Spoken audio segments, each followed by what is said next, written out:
Okay. Okay. Alright. Sorry. So sorry about that. Oh god. That took a lot longer than I expected. But yeah, my bad. Oh, the stream isn't dark here. Sorry. Oh my god. I had it. I hit the presentation for a moment, but it's there now. Okay. Yeah, sorry about that, everyone. I did not expect it to take. Wow, I did not expect getting ready to take this long. But I'm here now. Okay. Just gonna wait a bit and let everyone else join.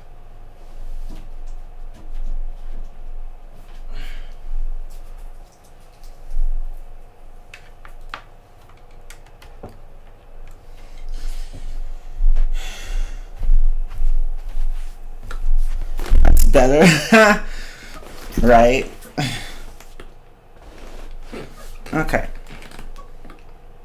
Yeah, you actually showed up for the SpongeBob Rantstream this time.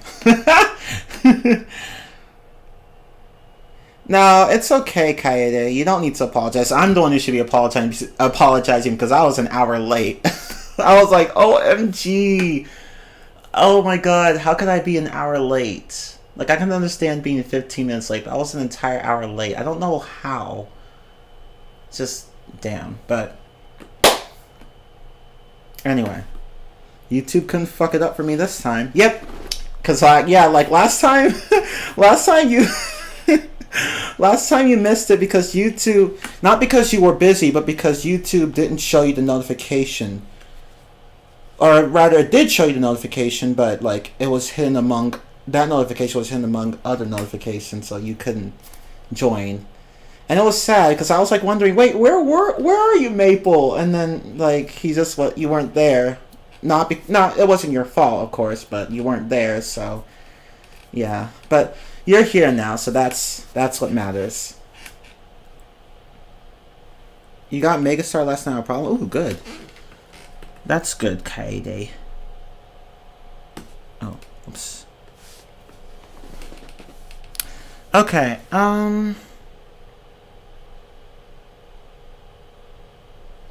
still, where's everyone else? They'll probably want to do other things. I don't blame them. I did take a while to show up.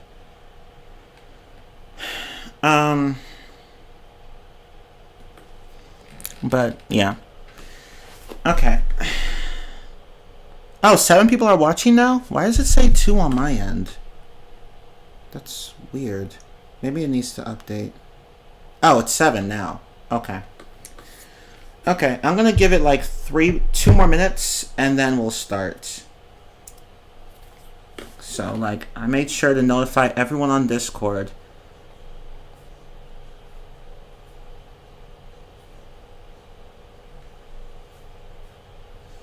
So, it is Christmas after all. Yeah, true. True. Yeah, I'm just gonna wait a few more minutes.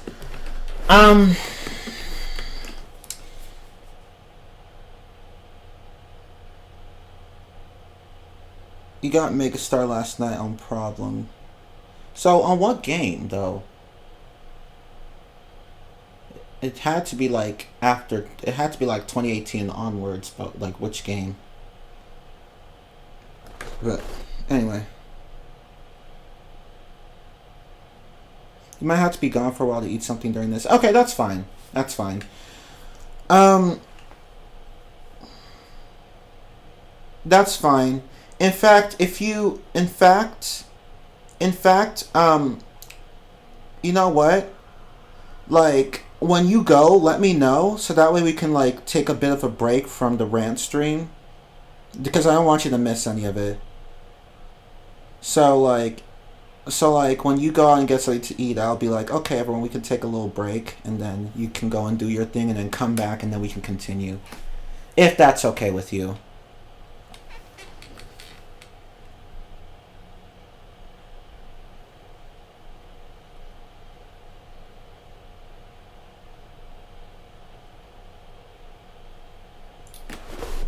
me go and grab my water bottle.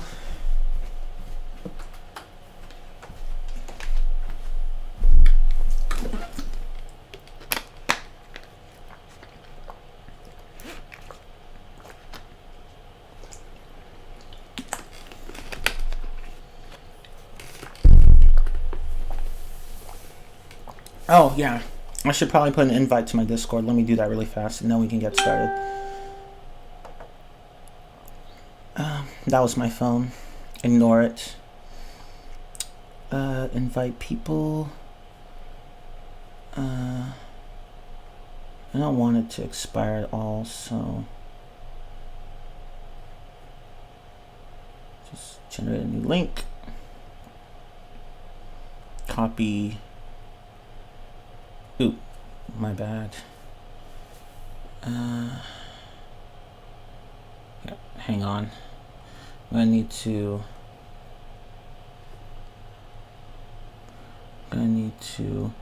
I think after we rant about the movie game would probably be a good time to take a break, and then we come back and then we just rip apart Light Skimmer Pants. Let me.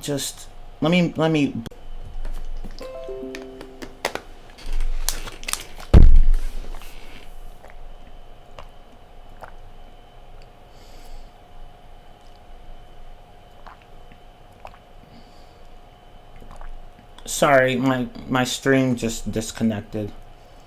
But yeah, that's the link to my Discord.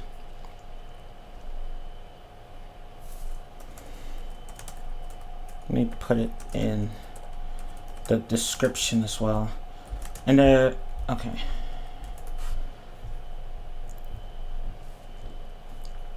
Okay. Now to get started. I've waited long enough. Okay. Let's see. Let's do a slideshow and then go back to OBS. And there. Okay. And now I shall start recording.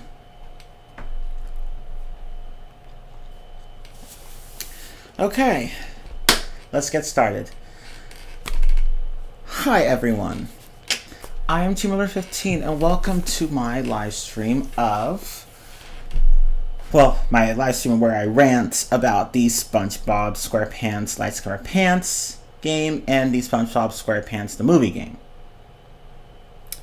So, welcome to my rant stream. Now, I did a rant stream like this before, but I'm going to do it again. So that way people who didn't watch the first time can get to watch the second time. So, let's get started because, oh my god, these games give me headaches. And I do plan on making a longer rant video on these games. Like, I plan to edit a video and, like, make a video and then upload it. Where I talk about all of these issues in these games in more depth. But yeah, let's go ahead and start with the rant stream. So let me switch over to the next slide. Okay, now let's talk about the movie game. So the movie game. The movie game is basically a sequel to Battle for Bikini Bottom. Not in terms of story, but in terms of gameplay. And Battle for Bikini Bottom was a great game. We all know this. But the movie game was not. It has the same game engine as Battle for Bikini Bottom, yet manages not to capture the same level of fun that Battle for Bikini Bottom had. Because the movie game just sucks. And it sucks for 4 big reasons. I think it's... did I have 4? Let me see. 1, 2, 3, 4. Yeah, 4. Okay. So let's talk about the biggest reason first. The level progression system. It just sucks. It's so bad. It's just so frustrating. And it didn't even need to be that way. So the game constantly stops you and forces you to backtrack to collect more tokens. And it's frustrating because, like, the game pushes you ahead. It keeps pushing you forward, like, you know, because the levels are shorter and smaller than those of Battle for Bikini Bottom. And then it stops you right when you're like going at a good pace, it stops you, and then it tells you, oh, you have to go and get some tokens. And I'm like, okay, let me go back, and then you get the tokens, you come back, you keep going, and you get a new move as well. The tokens unlock skills as well, and then you keep going again, and then you go back because you have to get more tokens, and then you keep going forward, and the game stops you, and then you go back, and then it keeps, and this happens like 7 times in the game, and it's really annoying. 7 times where the game demands that you go back and get more tokens before continuing, and it's so frustrating. I'm sorry. It's like it has a very similar problem to Sonic Unleashed, actually, except that it's even worse here, because with Sonic Unleashed, you have to go back and collect medals, right? Like sun medals and moon medals, but most of the medals can be collected from the night stages and the hub world stages, and they're not very hard to find. And they're even easier with a guide, but without a guide, they're really not that hard to find.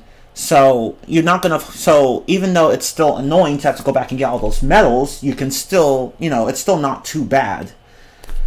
But with the movie game, it sucks because it's not, because these tokens are just something you can go back and collect. They come from challenges in the game, like the golden spatulas from Battle for Bikini Bottom. They work like that. And it's frustrating because seriously, like because the game is so linear and and faster paced in Battle for Bikini Bottom, yet the game keeps stopping you and forcing you to go back, just like Sonic Unleashed, except it's even more obnoxious because, again, the tokens aren't things you have to go and collect. You can just go back and pick up. No, you have to go and beat challenges to get those tokens, and many of the challenges in this game are bad, but we'll get to that in a moment. So the pacing is just really bad in this game. Oh my god, it's just so bad. It's terrible. It just sucks.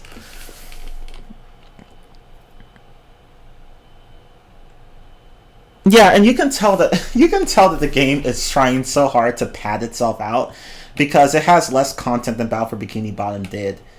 So the developers clearly wanted people to not beat the game too quickly, so they were like, you know what? Stop them here, and stop them here.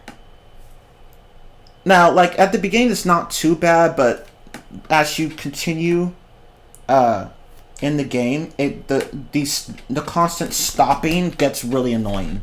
Really fucking annoying. Yeah, exactly. It's as Maple said. Once you start to gain momentum, the game stops you and forces you to go back. And okay, and there's some, and this is probably the nail in the coffin. The nail in the coffin for this system, this progression system, is the very last checkpoint. Where you have to collect 50 tokens. I remember when I first played this game, it took me quite a bit to get to the Planktopolis level because I had to go back and collect 40 fucking tokens. And I did. And I'm like, okay, finally, I think I'm done with collecting all the tokens I need. Let me just beat Planktopolis. And then I beat Planktopolis, and the game stops me because I need 50 tokens to get my damn paddy wagon back that I lost to the Cyclops. And I'm just like, why do I need to collect 50 tokens to get my vehicle back? Is there a reason for this? At this point, you can tell the developers were just clearly padding for time. 50 tokens to get your damn paddy wagon back. 50 tokens. And that's literally right after the Planktopolis level. So, at least with the other checkpoints, it's 2 or 3 levels that you have to do before the next checkpoint. But this is just one. At least I think that's how it is. And it's why do I need 50 tokens to get back my own damn car? At least with all the other ones, I need to, acquire new skills. But with 50 tokens, I just get back my car. Mindy, what are you doing? Why can't you just give it to me? Why? I don't know. I don't know. I don't fucking know.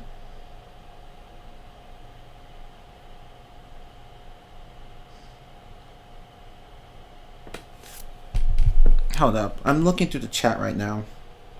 Yay, Naeem, you made it.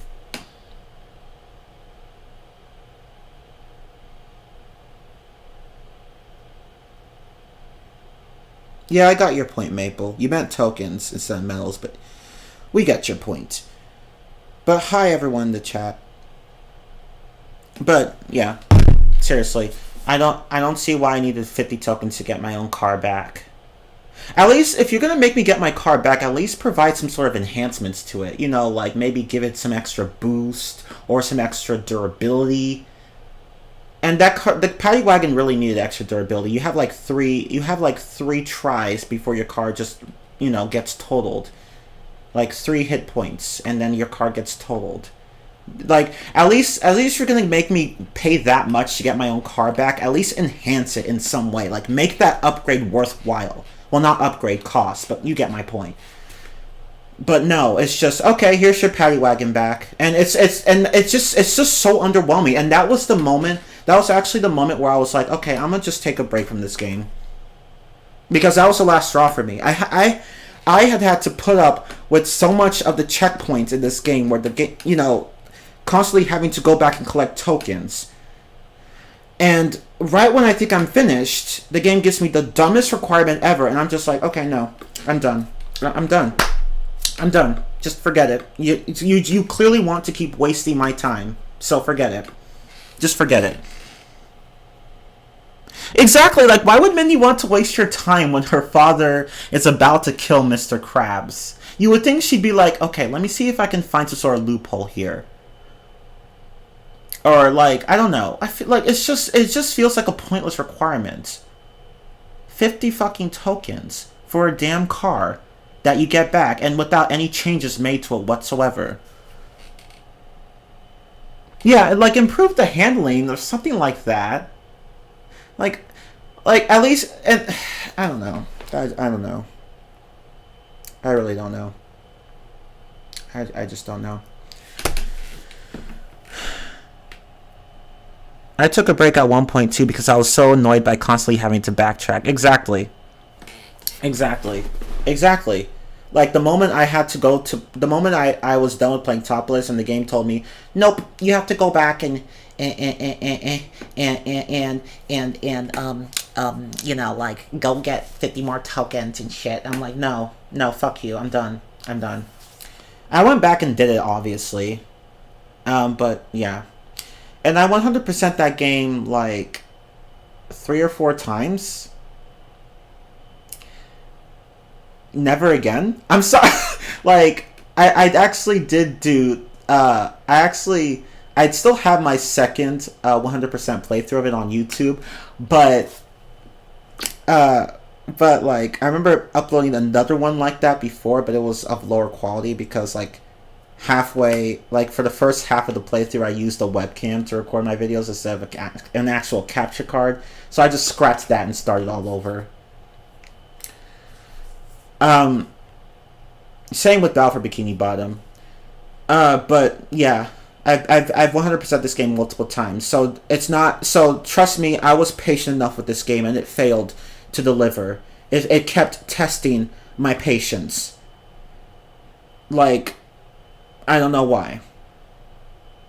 I don't know. I just don't know. Like, the progression system is just really bad in this one. If you thought Sonic Unleashed's progression system was bad, this one's even worse. But anyway, let's move on to the second part of the rant on the movie game. You 100% Sonic 06 twice for crying out loud. Actually, I need to correct myself. I 100% it only once, technically. I almost did it twice, but I had all of Sonic's levels and Shadow's levels done for the second time, but Silver's I didn't finish because, honestly, his was just the most annoying to do, so I was like, no. I just stopped and never bothered doing it again. If I go back and I could get the rest of it, I could get the rest of the medals, but I just don't want to. I was like, okay, once is good enough for me. I don't know why I even bothered trying to do it twice, because I was like 2/3 of the way there, but I was like, nah. Forget it. But anyway.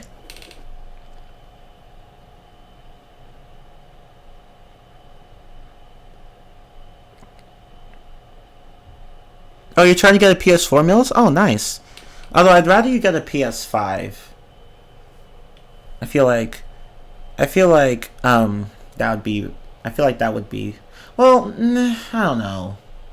I mean, a PS4 wouldn't be bad, but I think I don't know. I think like a PS5 might be better for you. But that's just me. I could be wrong. I would like to have a PS5 and an Xbox Series X though. But anyway, back to the movie game.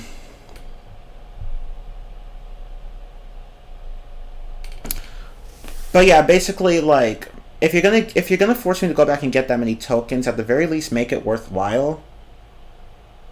But you didn't, so fuck you. Anyway, now let's go to part 2.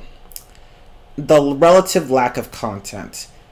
And by that, I mean that compared to Alpha Bikini Bottom, the movie game doesn't really have as much content. And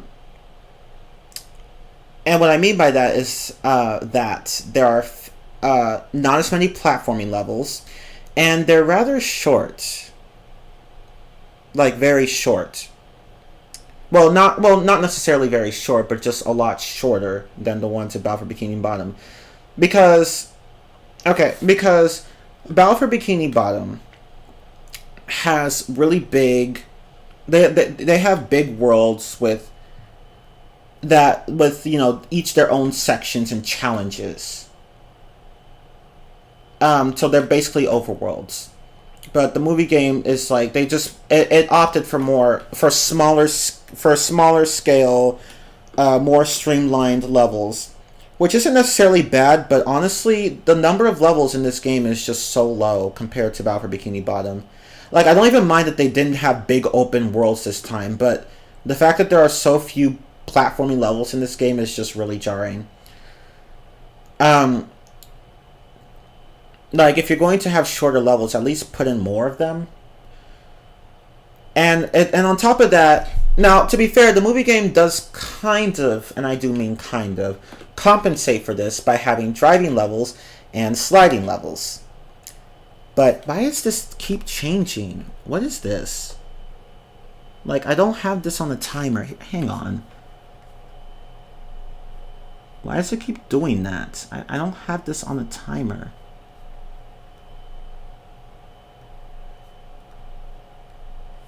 I'm sorry, I don't use Google Slides. I used it because OpenOffice Impress was giving me issues. Well, whatever. If it changes, I'll just change it back. Wait, no, that's not what I meant to do. Oh, I see. So you can pause these. Well, let me just do that. But wait, no, that's not... Hold up. Damn it. No. Okay, there we go.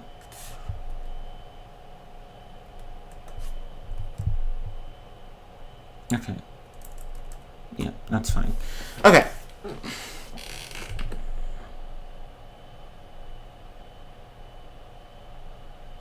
Okay, sorry. But anyway. Yeah, so... The movie game does kind of compensate for the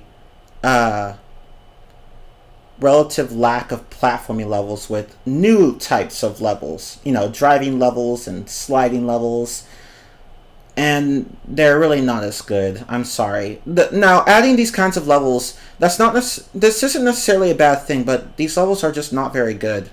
Now, the sliding levels are okay. They're not bad, but they're not great either. They're just there. I mean, well, to be fair, some of them are fun, but some of them are just fucking stupid. The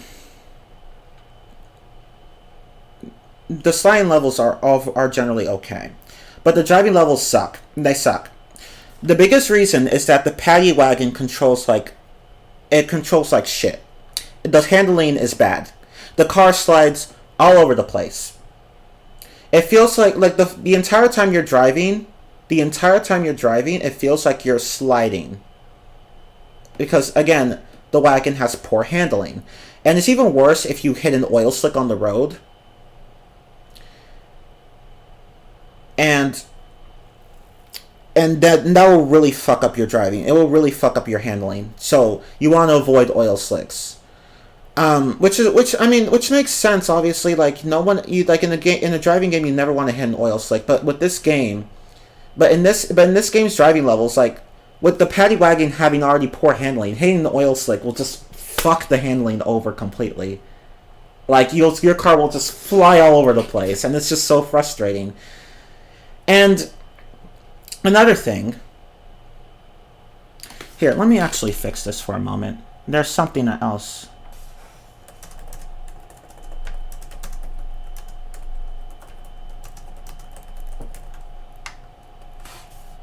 Let me just... There. Okay, there. Put that back. Okay. So, it's not just the handling of the paddy wagon that's bad. You also have to deal with the stupid fucking road hazards. Again, you have the oil slicks and the hot sauce stains on the road or whatever. And those will actually damage your car if you touch them. Which wouldn't be so fucking bad if the handling wasn't if the handling weren't so shit, because it's so shit.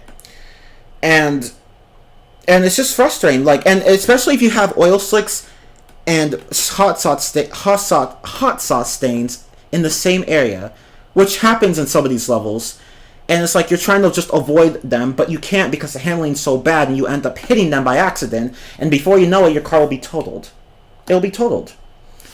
And here, let me add something else. I don't even know why I forgot to mention these things, but here, actually, let me. Okay. Plus, the wagon's durability is non-existent. Okay, that's a little too harsh. Almost non-existent. Okay. There. Okay, so yeah, the road hazards can go fuck themselves.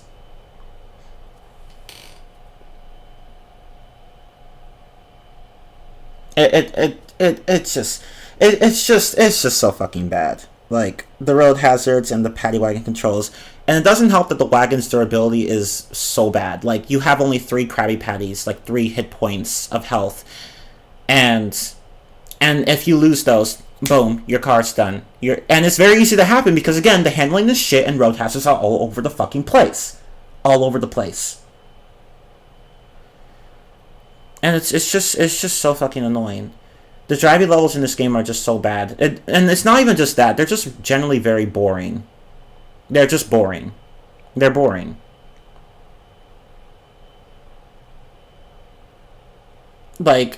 Like even like some of these driving levels aren't too bad, but they're just boring.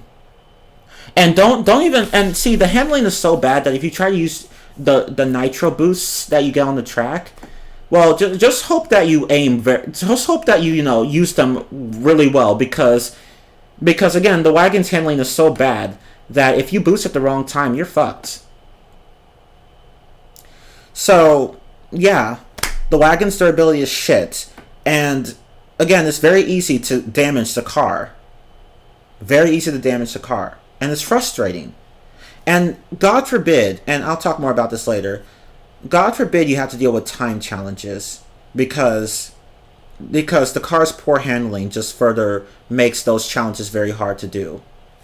But let me go to the chat and see if there are any other, because people are making very good comments that I want to include.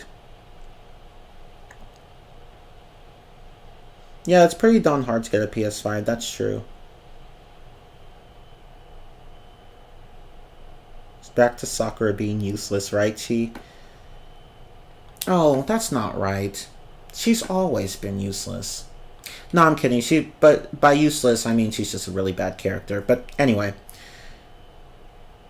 Yeah, Naruto's pretty awesome. But, let's see. Okay. It really seems as though due to much less content than Battle for Bikini Bottom, the developers included all this padding and backtracking just to make the game longer. And it spectacularly failed.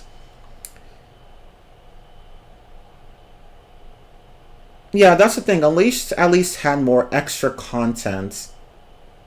than the movie game did. Like, Unleashed had plenty of content, not including the DLC. But the movie game, like, it doesn't have that much content. So while Unleashed did make you backtrack quite a bit, at least there was extra content. You don't have that with this fucking game.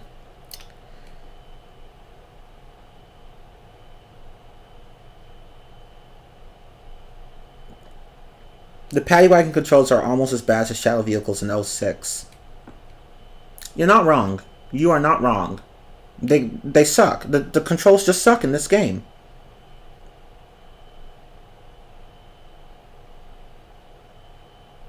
You know what would have been good for the paddy wagon? If the car's health would combine with SpongeBob's and Patrick's health. That way it would last much longer. Yeah, or at the very least allow people to upgrade it. Like, you're gonna allow the characters to have their health upgraded, but not the damn car. Like, that's something that's never made any sense to me. Like at least, like, again, that's what, going back to the whole 50 token requirement thing to get the paddy wagon back. Give us more durability on the damn car, or at least better handling, or a bigger boost, or whatever. God, like, no, like, I don't know.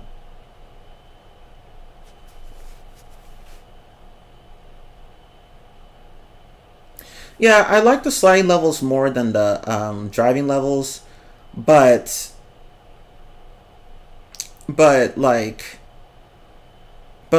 see, now if it had just been the sliding levels that were included, I would have been fine with that. But the driving levels, yeah, I wish they had been taken out. They should have been taken out, honestly.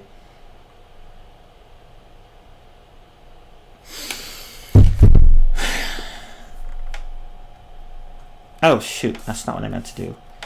Okay, let's see.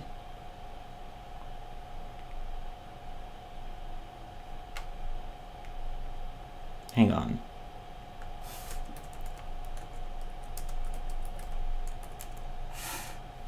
There. The sliding actually, let me change this. Because the sliding levels are actually overall good. They're not, like, I don't think they're as good as the platforming levels, but they're actually not bad at all. But the driving levels are still shit. So let me just change that and go back to the slideshow. But yeah, like, these levels, the driving levels just suck. They're not fun. Now let's go to part 3. The challenges in this game, you know, basically the ones that you have to, the ones that, you know, you have to go back and do because the game keeps forcing you to backtrack. Let's talk about those. Yeah, that's the thing. The last driving level has lots of hazards on the roads and oils. And it doesn't really help that if you don't drive fast enough, the road will be blocked off and you'll have to, like, start from the last checkpoint. Now, although, to be fair, that level's still not really all that hard, even with the requirement. Although there is this final, for the last driving level, there is this one section that can be really fucking annoying. If you don't have enough boost, you won't be able to go across this gap and go past this door before it closes. And that did happen to me once. Because, like, there's really no way to tell, like, there's really no way to, like, see that one coming until you've already played the level. So either you have boost at that point or you don't. And yeah, it sucks having to, like you're, like, it's near the end of the level too, and it's really just not cool. Like, if you don't make that jump, you're fucked and you have to start over because the door will, you can't get back up there and the door will close. And it's just annoying. But yeah, that level is overall, it's annoying. It's still annoying. Like, there are plenty of road hazards in the plate. There are plenty of road hazards all over the place. But honestly, the time limit itself, you know, like, again, you have to, like, hurry before the road gets blocked off. That's actually not too bad, surprisingly, except for the very end. because again, that one jump can fuck you over. Um, it's really like the whole road being blocked thing. That's honestly the least of your worries with that level. You again, like you have to worry about the road hazards, as Nine pointed out. Like that, those are the issues, not the time limit, but those are the issues, the road hazards. But yeah, now let's talk about the challenges in this. Oh, hi, Thomas. Each ring is on a time limit, and if you don't go to the ring fast enough, it will flash red and eventually disappear. Now, towards the beginning of the game, the ring challenges are not too bad. But towards the end of the game, stupid section until you get it right, and it's so annoying. The one that's probably the worst one in the game is Shell City Dead Ahead. I've tried that one. I tried that one so many fucking times, and it was so frustrating. The Sonic Waves handling is shit. And my... Oh, the stream's buffering? Oh, god damn it. I didn't even notice. Oh, the stream's buffering. Oh my god. Why is the stream buffering?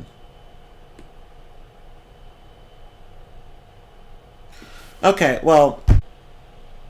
Like, why? Like, I just don't understand. I just don't understand. Like, why don't the ring challenges have checkpoints? The time challenges do, but not the ring challenges? Like, what sense does that make? But yeah, like, Shell City Dead Ahead has the worst Sonic Wave ring challenge in the entire game. Because there are so many tricky turns, and you basically have to do the level over and over again until you memorize exactly where every fucking ring is, and it's annoying.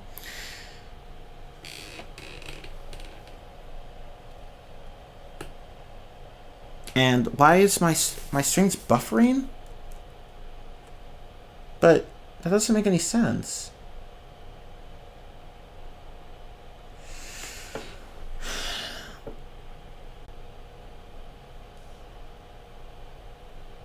Hang on.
Okay, I'm just wondering. I was checking the stream from my phone.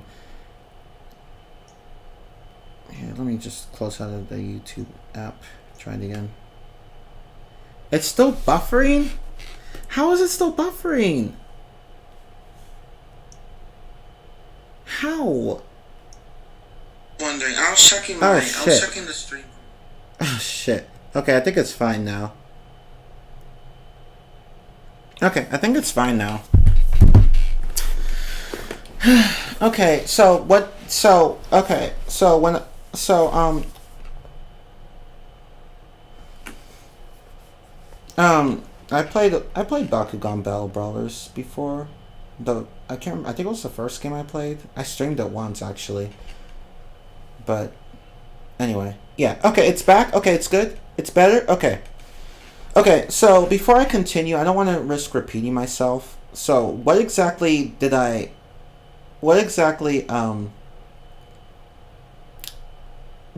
I talked about so far? Like, what was I talking about when the stream started buffering? Because I don't want to risk repeating myself multiple times.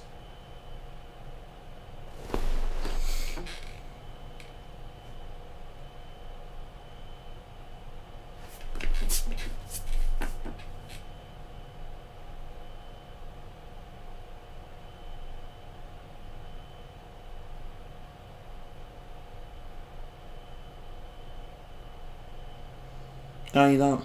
I heard a bit of the ring challenges. Okay, so let me go back and talk about the ring challenges then. So, the ring challenges. Okay. So, as I said, they're very bad. They are very bad.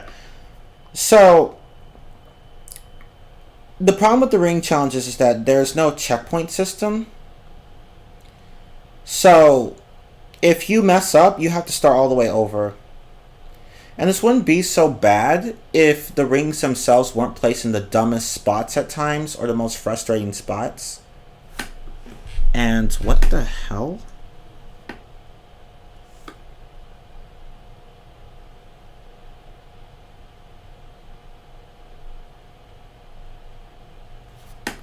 Hang on. Okay.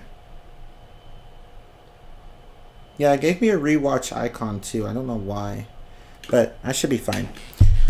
But yeah, so there's no checkpoint system, and the rings are placed in really dumb and unfair spots.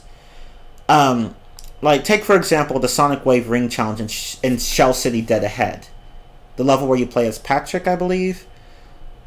It's really stupid because there are so many tricky turns in that entire sequence. And basically, if you don't know where the rings are going to show up, you're fucked. And that level, out of all the Sonic Wave Ring challenges, that one was the worst. It took me so many tries to do because I basically had to memorize exactly where the next ring would show up. And it was annoying. And the driving ring challenges suck too because, again, the paddy wagon already has poor handling and you have to worry about road hazards, and it's just really fucking annoying. It's just... I just hate the driving ring challenges. Oh, and there's this one that is particularly the worst in the entire game. The absolute worst. You guys know what I'm talking about. Remember the one that has that water slide at the end of the level? That one triggered a lot of people, and it certainly triggered me. I can handle it better now because to deal with that part, it's better that you just go slowly. So that you don't bounce all over the place. But that doesn't change the fact that it's still a stupid section. So yeah, it's that one level where SpongeBob and Patrick are having a dream about a goofy goober, and they have to chase him around in the paddy wagon. That last part just sucks for the ring challenges. Now for the time challenges, it's not really an issue, or at least much of one. But for the ring challenge, it's just a bitch. At that effing water slide. Right? That water slide can go finger itself. Exactly. A lot of people got triggered by that. Because it's a stupid section. Like, it can ruin your entire ring challenge section. And it's at the very end. Like, holy shit. That's the worst ring challenge, the worst driving ring challenge in the game.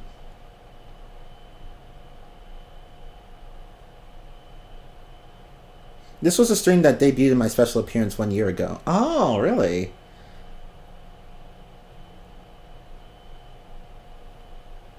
And yeah, and the sliding ring challenges are pretty stupid too. See, here's the thing. At least with the driving ring challenges, if you miss one, sometimes it's possible to go back and get the ring. But with the sliding ring challenges, once you pass a ring, that's it. Game over. That's it. You can't go back to it because you keep going forward. And then it's a matter of time before the ring disappears and you have to start over. And it's annoying. The sliding ring challenges suck. Honestly, all three types of these challenges suck. In different ways. But they all suck. They all suck. And again, like with the Sonic Wave ring challenges, the driving ring challenges and the sliding ring challenges have rings that are sometimes placed in tricky spots. And sometimes the rings move. And that doesn't really help. Like some of these rings move. And some of these are placed in really bad spots to the point where you have to like turn really sharply or make a certain jump or a certain double jump. And if you don't get that maneuver right, you're fucked. And another thing that's really annoying is that throughout the game, like the closer you get to the end of the game, the more frustrating these ring challenges are because the rings will take... Now, normally they disappear. They disappear after a short period of time, right? Now, towards the beginning of the game, these don't disappear that quickly. But towards the end of the game, the rings disappear really quickly. Like, they start disappearing really, really fast. Like, they're green at first, and then they flash red slowly, and then they flash red really fast, and then they disappear. And then towards the end of the game, these rings disappear more and more quickly. Sometimes even after you've just passed the ring. And I'm like, what is going on? Like, why are they disappearing that quickly? There's no reason for that.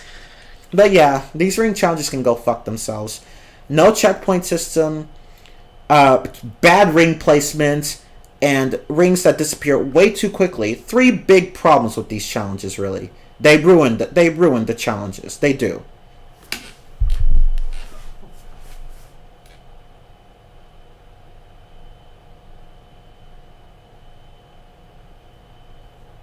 Oh, that's right. And some driving levels do have like 3 laps, each with different paths you have to go through or whatever.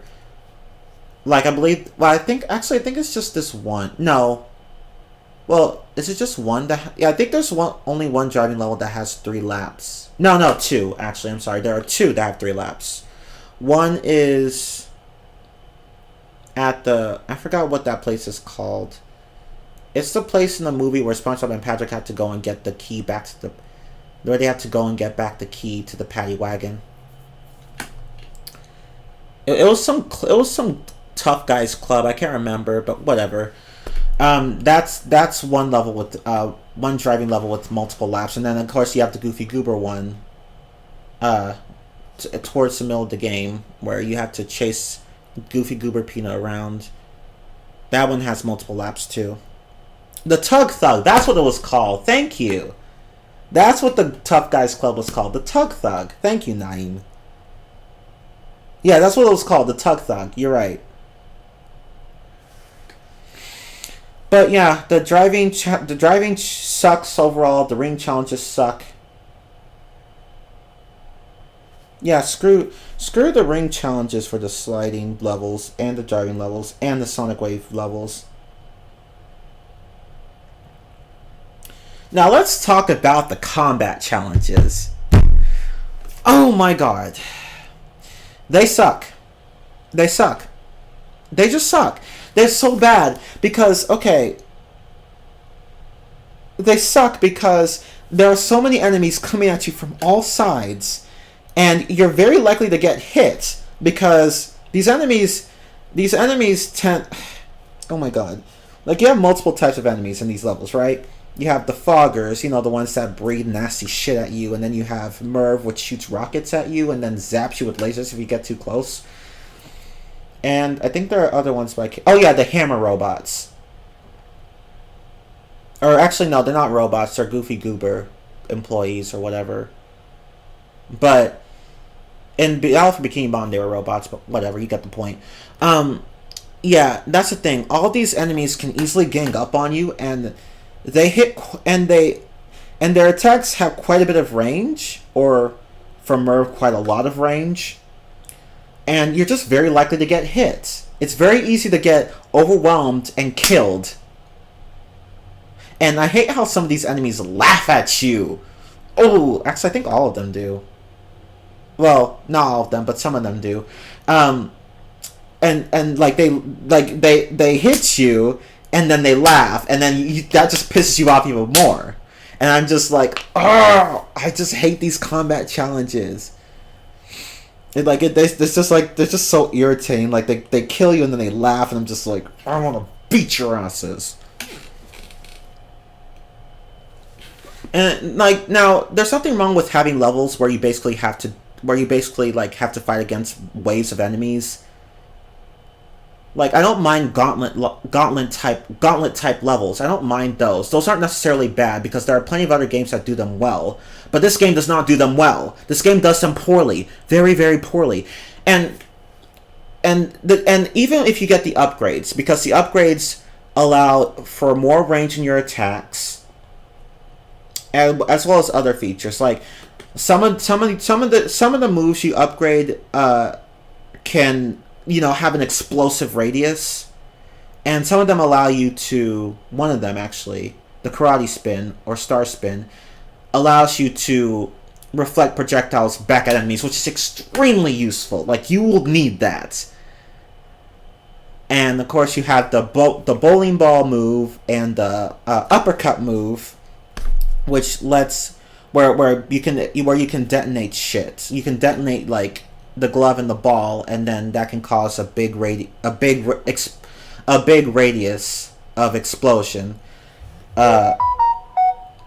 And there's also the sonic wave, where you can home in on enemies. So like, you don't actually have to steer the wave all the way to the enemy. You can actually home in at it from a distance. After you fly at a certain distance. And you get a bigger blast radius from that move, from the Sonic Wave 2. And of course you have the throw move, where Patrick can throw shit a lot farther, and of course, again, you have more of the impact of the move is bigger. It's bigger. So, upgrading your moves will help a lot in this game, especially for the combat challenges, but even with the upgrades, the combat challenges are still a pain in the ass. They still suck even with the upgrades. So, if you beat this game without upgrading anything, even your health, I just have to say kudos to you. I could never do that. I can't do that. I can't beat this game without upgrading anything. I need the upgrades.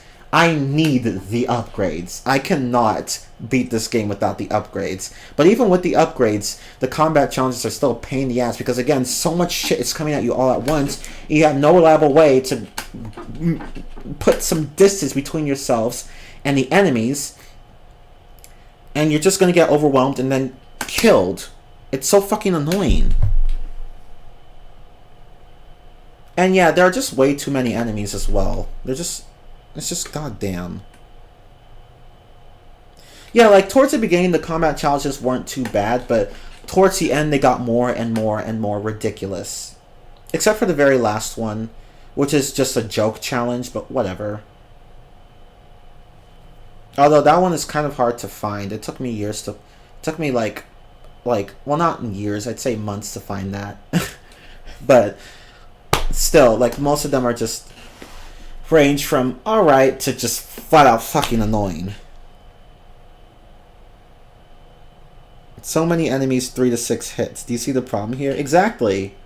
Like, if regenerative health were a thing in this game, these combat challenges wouldn't be that bad, because again, all you just have to do is run and put yourself some distance between the enemies, and then you just wait for your health to regenerate, and then you can go back and kick ass.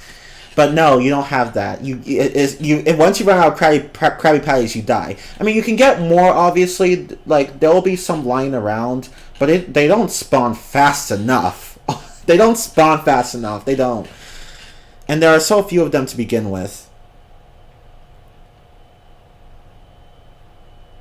Yeah, the number of enemies increases every round. And yeah, you also have enemies that shoot goo at you as well. Those are annoying. Because it's like, the one that shoots rockets at you, that one's annoying because there are several projectiles coming at you. And you can reflect them all with the upgraded spin move, but you got to make sure you don't mess that up because it's very easy to get the timing wrong. And then you have the enemies that shoot goo at you.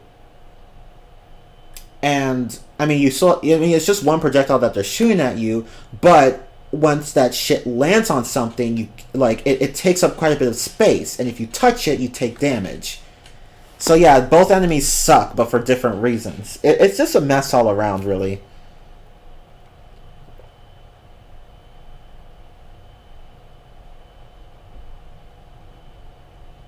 Yeah, exactly. If you can somehow beat all these combat challenges without upgrading your attacks and health, you are a fucking legend. I probably, I think I might do that one day. But then again, I don't want to I don't want to turn to a masochist, so... yeah. I don't think I could ever do it. It's just like, no. I just can't. It's just too much.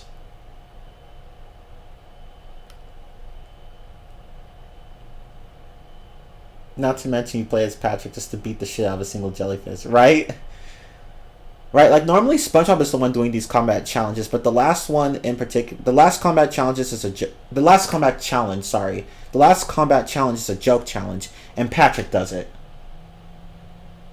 And I don't like this light. It's blinding my eyes. That's better. It's been hurting my eyes. I don't like staring at the light. I hope I don't get eye damage from that. I'll do it for you, lol. Just as annoying as the robots that shoot target sauce at you in battle for Bikini Bottom. Yeah, exactly. Those that shoot goo at you are annoying. But yeah, like most of the combat challenges are done by SpongeBob. Except for the very last one, which Patrick does, but it's a joke challenge, so whatever. And you just hit a single jellyfish and you're done. Yeah, the last combat challenge is just a troll. And it's very hard to find, too. I honestly didn't know where it was until... I actually managed to find it on my own once, but I forgot how I did it. So I ended up I looked it up online, and I was like, oh, that's where it was. Like, it's very easy to skip. And yeah, there are a few other challenges that are kind of hard to find, too. But yeah, like, seriously, it's just so fucking annoying. Like, the combat challenges, they're just so annoying. If you can beat all of these without upgrading your health and attacks, then you are a god. Or goddess. I don't want to assume your gender. But anyway, the combat challenges suck. Yeah, and as Naeem said, it doesn't help that the number of enemies increases per round. And the combat challenges get harder and harder over time, which is not necessarily a bad thing, but they're just so badly designed that you just want to pull your hair out. And now there are the time challenges. They're pointless. They're pointless. They're pointless. Why are they here? I'm sorry, it's just like they're just so like they're not even bad, they're just boring and they're generally just really stupidly easy. Although like towards the end you have a few tricky ones, but generally the time challenges are very, very easy. Very easy, and it's like, and I'm just like, why are these here? Like, and it doesn't help that there are actually two types of time challenges. You have the normal time challenges and the macho time challenges, which are just harder versions of the regular time challenges. But even so, like they're not that much harder. Like the regular ones are easy, and the macho ones are generally easy too. There are a few though that are pretty stupid, like the one in that trench level. I forgot what it was called. But, that trench level where you're sliding in a shellfish or whatever. That one, the macho time challenge for that one is just really fucking stupid. It's so ridiculously hard. And if you don't take a bunch of shortcuts, you're not going to make it. You're not going to make it. You'd have to take shortcuts that weren't even intended by the developers. Like you'd have to like skip certain. You'd have to skip like huge huge sections of the level, even to the point of like making shortcuts that weren't intended by the developers, like making a like for example, like you have a U shape, like a U shaped part of the track. Like if you can find a way to just cut, like just jump from one section here to the next section and skip that big turn at the end, then you save a bunch of time. But that's not something that the developers intend for you to do. And if you watch my playthrough, you can see that I use quite a bit of those shortcuts. And I'm just like, why is this time challenge so stupidly hard when all the other ones aren't even that bad? Well, except for the one in the Shell City gift shop. That one was actually tricky. But if you know what to do, it's not too bad. But the one in the trench, yeah, fuck that one. Fuck that one. Jesus Christ.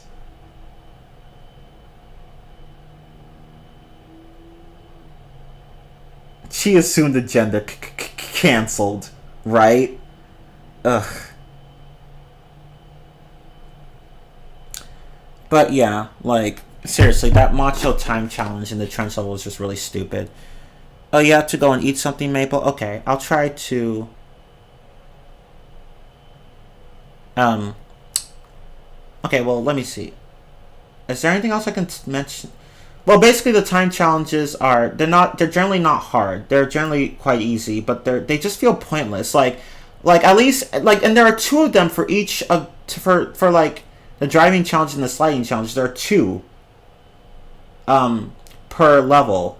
And I'm just like, why? Why two? Because again, the second one is not that much harder than the first one. So it's like, why are there two? It just feels pointless.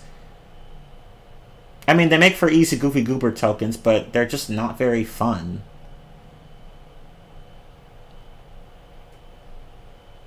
Oh, and by the way, fun fact, I'm sure most of you already know this, but I'll say it anyway. If you get all the Goofy Goober tokens of a driving level or a sliding level, you can try to beat your best time and get extra macho points, which can help if you're trying to get popular. Well, actually, no, it doesn't really help that much. If you're trying to get upgrade points, it doesn't really help very much. I never bothered with. I only did that shit like a few times, and then I just never bothered with it again. But then again, I guess the game does have to give you a reason to keep playing that level, so those levels, so whatever. But yeah, basically the time challenges are just boring and stupid. Alright, Chi, which one is worse? Driving ring challenges, sliding ring challenges, or Sonic Wave Guitar ring challenges?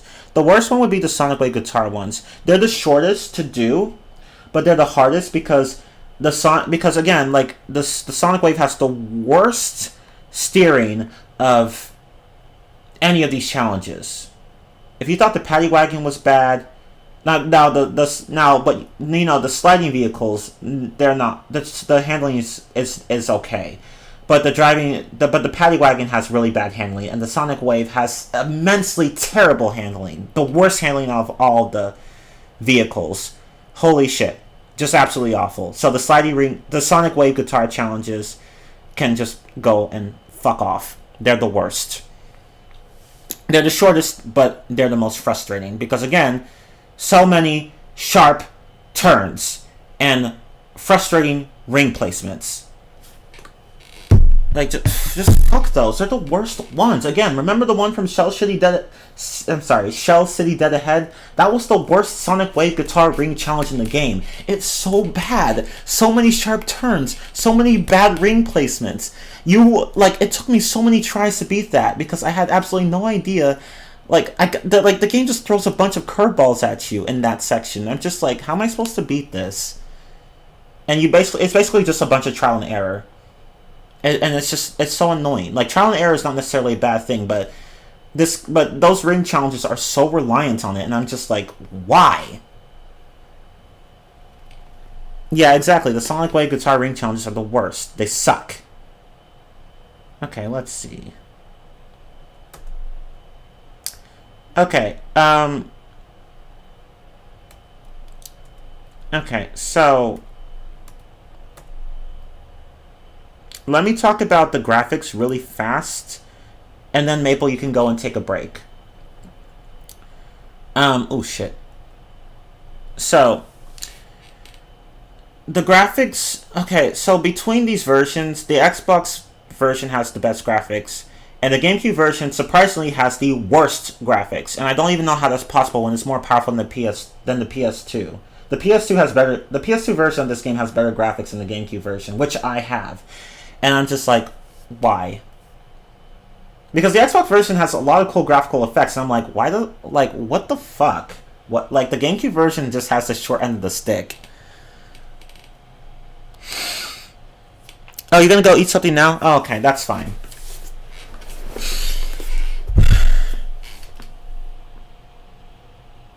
And what else? But yeah, the GameCube version looks the worst out of all of them, and it doesn't really help that the GameCube version stop. And it doesn't really help that the GameCube version, like, okay, so from what I understand, this doesn't happen in the PS2 or Xbox versions, but the GameCube version has a bug where it will stay forever. It'll like freeze on a loading screen. Well, not exactly freeze, but it'll be like stuck at loading screens. Like the game will just load it. The game will be at a loading screen, then it will stay there indefinitely. And I'm just like, and like you have to restart the game.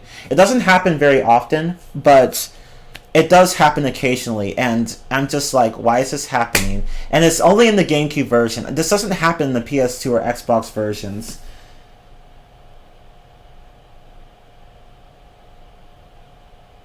And I'm just like, why? And I'm just like, why? Like, why? Like, the GameCube version, like, I have the GameCube version, and it's not terrible, but it's the worst one out of all of them.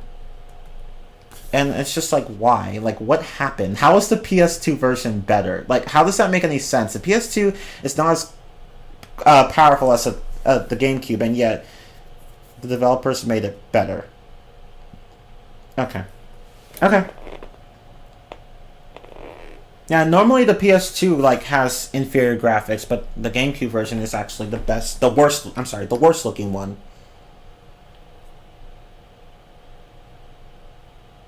Yeah, that's the thing. Like in the GameCube version, the lighting effects aren't really very good compared to the Xbox version or even the PS2 version, and I don't really know why.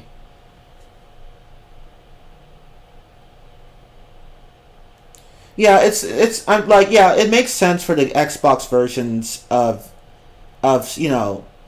games made in the sixth generation of consoles to be the best ones, because the Xbox version is the.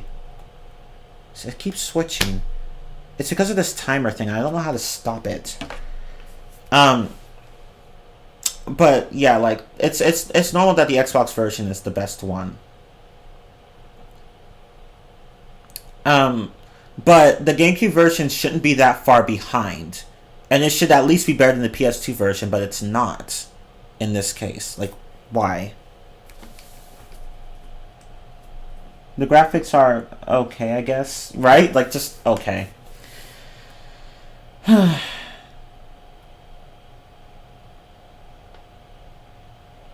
But yeah. Fuck the GameCube version. I don't like I'm sorry, it's just not as good as the others. Okay. Why did it flicker? Why did my presentation flicker like that? Yeah, let me see if I can. I need to go. Is there a way to stop this timer? Hang on. My eyes are still kind of burning from that webcam light. Ow. I can't look at that. Microsoft knows how to make good graphics. Yeah, they do. They really do. They really do. They know how to do a lot of things correctly.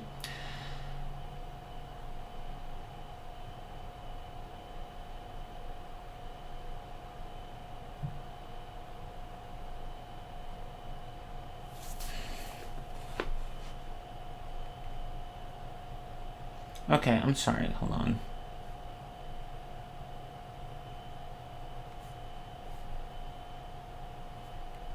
Hang on. Can I hide this? Let me hide this. There. Okay.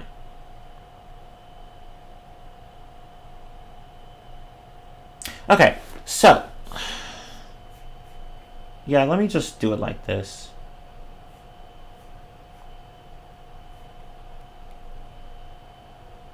Yeah, that's fine. I'll just do it like this. That's fine. That way I can at least, like, pause the stupid thing. Okay.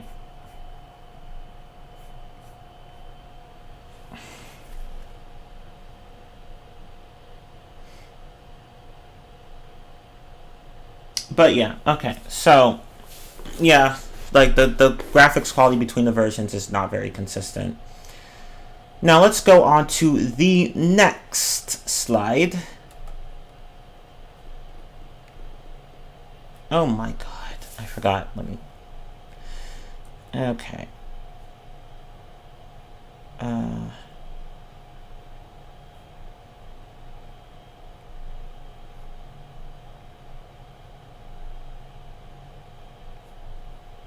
Actually, let me just change that. I don't think that's a very accurate statement. Let's see. Let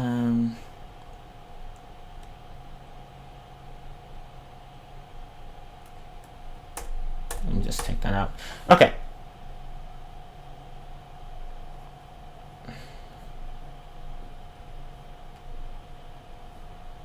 Okay. Yeah, there we go. Okay. So let's talk about the what now we've destroyed. What is this?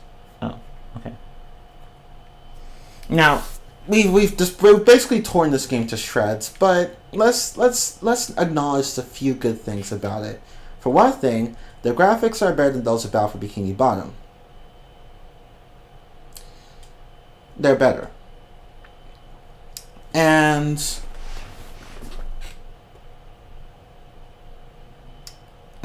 okay, and the moves can now be upgraded, and the upgrades are useful. So there's actually more utility to the combat in the game, because the movie game focuses more on combat, and as such, the upgrades the moves have more importance, and thus get enhancements as well. So the moves are actually better in Battle for Bikini Bottom. I'm sorry, in the movie game. Though the throw move is pretty fucking stupid, and I'm pretty sure we all know the reason why.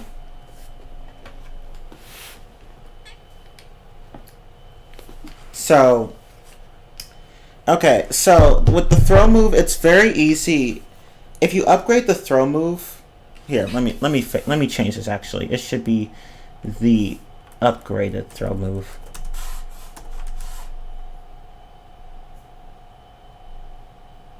Wait, no, go back. Okay. Okay, so the upgraded throw move is really stupidly programmed. You know how the throw move is like the R button on the GameCube? I don't know what it is on the other. I think on the PS2 it's the R1 button. Or R2 button. One of those buttons. And for the Xbox, it would just be the right trigger, I think. But, yeah, there's a button for that move. But the thing is that... Okay, so if you hold down the button, you can throw... as Patrick, you can throw things really far. Like, you charge up your throw by spinning in place, and then you throw things really far. But the problem is that the window of time required for charging the throw move is so short that when you intend to just do a regular throw by just tapping the button, not holding it, tapping it, because holding it would be like the charged throw. If you want to just tap the button, you still fling shit like 50 meters away, because again, that window of time required for a charged throw is so short. Like, it's very easy to accidentally hold the button for too long and then throw shit that you didn't need to throw. and it's so fucking annoying. And I'm just like, why did they not, like, why did they program the move like this? Like, I don't know why. Like, this was so easy to fix. What they could have done was, and this was the easiest solution, they could have simply increased the window of time needed to hold down the button and release for a charged throw. But it's so short that it's basically almost the same as a button press. And I'm just like, why? Like, did you guys not test this game? Like, testing would have revealed this issue. Extensive testing would have revealed this issue, but I don't know. You guys just fucked that up. And another solution that they could have used, that they could have done, is...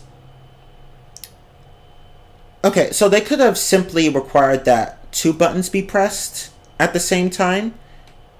2 different buttons. Like L and R. They could have done that. Or...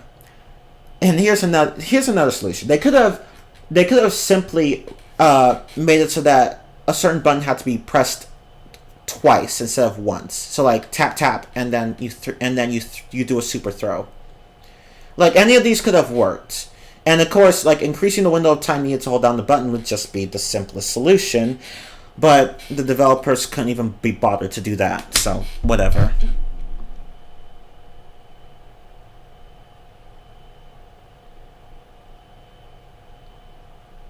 Yeah, and plus, yeah, I agree that it's really stupid that SpongeBob's ground pound... Well, SpongeBob and Patrick had a ground pound in Battle for Bikini Bottom, but SpongeBob no longer has it in the movie game, and Patrick has it. Patrick still has his, but SpongeBob doesn't have his anymore. So they were like, let Patrick have that move only. Which I thought was pretty stupid, but... Which is really annoying because there's this one enemy that's basically like the G-Love robot in Battle for Bikini Bottom. You know, that one enemy...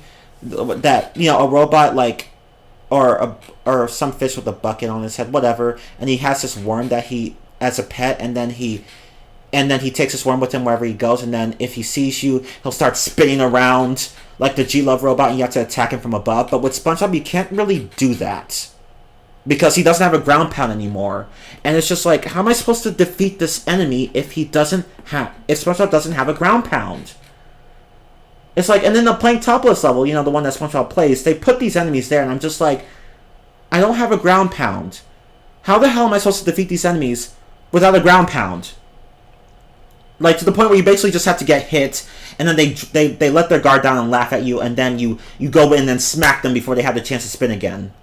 And then you just keep wailing on them, not even giving them a chance to spin around. And it's just, it's so stupid, like... Or you just use a sonic wave and kill them. But that would require being far, far away. And it's just a cumbersome thing to do. Like, you have to, like, waste several seconds just to kill an enemy that could be defeated easily with a ground pound.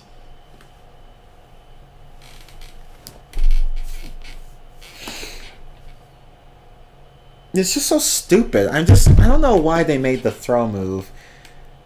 The upgraded throw move, I mean. Like, they just did not program it very well. It's stupid.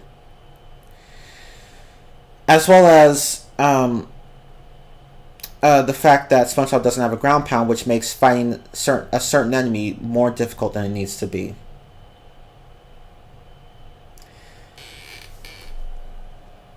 Yeah, exactly. You shouldn't have to use a sonic wave to get rid of those enemies that spin around. You shouldn't have to do that, because again, you have to literally go all the way back to where they can't see you and run towards you, or if they start charging towards you, you have to be fast. And then but basically you have to be at a distance, then you use a sonic wave, and then you hit them. But again, that's a cumbersome solution to a problem that shouldn't be there in the first place. Either take those enemies out of SpongeBob's levels or give him a damn ground pound. I don't care how you do it, just don't put in enemies that SpongeBob can't easily dispatch himself. Jesus. Yeah, just a simple ground pound, or just take the enemy out. I don't care. Either way, just don't make this harder than it needs to be. I don't know. That's how bad this game is, right? Even when I'm talking about positive things, I end up going back to the negative things, because this game is just so fucking bad. Or at the very least, really, really mediocre. But I mean, at least there's still plenty of funny dialogue, from this, classic SpongeBob humor, something that creature from the Krusty Krab failed to understand. Because apparently the writers of that game had clearly never written a joke before. But yeah, this game still has classic SpongeBob humor, so at least there's that. Too bad that's not enough to make up for just how shit this game is.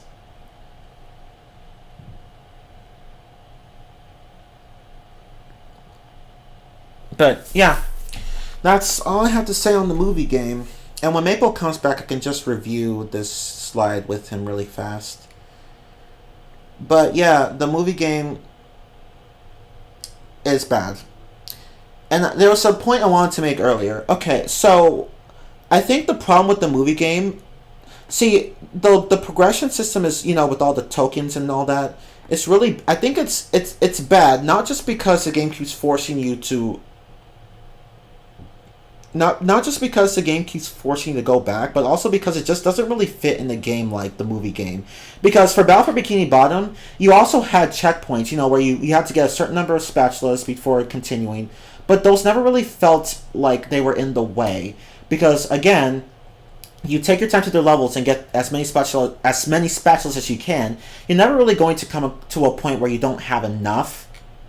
Like, it's not really hard to find most of them. So even though you have to go and get a certain number of them, it never really felt restrictive or inhibiting or obstructive.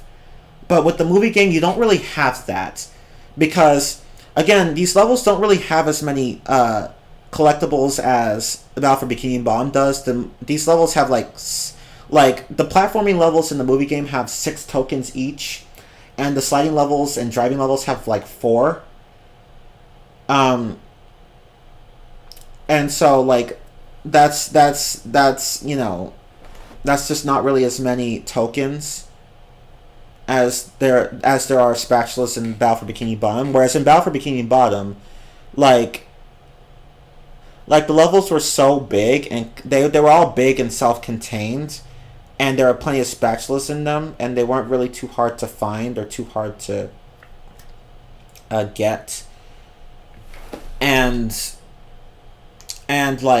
the game's level design, basically Battle for Bikini Bottom's level design complemented the whole having to go back and collect spatulas thing, because again, you weren't constantly being pushed forward by the game. It wasn't fast paced. You could take your time and explore all the levels and get as many spatulas as you wanted, and then by the time you get to the next level, you will have already collected enough.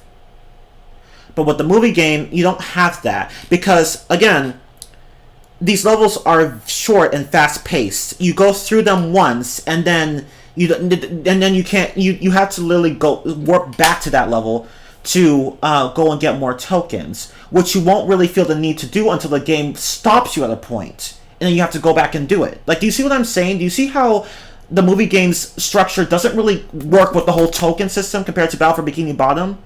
Battle for Bikini Bottom's system was fine. The movie game system is not. The whole fast-paced linear level design doesn't complement the token system at all. And so you just have two systems that clash. And then you get this mess of a game. Jesus Christ. But, yeah. That's something I just felt the need to say, because it really just goes to show that having to work with the game engine that you already created a year ago or so, or whatever, a while ago in the past. If you're going to reuse a game engine, do the right thing and make sure it actually complements the new system you want to use it for. Oops.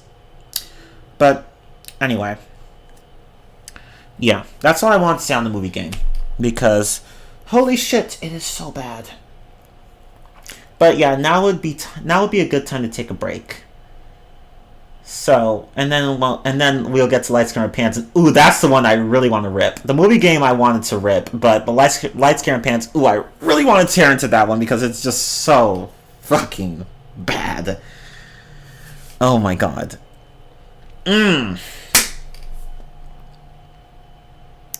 Yeah, the dialogue in Creature from the Krusty Krab was pretty bad, but I mean they got better. Yeah, as you pointed out, Nine, they got better with the Atlantis Square Pantis. I actually laughed a few times there. The humor was a lot better there. That game was a lot better actually. I actually enjoyed Atlantis Square Pantis. It was a decent game. I'm not gonna say it's the greatest game ever, but it was actually good. I'd give it like a 7.5 out of 10. Whereas Creature from the Krusty Krab gets like a 5 out of 10. And I'm being generous with that rating. I am being very generous with that rating. Yay, Maple, you're back! Ooh, you're back, yes. But, okay, so let me reiterate this last point I made. So, the whole token system of the movie game doesn't really complement the level design structure, the level structure at all. Whereas Battle for Bikini Bottom had big open levels that had like plenty of specials for you to collect, and you could take your time with everything. And by the time you finish the level, you would have already collected most, if not all, of the spatulas. So that way, like even though you had checkpoints in Battle for Bikini Bottom where it's like, okay, you have to get a certain number of spatulas to keep going, it never really felt restrictive or annoying, because again, the game does a pretty good job of telling you that you need to get as many golden spatulas as you can, and most of them are not really hard to find and are pretty easy to get. And like again, you can take your time throughout these levels. They're not meant to be like levels you could speed through. So even though you have to get a lot of spatulas, you never really feel like it's a chore. Whereas with the movie game, you go through a level once for one token, and then you keep going, and then you just keep going through the game. You don't even go back and do more things in the level. You just keep going. You keep going, and then the game stops you, and then you have to go back to that level where you got only one token. So the problem with the movie game is that they used Battle for Bikini Bottom system in an area that just wasn't really designed for it. It just doesn't work. Because again, with the movie game, these levels are shorter and faster paced, and you're not likely to get all the tokens in one playthrough. Nor does the game even do a good job of telling you that you need to get as many tokens as you can. Like it doesn't even like Battle for Bikini Bottom made it pretty clear that you need to get as many collectibles as you can. The movie game doesn't. It doesn't tell you at all. Like it does not make that clear enough at all. Like it doesn't at least it doesn't tell you ahead of time. So by the time you get to a checkpoint, it's like, oh no, you have to go back and get more tokens. So the movie games, so not only is the token system just really annoying because you have to constantly backtrack, but it's also badly designed because again, you're encouraged to speed through these levels, and then you have to go back to these and do these levels again, and it's just like, why?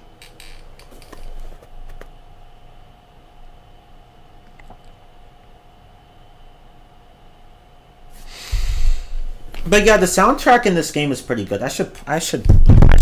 Oh shit! I hit the mic. Oh shit! I hit the mic. Sorry. Let me just. I'm always hitting the. It's really the pop filter I hit, which ends up moving the mic as well. That pop filter just constantly gets in the way.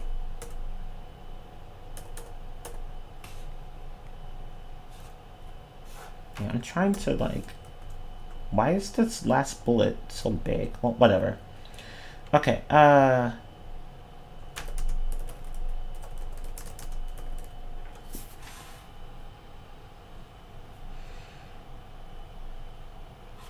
yeah, the soundtrack is good. So I will admit that. I mean, the sliding level music is just great. It's great. I love it. It's great. That shit's a bop. It's a bop. It's a bop. I love it. It's just a bop.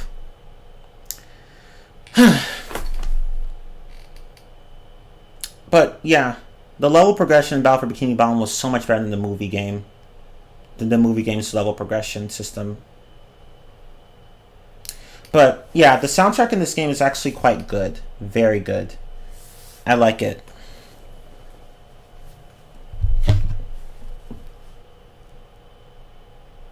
Oh, you took a picture with your family with you all wearing Christmas socks. Oh, that's cute. Although you were back faster than I expected. You were gone for like 20 minutes? Wow.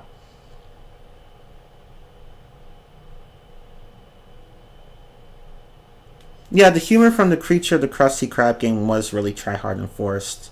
I was like, clearly these guys have never written a joke before.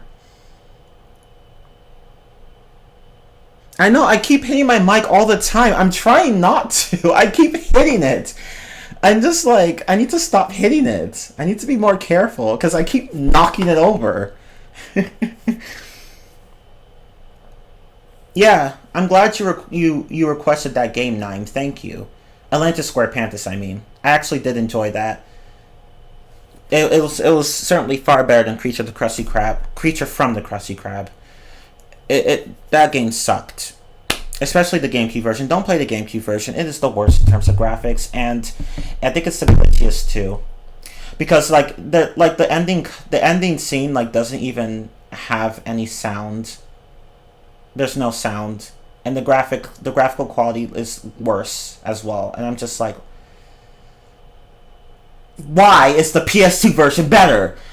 And the Wii version, well, the Wii version is better only in graphics, but in the gameplay it's shit. Because again, motion controls suck.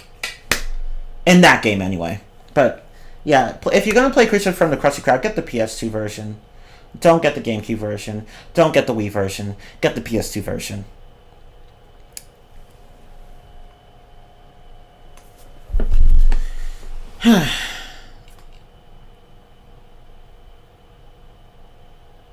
The cutscenes in the game are just slideshows. That's right, I forgot. The cutscenes in the movie game are pretty much just slideshows.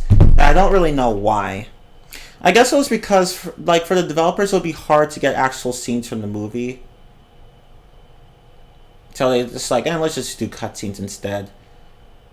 Now, to be fair, this isn't necessarily bad because Sonic and the Secret Rings did something like that and it turned out fine. But that style actually complemented the game. The slideshows don't complement the story in this game. They don't. I'm sorry, they don't.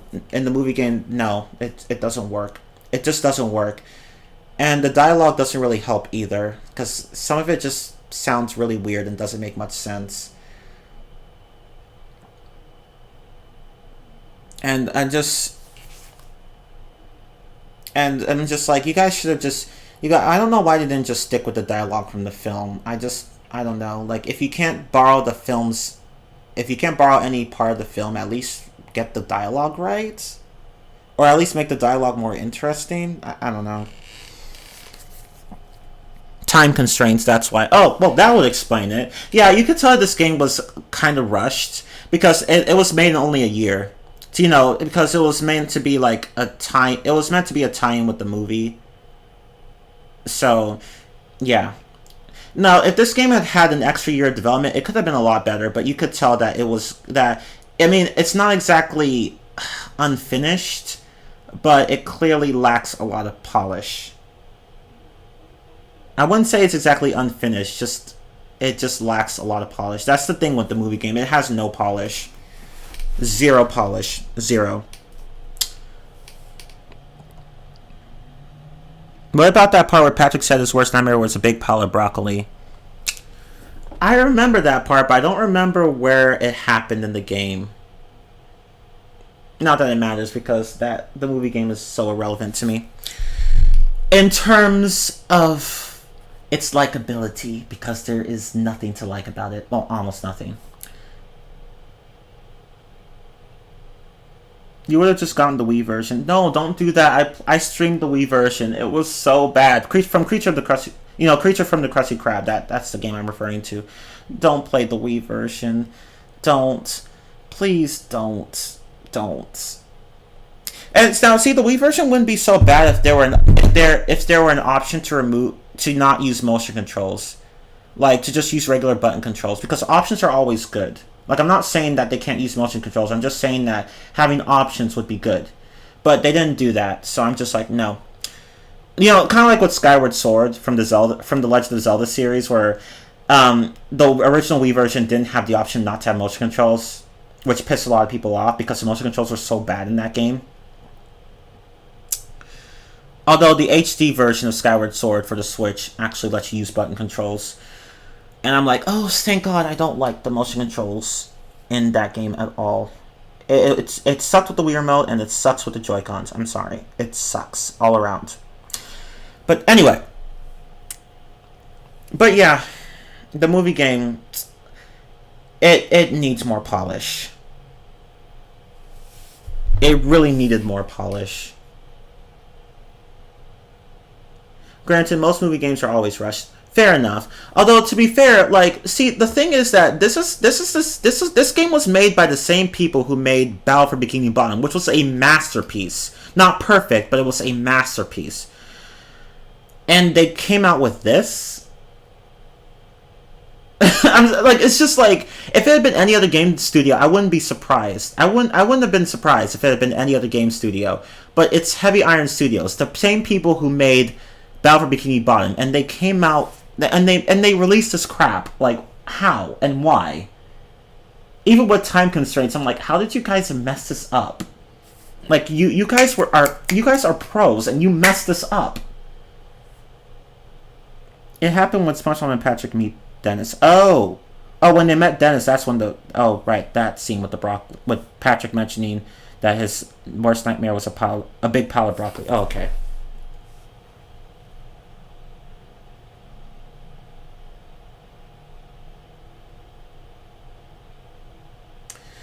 But yeah,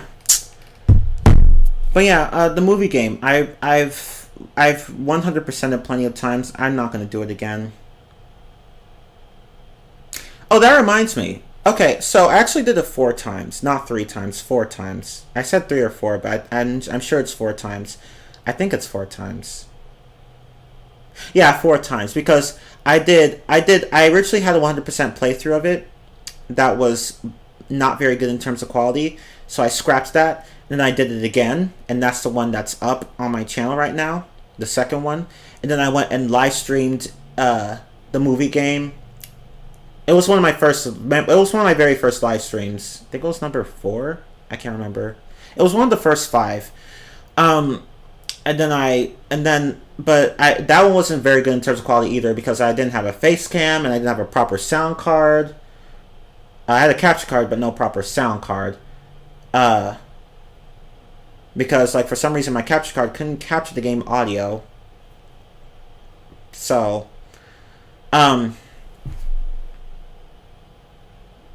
So I got a USB sound card later, but then, which is when I did and that was before I did I revisited the movie game again.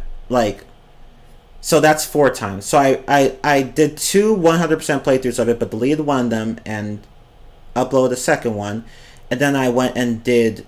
And I went and live streamed the movie game. It was one of my first live streams. And then I went and revisited it sometime later, like years later. So that's 4 times I've 100% this game. At least 4 times. I think I did it like probably maybe once off screen as well. I'm sure I did. So that would really be 5 times. 5 times I've 100% this game. 5 fucking times. So, yeah. Fuck this game. The movie game's just not good. Sorry. It has a few good things, but that's it. Yeah, it's not the worst SpongeBob game ever made, but it's arguably the most underwhelming one.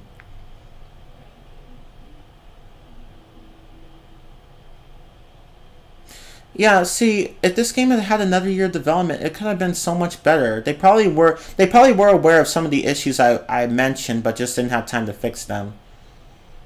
Although, to me, honestly, I understand time constraints, and because production schedules can be hectic at times, and you have releases and events to worry about, all that stuff. But to me, that's just not really an excuse. Because I'm just so tired of games suffering because of time constraints. It's like, if you don't have enough time to make the game, don't make it in the first place. I feel like it's just a waste of time and energy and resources to do that. And I'm really getting tired of a lot of games suffering because they just didn't have enough time to be polished. Either allow yourself enough time to do something, or don't fucking do it. it's just so annoying when games suffer because of that. Although to be fair to game developers, like they don't always have a say in whether and when a game gets published. I think they usually don't really. So even so, Heavy and Iron, they tried. They tried. I still think they could have done better with the time they had, but they certainly tried. But I'm just really tired of time constraints fucking everything up. Like, seriously, releasing a game on time is not the most important thing in the world. I'm just tired of that. I need to stop hitting my table as well. Am I hitting it? Oops. Oh, Merry Christmas, Andre. Let's hope if THQ has plans to do a remaster of this game, they better watch this Rantstream. Yeah, not even, and as well as the last one, but not even just those. Not even just those. Again, I'm gonna make a video where I do a more structured, more in-depth explanation of why the movie game is simply not good, like all of the problems with it and how they could have been fixed. I think I've touched just about everything. Maybe I missed a few things, but honestly, this game just has so many problems that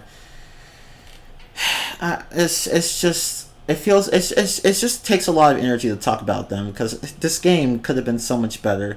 Even with the time constraints, they could have done better, but yeah, they didn't. But they tried. I can give them. I guess I can give them that much. Okay, but yeah, so that's the movie game. So, well, before we go to the movie games, let me just take a small break. And if you all need to go and like, I guess 15 minutes would be good.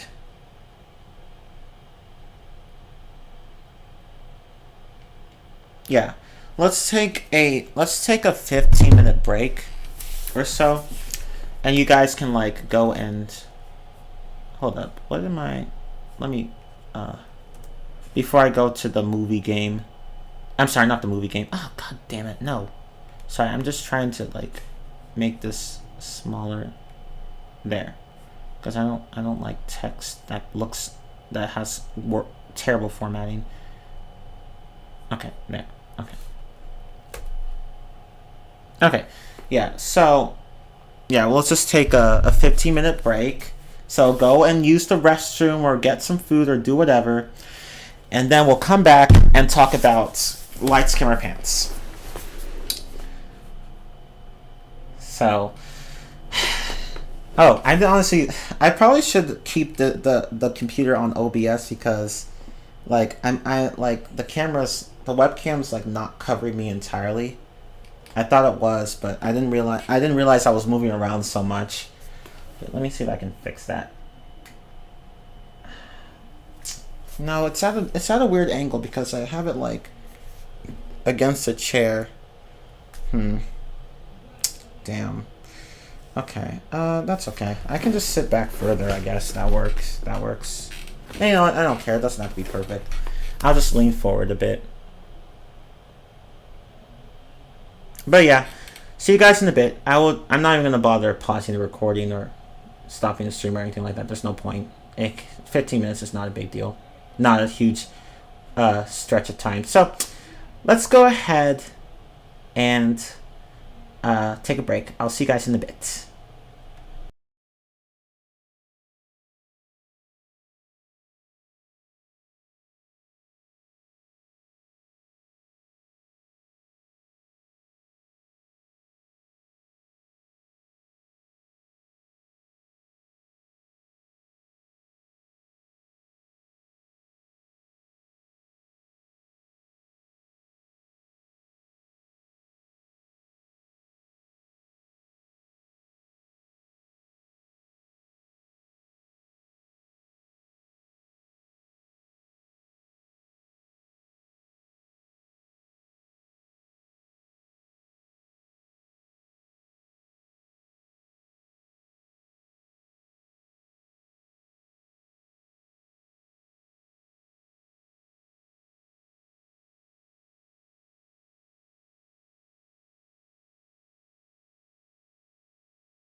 Okay, I'm back. Sorry, that took longer than expected.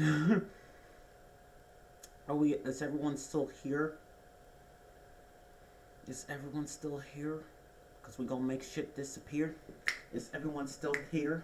We gonna make some shit disappear. No. Anyway, where did my phone go? I'm so stupid. I keep losing my phone. I literally just had it. Oh, there it is. But I am back.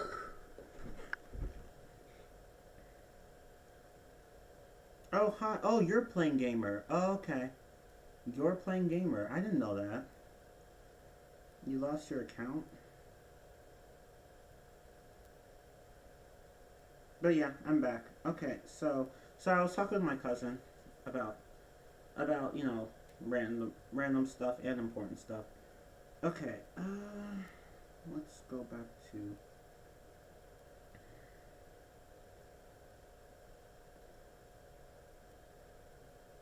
okay. Now let's continue with the rant stream. Time for the movie game. I mean, Lights Camera Pants. Ooh, this one's if you see to me, Lights Camera Pants is worse than the movie game in several ways. Like I feel like the movie game has like it has multiple problems, but they all kind of come from one thing, and that's just really poor structure. Whereas with Lights Camera Pants, I feel like the game's problems are just all over the place. Like there's just no, it's just like everything in that game is bad. Almost everything. I don't know how to explain it. I just feel like Lights Camera Pants is just worse, but it's just hard to say. So, Lights Camera Pants. Basically, it's basically Mario Party, but SpongeBob, except that there's no game board, so you go right to the mini games, which is in some ways a good thing, in some ways not such a good thing, and you'll see as we cover this game. By the way, Chi, off topic. Any flaws to talk about Left 4 Dead 2 before we continue? I can't think of any. I think the game certainly seems to be better than its predecessor, and I like that you can actually play the original campaign with a lot of the new weapons. So it's like two games in one. So I don't really have any complaints for Left 4 Dead 2. And from what I've heard, the level design and teamwork systems are just generally overall better. Left 4 Dead 1 was kind of a mess in some places, but Left 4 Dead 2 was actually good. But anyway,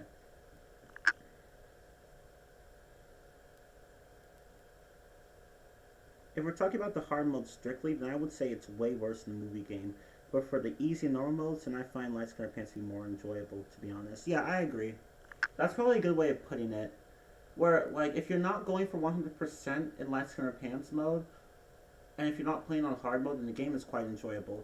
But if you are playing on hard mode, and if you are going for 100%, um, then it's a bitch.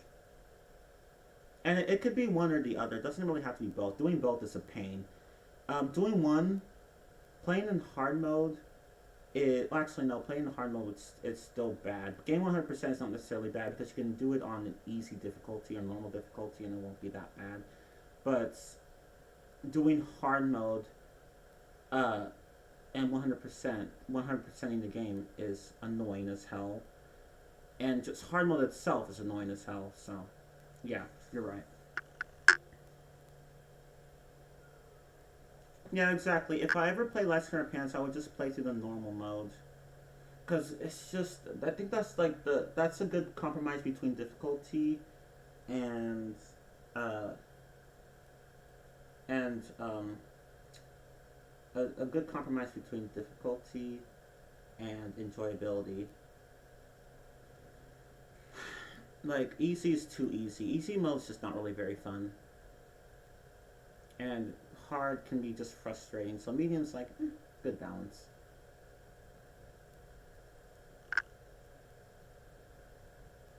Not gonna lie, I think I'm gonna disagree with some of your points on this. To be honest, Fair enough. Although I don't think you're gonna disagree with me on much though, because really many of the points I make here, most of the points really, are just gonna be the same as last time, along with some few extra things here and there. Like light skin pants is fun, but that's only when you're not going for 100%, especially on hard mode. If you are, then the game can fuck off. I mean, I'd still play Last Pair of Pants with my brother, sister. Like, if I ever get the time, I'd still play it. If I ever got the time, I'd still play it. But,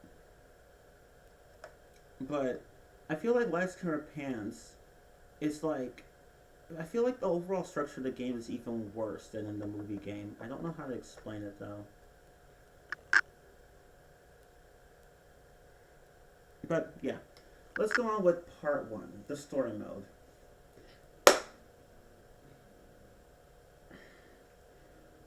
No, that's all I have to say about it. No, just no, no. That's it. This story mode is a big no. It's just no. For one thing, there are too many loading screens. I'm like, what is this, Sonic 06? Why are there so many loading screens? Like, okay, there are multiple types of loading screens. 5 types of loading screens. You have one that has a spinning. I forgot what that thing's called. There's it. I forgot what it's called. That thing that you use in action movies where they say action, and then I forgot what it's called. But it has that loading screen has that thing spinning around, and and it also has a loading screen like that's almost completely black with the word loading at the bottom right. That's the second one. The third one would be a loading screen where you get to see SpongeBob and Patrick in Mermaid Man and Barnacle Boy costumes, and the game will show you like 2 hints at the top. And then the fourth loading screen is when you see SpongeBob in his chair in his house, uh, sitting down on it. He's sitting in it and he's eating popcorn. That's the fourth one. And the fifth one would be the credit screen. But that one happens at the very end of the story mode, so you don't have to worry about that one. So it's really just 4 loading screens that you have to deal with. And they happen so much throughout the entire story mode. Oh my god. Like, and many of them are back to back. So it's like you got a loading screen here, then loading screen here, then loading screen here, and then a cutscene, then loading screen here, and here. And then he's gonna and then you get a results screen that shows you how you're doing in the story mode, and then you get a loading screen. But there are just too many loading screens. Why? Why are there so many? Yeah, like why? Why are there so many?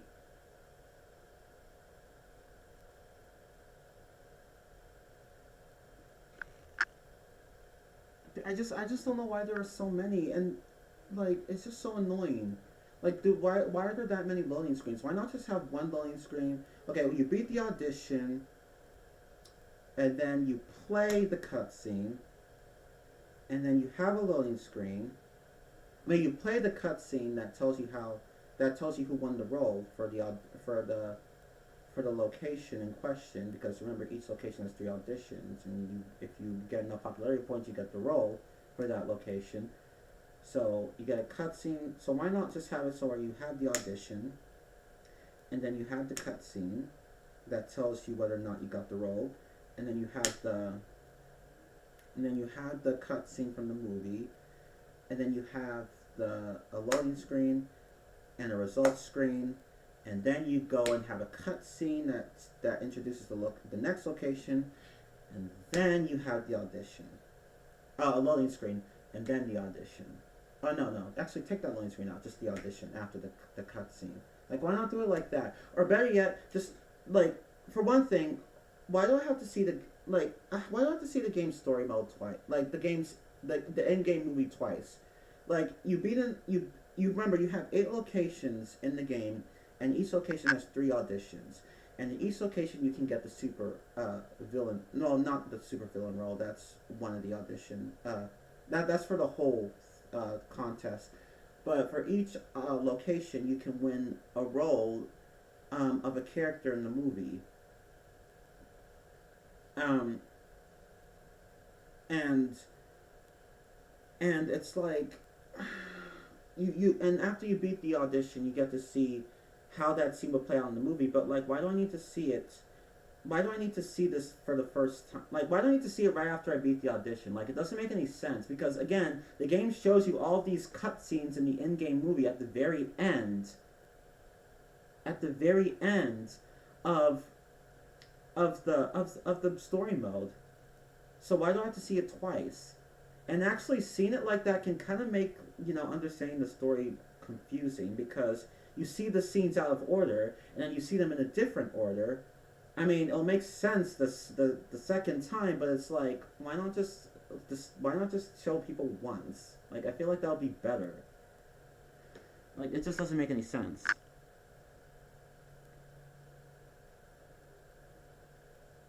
Oh, why am I? Do I sound further out? What?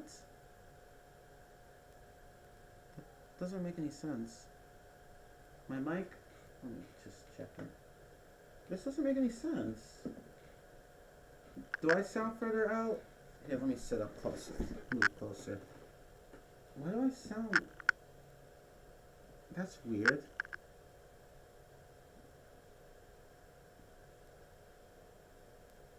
Should I? That's weird. Oh, I know why. I know why. I know why. I activated the wrong mic. Okay. Is that better? Oh my god, I did it again. I did this in the Black Ops 1 live stream and for Call of Duty and I did it and I'm doing it here. Oh my god. I'm sorry. I accidentally activated the wrong mic. See, okay. The way OBS like has these audio sources of mine set up, it's like see, there's a source called mic/aux, like AUX, and there's a source called XLR mic, and sometimes I forget to scroll all the way down, so I end up clicking on mic aux to like unmute my mic, and I forget to scroll all the way down, and instead it has XLR, and I forget that XLR mic's at the bottom, and I'm like, oh, that's the one I should uncheck. Like, basically, I get confused with these audio sources. It's just, I'm sorry. I'm glad you guys told me though. That's embarrassing. Okay, see, I don't know how to remove this mic audio source because that just keeps causing me problems here. Let me see if I can just remove it really fast because I keep forgetting. Yeah, let me disable it. And let me disable. No, actually, I need that. Let me not disable that one. Okay, good. Yeah, now I've removed it. Okay, so I will no longer confuse audio sources. Anyway.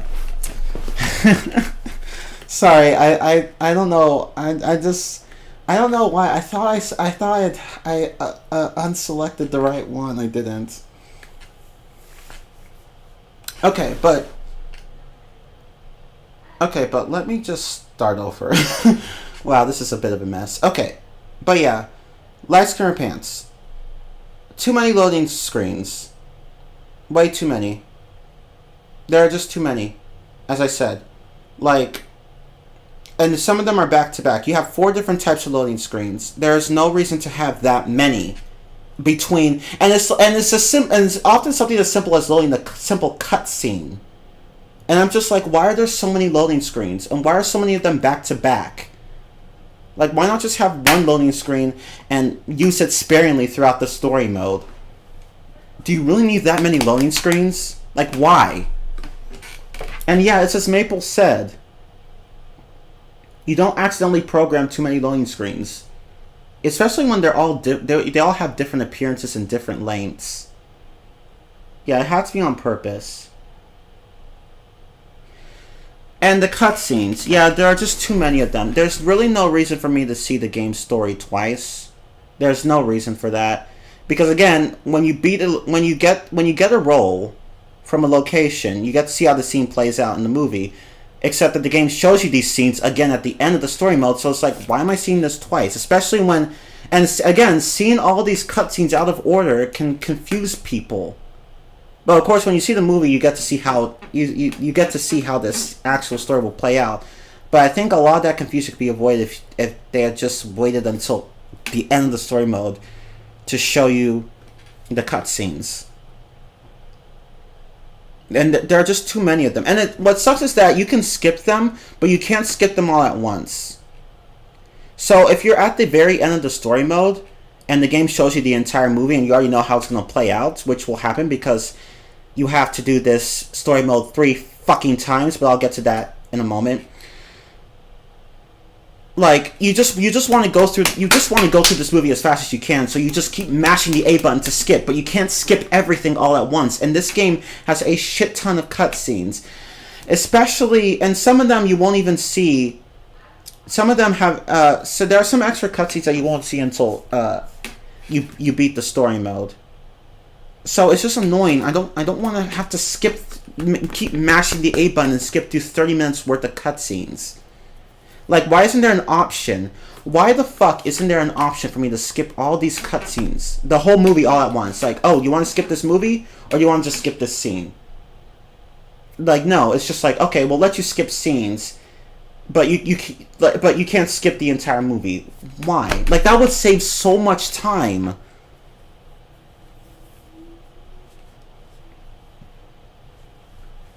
The cutscenes being out of order makes sense. Is that usually how TV shows and movies are shot? Scenes are always shot out of order. Oh, I guess that's fair then. Still, we don't need to see the scenes a second time. Just wait until the end to show how the movie will play out. I think that's better because like it builds more suspense because you don't know how that scene's going to play out for that character because again, the characters don't always have they don't all have the same lines. Or the same personalities, for that matter. So, like, I think waiting until the end to show all the scenes would make a lot more sense.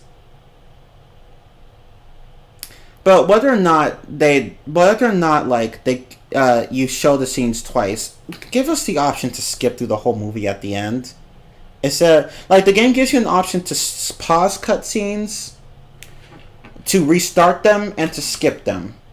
But not to skip the entire movie at the end. Why?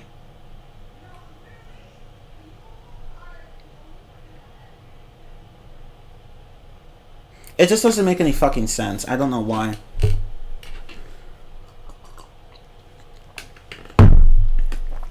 So you just end up having to mash the A button to skip 30 minutes worth of cutscenes. Yeah, fuck that. And there are too many results screens as well. I mean, I get it. Like, the game wants to remind you of your progress. You know, the results screen where the game shows you who won the role in each location and how many popularity points you have. Like, it does a little animation of that.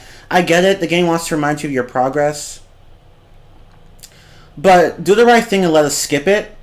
Because not everyone is going to care about that. Like some people don't need to be reminded of every single step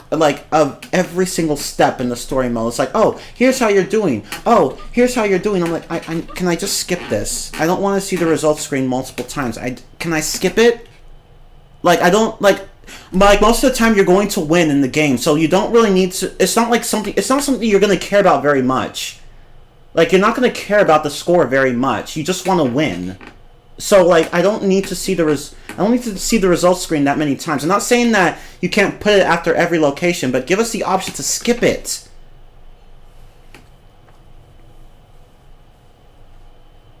Just give us the option to skip it. Like, again, it's like this game. See, that's the thing about this game story mode structure. It feels like the developers were trying to actually waste as much time as possible. They wanted to bloat the story mode because it's really like 2 hours worth of content. So they're like, okay, you know what? Let's just drag it out for as long as possible. And I'm just like, no, stop. I'm like, I don't need to see the results screen that many times. I don't care. If you want to show it to me after every location, fine, but give me the option to skip them. I just want to get through the game. I don't care about the score all that much.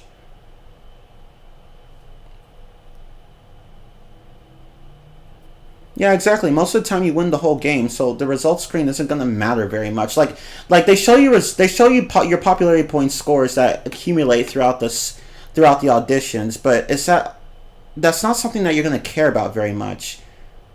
Like, I really only pay attention to that at the very end.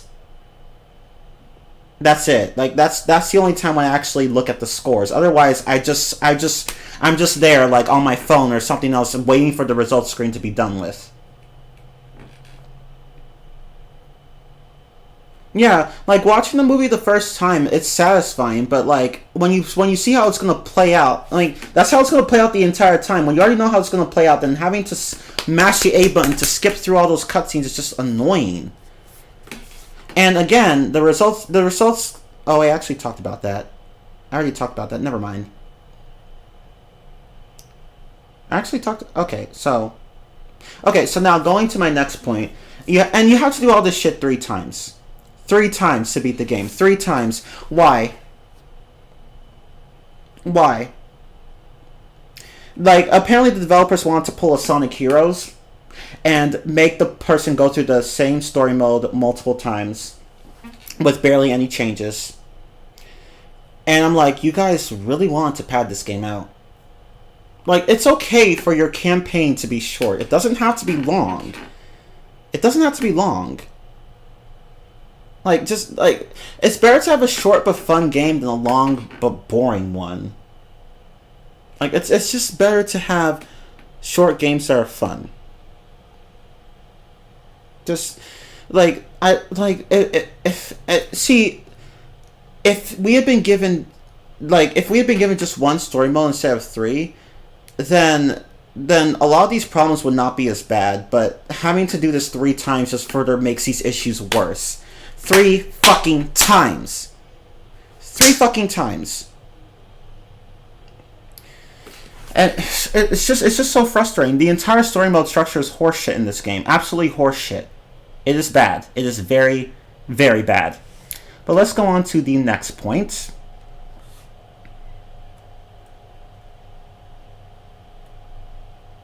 Because, well, actually, wait, let me say one more thing. As I said, there are barely any changes to each subsequent playthrough. So really all that changes is that, oh, you have to get more popularity points now. And then that's it. That's the only difference. No extra dialogue or cutscenes or awards or anything like that. You go through the same thing, but things are just slightly harder for you. That doesn't warrant a second playthrough, or a third one for that matter. But anyway, let's go on to the next point. Oh, hi, Plain Gamer. The broken reward system. Honestly, this is the dumbest reward system I've ever seen in a SpongeBob game, let alone in any game. This game has such a stupid reward system. So, each story mode has its own set of rewards. So, Bronze story mode has an award. Has like a set of rewards, then Silver story mode has one, and then Gold story mode has one. And this isn't bad, but here's the thing. When you start a new story mode, if you don't get all the rewards of the previous story mode, they'll be locked forever. You won't be able to get them again. They'll be locked forever. And if you want to go back and get them, sorry, you'll have to either use cheat codes or start over. Just start the entire save file. Like, just wipe your save file and start over. And I'm just like, why is this even a thing? Why did the developers allow such a huge-ass problem to be present in this game? What the fuck was stopping them from having... What the fuck was stopping them from finding a workaround to this? I just... Like... Okay, like, why? Like... And what I love is that Okay, so the game doesn't warn you about this at all. Actually, no, it does warn you about this. It actually does warn you about this. You get a nice little warning in the story mode. Like, whenever you start a new story mode, you get a nice little warning there in black text that says, "Warning, when you start a new story mode, all the previous rewards will be forever remain locked. So you gotta make sure you go back and get all that shit before starting a new story mode." And it's like, oh, okay, well, at least it gave us well, it was nice of them to, like, warn us about... No, fuck you! No, just fuck off with that! No, fuck off with that! Fuck off with that! You're not fixing the problem, you're just... Okay. That's... Acknowledging the problem is not a solution. It's not. Just fuck off with that. That one thing pissed me off the most about this game. The developers were aware of this problem and did nothing to fix it. I don't care if there were time constraints. I don't care. I just... Either find a workaround to the solution or find a better system. If you have to warn the player, that your system is shit, then maybe, just maybe you need a better system. How surprising! Don't sit there and tell me, "Oh, well, we warned you." No, fuck you. No, fuck off. That's not fixing the problem. That's putting a bandage on it. Fuck you. Fuck off with that mindset. That warning is pointless. Get off. Get the fuck out of here with that shit. That warning is pointless. Seriously, what was stopping them from finding a workaround? They could have had a mode where you could actually go back and win the rewards you missed. There are games that do stuff like this. If you miss something the first time, no problem. You can go back and get it a different way. You'll have to wait longer, but at least it's something.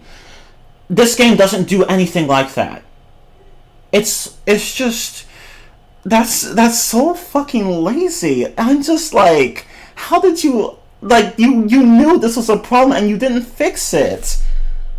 No, no, fuck you. Like, I can't stand people that do that. Like, no, that's just lazy. Like, you knew about it and you did nothing to fix it. If I ever had any developers do that shit for a game, like, if I was ever the supervisor of a game, and I had developers do that shit, I would just rip them a new one. I'm like, no, go back and fix that problem. Don't just acknowledge it. That's not a solution. Go back and do your fucking job and fix that shit. And stop being lazy. You knew this reward system was broken and you did nothing to fix it. So a lot of people are going to be like, "Oh, well, I can't go back and get the rewards now." Well, shit. And then they'll end up having to start over their game, or they'll just, suck it up and continue. And I'm just like, how fucking lazy do you have to be to allow this shit to happen? Like, I swear to God, I've never seen... I don't know. Like, I don't know why this has triggered me so much, but oh my God. That's just so fucking lazy. And, like... They knew about the problem. All they just had was, like, a little warning that it's just like... You thought that was good enough? You thought that would absolve you of any responsibility? You really think that's how it works here in the real world? No, fuck you. Anybody who designs games like that should be fired. That's all I'm going to say on the matter. Just, fuck you. Fuck off with that. Fuck off with that. Oh, the rewards will remain unlocked. No, fuck you. Fuck you. That's not good enough. Because it's not even just the warning itself that pisses me off. It's that people aren't necessarily going to know what you're talking about. Because here's the thing, the game doesn't really tell you that the game tells you that each location has one artwork piece to unlock and one action figure to unlock. So, but by that logic, the third audition doesn't have any rewards. But here's the thing, though. The game doesn't fucking tell you that the extra rewards, the bonus auditions, like Mother of Pearl, Tethered and Weathered, Hook, Line, and Cheddar, the game doesn't tell you that those auditions have rewards, too. So, if you try to go through the story mode and get all the rewards you can, and then you start a new story mode, and you see that one's missing, oh, that's because you didn't do Mother of Pearl. You didn't. That one had a reward too. You didn't do it, so it's on you. No, fuck you. Just fuck off with that. This reward system is shitty. It's shitty. It's shitty. It's the worst reward system of any video game I've ever seen. And the developers did nothing to fix it. It's like, and it's not even just that. I swear to God, the reward system has so many issues. And okay, so the requirements for getting these rewards. So there are two types of rewards, right? Action figures and artwork pieces, or just artworks. So there are two types of rewards, and those are the two types. And they both have requirements. So you complete a certain requirement, and then you get the reward. And for artwork pieces, you have to get a certain high score. So you get the high score and you're done. Or you pass the high score and you're done. Whatever. You have to get at least that score. But for the action figures, you have to do a certain feat, or like do a certain objective a certain number of times. Like, for example, in flipping out, you have to get like a 20 patty combo a certain number of times. And of course, these requirements depend on the story mode. So technically each audition has up to 3 rewards. One for bronze, one for silver, and one for gold story mode. So, okay, so the thing about these rewards is that they're almost impossible to figure out without consulting a guide or without looking up the game's coding, as I did. And because I swear to God, it's like these requirements are just so vague and hard to figure out. Now, with the artwork piece, it's not too bad. You get a high enough score, and then boom, you're done. Okay, not a big deal. But with the action figures, some of these requirements are they're just hard to figure out on your own. You basically just have to keep playing until you somehow manage to get the reward. And I'm just like, could they not at least tell us what these are? And what I hate is that they don't even tell you. They tell you, okay, two auditions in the location will have an award, so that means that one will not. But they don't tell you which one has the rewards and which one doesn't. Which ones have the awards and which one doesn't. So that's even more confusing. It's like this game is just too lazy when it comes to helping you out with stuff like this. It just gives you a few hints, and then you just pretty much have to figure out the rest on your own, which wouldn't be so bad if the requirements weren't so damn vague. I swear to God, like, I was like, you know what, fuck it. I tried to figure these out myself. I just couldn't. I'm like, fuck it, I'm just going to go and look in the game's coding. And that's what I did. And I looked at all these requirements, and I was like, okay, so that's how you get these. Cool. Now let me go online and post them so that people can stop suffering too. And the requirements themselves, many of them are really fucking stupid. Here, let me go and... I have a website here. I should have linked this in the description, but that's okay. I have a website here. Here, let me actually block this for a moment. I have a website here. Where I actually... It's a guide for the game. Lights, Camera, Pants. Let me see if I can find it. It's on Google's site, so I should find it pretty easily. Let's see. I think it should be here. I wonder where it went. I'll just look it up online.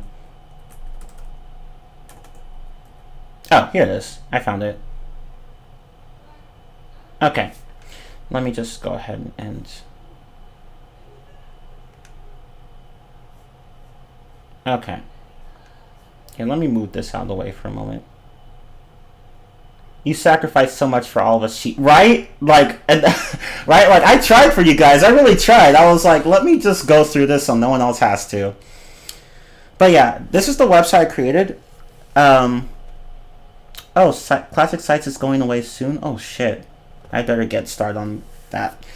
But anyway, this is the website created.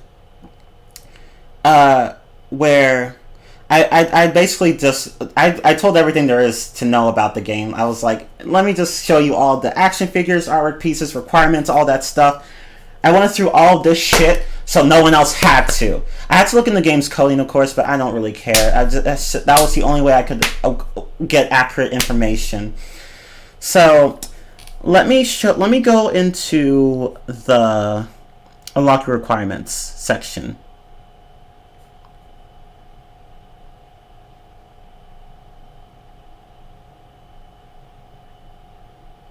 Wait, what is this?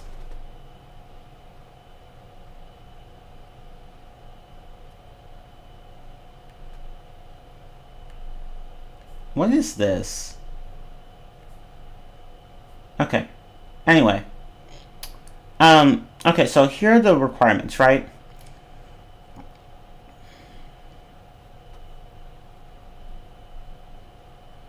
Okay, so let's see. Let's go to... I'm trying to find... Okay, so here's one. Beats Me, right? So let's look at Beats Me. Let's look at Beats Me. Oh, shit. Oh my god. Let's look at Beats Me. You know, the audition with the drum, with the percussion instruments. Like, you have to, like, do Simon Says, basically. Okay, so... here are the requirements for Beats Me. You have to repeat. You have to repeat 3 rhythms. So you follow Squilliam, right? He does a rhythm, and then you do it after him. And you have, remember, 2 sets. Two instruments, one on the left, one on the right. So you repeat 3 rhythms after him. So you basically you do 3 rhythms in a row, and then you get the reward for bronze story mode, and that's it. It doesn't matter what the score is. You just do the rhythm. So you could get like a 5 as a score. You know how you could get like a 5, 10, 15, or 20? You could get a 5 and still get the reward. So you could get like... so it really doesn't matter what the score is. Which is really fucking stupid. It makes the reward easy to get, but it's so fucking stupid. So you could get like... basically you just don't have to get... you just can't get an oops for like at least 3 rhythms. So you could get like... a score of 5 on 3 rhythms in a row, and then never touch, and then get as many oops as you want, and then you get the reward. What sense does that make? Like, you're not even gonna make it to where someone has to get a perfect score, like at least like 3 perfect scores in a row, or at least 3, or just a certain number of perfect scores. Period. Like, why would you program it like this? No joke. I actually tested this out. I went through the entire audition and got 5s on every single rhythm. 5s, which is really easy to do. Just do the first note and then that's it.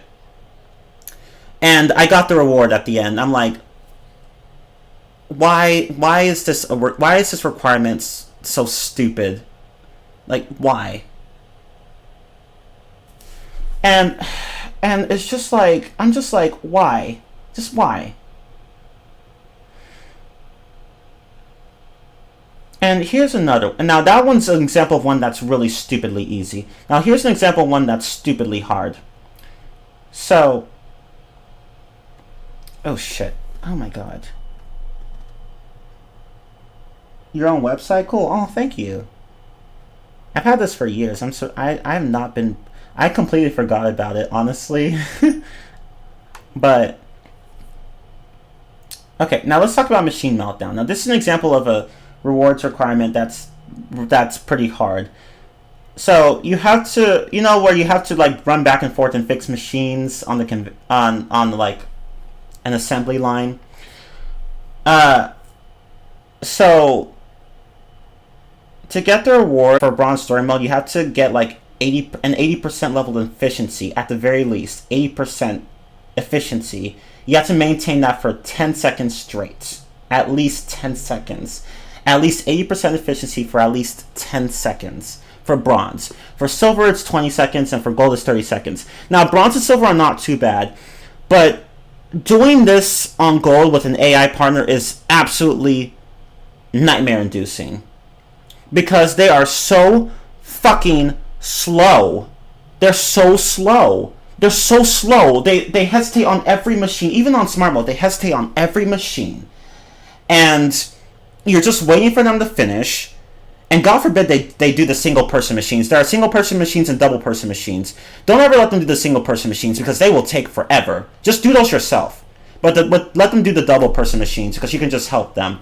But they take forever, and then their hesitation just causes that gauge of efficiency to drop. And it's like you're trying to keep it above 80%, but you can't because they're too fucking slow.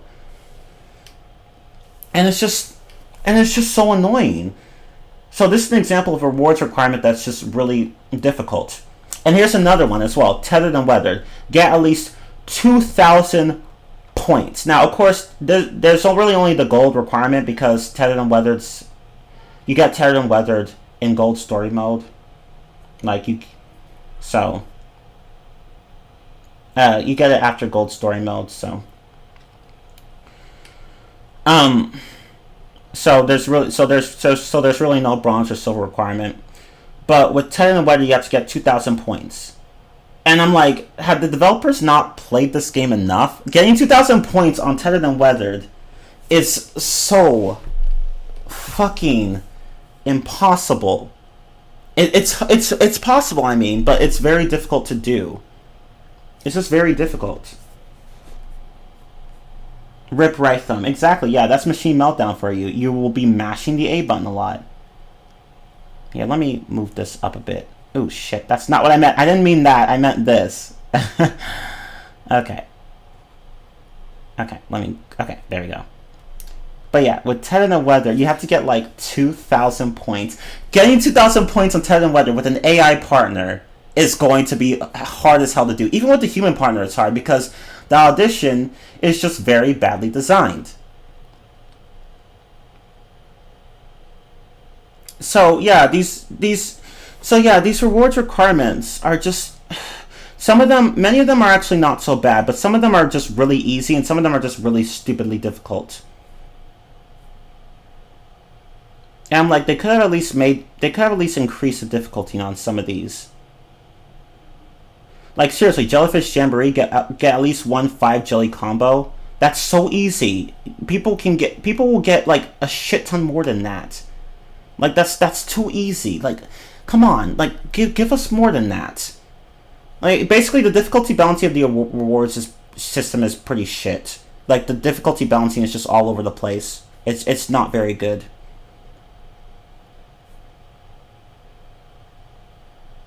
Okay, but what's down here?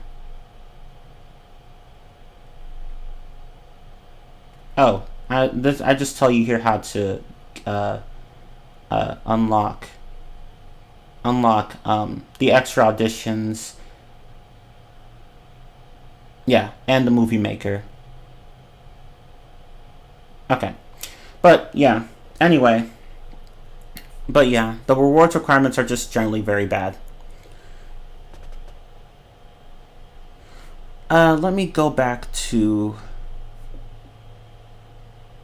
Oh, that's right. Okay, so another thing that's really annoying is that whenever you unlock... You know how when you beat a story mode, you get an audition? So if you beat Bronze story mode, you get Mother of Pearl. If you beat Silver story mode, you get Hook, Line, and Cheddar. And if you beat Gold story mode... You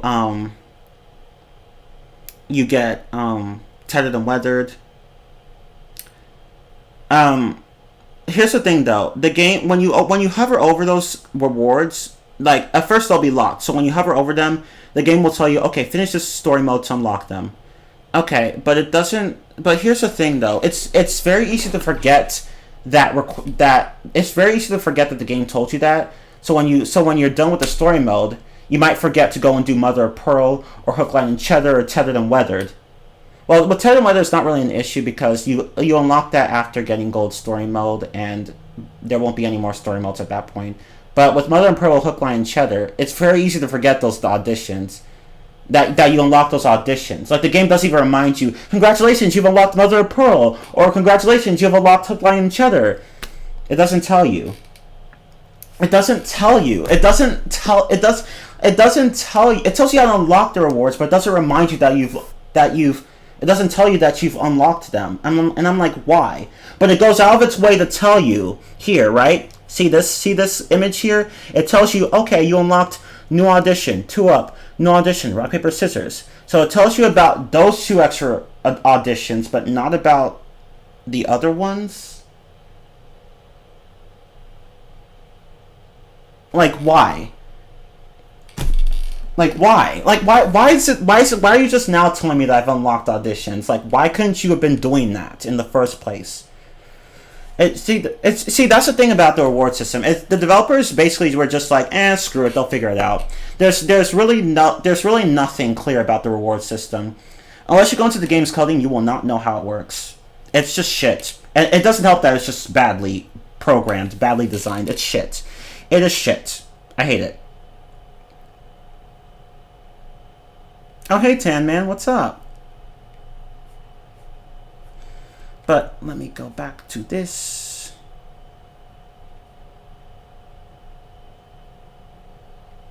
Okay. Yeah. Fuck this. Fuck this fucking reward system. It is so broken. Okay. So let's go to part 3. I know we were on part 2 for a while. I'm sorry, but that reward system is so terrible. It's so lazy. Ugh. It's just lazy all around. Lazy and vague.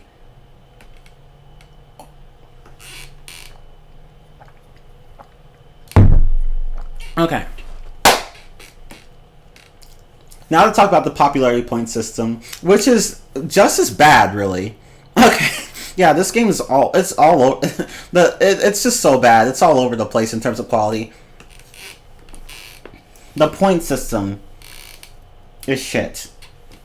It's shit. It's shit. It's so bad.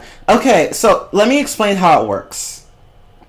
So whenever you beat an audition, right, you get a score, and depending on what you're doing in the game, that score gets multiplied by a certain number, and then you get a popularity point score. So, like, and this applies only to tournament mode or story mode, so it doesn't work in single audition mode for obvious reasons, because you have only one audition and no tournament mode, and like you do only one audition, so the popularity point system won't be applicable. Although it's possible to have a tournament mode with just one audition, but that's beside the point. Basically, the single audition mode doesn't have popularity points. So it's really just tournament mode and story mode. So the game gives you a score for an audition and then multiplies it by a certain number, and then that becomes your popularity point score. And the score multiplier, as I said, it depends on what you're doing. So it depends on the audition, and it depends on the story mode, or even the tournament mode for that matter. So what do I mean by this? Okay, so each story mode has its own set of multipliers, if that makes sense.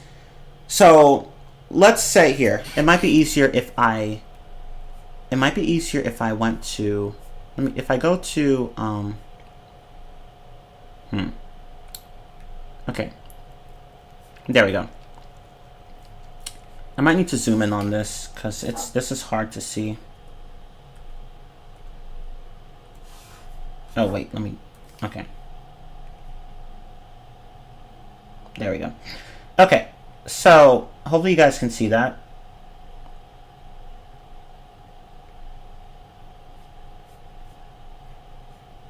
Okay, so here's how the system works. So, okay, let's go to let me see, let me find a good one. Let's go to Mother of Pearl. Right, let's go to Mother of Pearl. So which is down here. Let me highlight it for you guys. And don't worry about the numbers at the end, like reasonable max score. That's not important. Okay, so here's how this works. So let's say I'm in bronze story mode and I get 200 points in Mother of Pearl. Okay. So I check the bronze. So like, okay, so the first number here. Actually, no, I'm sorry. The first numbers here are Actually, ignore the first numbers. I'm sorry. So ignore everything after the first number. Like, it's like here, like for Mother Pearl here. Let's start with 40. So that's the 40, 21.25, and 15.0. Those are the bronze, silver, and gold story mode multipliers. So I get 200 points in bronze story mode in Mother of Pearl. So I multiply that by, so I get 200 and I multiply that by 40. And I get a score of 8,000. But of course, you can't go past 5,000 in this game because 5,000 is the max popularity point score. So the game will just stop after 5,000. Okay, now let's say I get 100 points, but I get it in gold story mode. So let's do that. So 100 times 15. So I get 1,500 popularity points. So that's how it works. So you get a score, and then you get a multiplier depending on the story mode, and then that's your popularity point score. And if you're doing this in tournament mode uses the bronze story mode multipliers always. So it doesn't matter what story mode you're in. Tournament mode will always use the bronze story mode multiplier. But that's beside the point. Basically, that's how the popularity point system works. Now, the problem with it, however, is that the numbers just weren't fine-tuned enough. They weren't fine-tuned enough. Sometimes it's stupidly easy to get a really high popularity point score, and sometimes it's just very, very difficult. And one audition that's most notable for this is Charge in the Chum Bucket area. It is retardedly difficult to get a good popularity point score on that. And I think that's the one audition that causes people to be stuck on the Chum Bucket. Like, that's just one, I think that's the one audition that causes people to get stuck. Along with perhaps Surface Tension. But yeah, that audition, Charge, does not give a lot of popularity points because the multipliers are just so very low. Or rather, or actually it might not be the multipliers, it might be the scoring system itself in that game. But whatever it is, basically it's very hard to get a high popularity point score there. So clearly some of these numbers were not fine-tuned. And I could provide more examples. Like with Mother Pearl, for example, here they may gain the high popularity point score stupidly easy. Like seriously, 8,000 points in bronze story mode. Like really, like you fine tune these to make them to make getting good popularity points harder for some auditions. But for other auditions, they should have made it a lot easier. But they didn't. So these numbers clearly weren't fine tuned. And as Naeem says, the system is broken. It's fucking broken. It's a stupid system, honestly. Not the system itself, really, but just the numbers. I should say the numbers are the issue, not the system. The developers just didn't fine-tune these numbers enough. And I love how the game is all like, oh, you can get 5,000 popularity points maximum. You sure about that? You sure about that? My ass. God, it's a bad system because again in gold story mode and silver story mode, gold story mode in particular, there are times where you'll be stuck in certain locations because you just can't get enough popularity points, and it's frustrating. Yeah, exactly. Exactly. It's way too hard or way too easy. That's the thing about this game. There's just no good difficulty balancing. It's all over the place in the reward system requirements and in the popularity point system. It's all over the place, and the AI as well, but we'll get to that in a moment.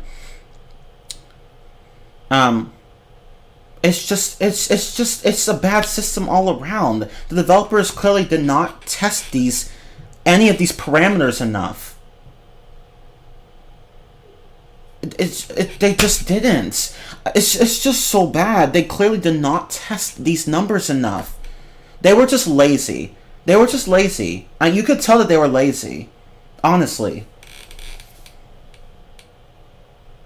It's just lazy. Like, theoretically, you could get a max popularity point score in story mode. You could get a maximum of, like, 120,000 points. Because, you got 5,000 per audition. 3 auditions for lone location, 5,000 times 3, that's 15,000, times 8 locations will give you 120,000. So you could get a maximum of 120,000 points, but you're never really going to get that number. It's impossible. Even in bronze story mode, it's not going to happen. Even if you have the easy mode, you might get close to that number, but you're probably not going to reach it. It's not going to happen. It's just not going to happen. Oh, and one thing I need to add, actually. So I need to point out that, and this just further makes the issue of not getting enough popularity points in the story mode even worse. There's one thing I need to point out. So let me just do this. Okay. So I forgot to add something. So you know how in story mode you have whenever you finish an audition and you're looking for you're looking at the audition score results, and then you want to look at the popularity point score results. And you know how there's this little line, this bar, in the results screen that says popularity points needed for role or something like that. And then it's like, what? I think it's it's like 12,000 for bronze, 12,750 for silver, and 13,500 for gold. Let me actually type that in the description. In the presentation.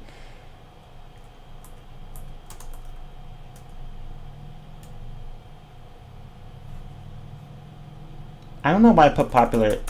PP stands for popularity points. That's redundant. I don't know why I put that there. But anyway.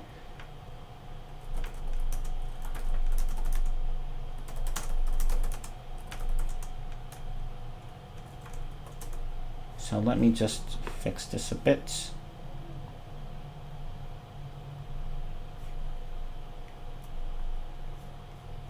Hold on.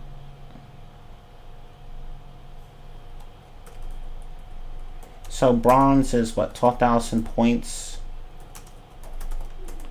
and silver is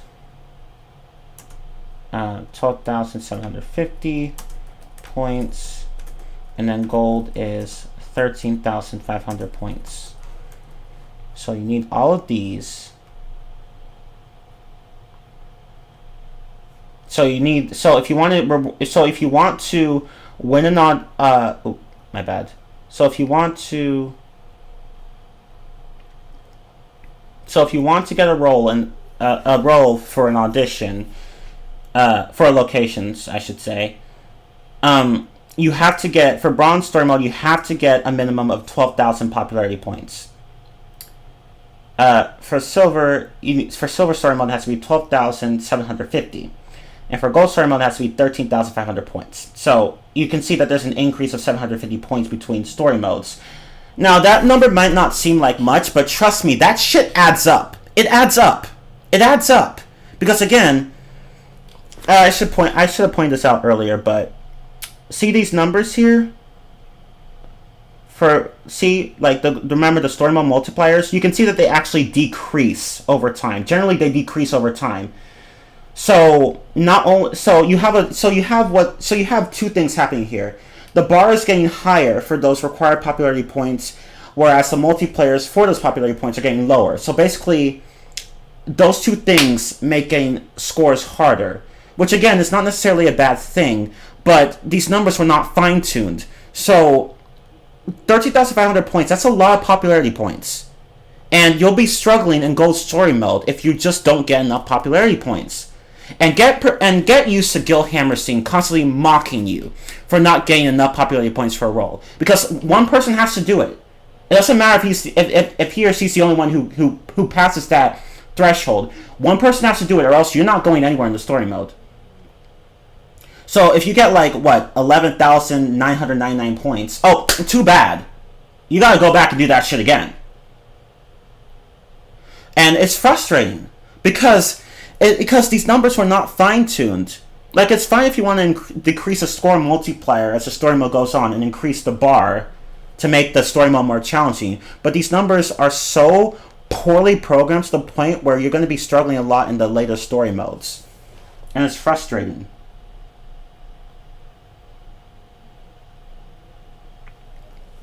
Like, seriously, these points add up. 13,500 points is a lot. These add up. You think 750 points isn't much? No, it is. Trust me, it is. It is. It's bad. God, if they had just tested these numbers a lot more, then this popularity point system would be a lot better. The scoring system in general would be a lot better, but that's not what happened.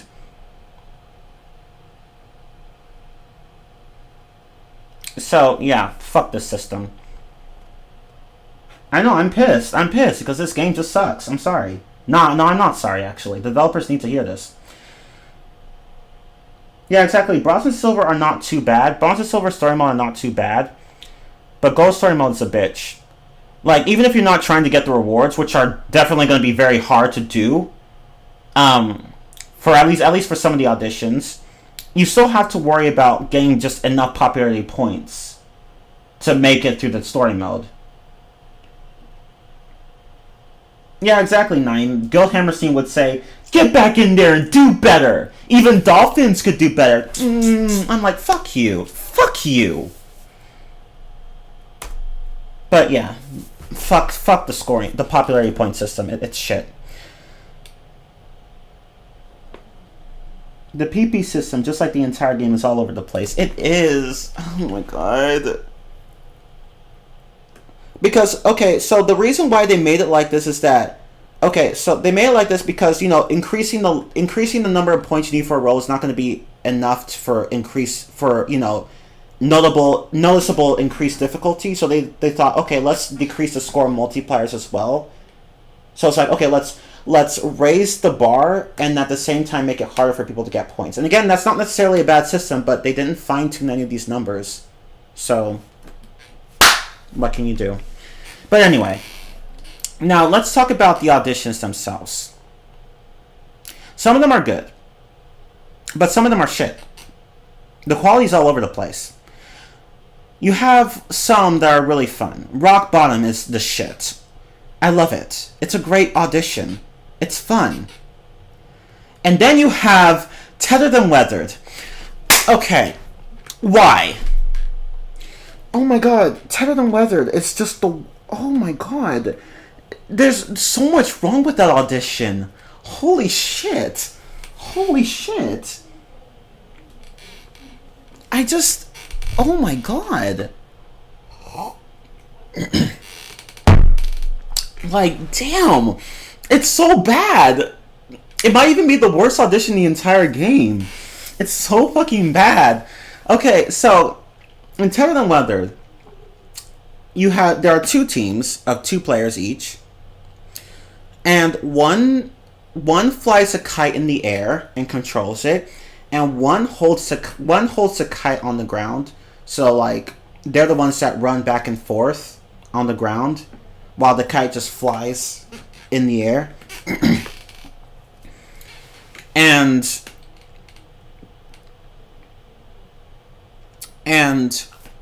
and there are clams that fly left and right up high, and the kite flyer has to go and collect them and then drop them down to the runner who grabs them, and then they get points. Or they don't have to throw it like right to the runner. They could just they can throw it on the ground. The runner can run over and pick the clams up. So this system is not necessarily bad, but everything around it is. The concept's not bad, but the execution is awful. For one thing, the kites control like ass in the air. They control like ass. They do. Like, you try to move up, down, left, and right, but you just end up... It's like you're fighting the controls the entire time. It just takes forever to go where you want to go. And it doesn't help that the wind constantly gets in the way too, and it's constantly shifting directions.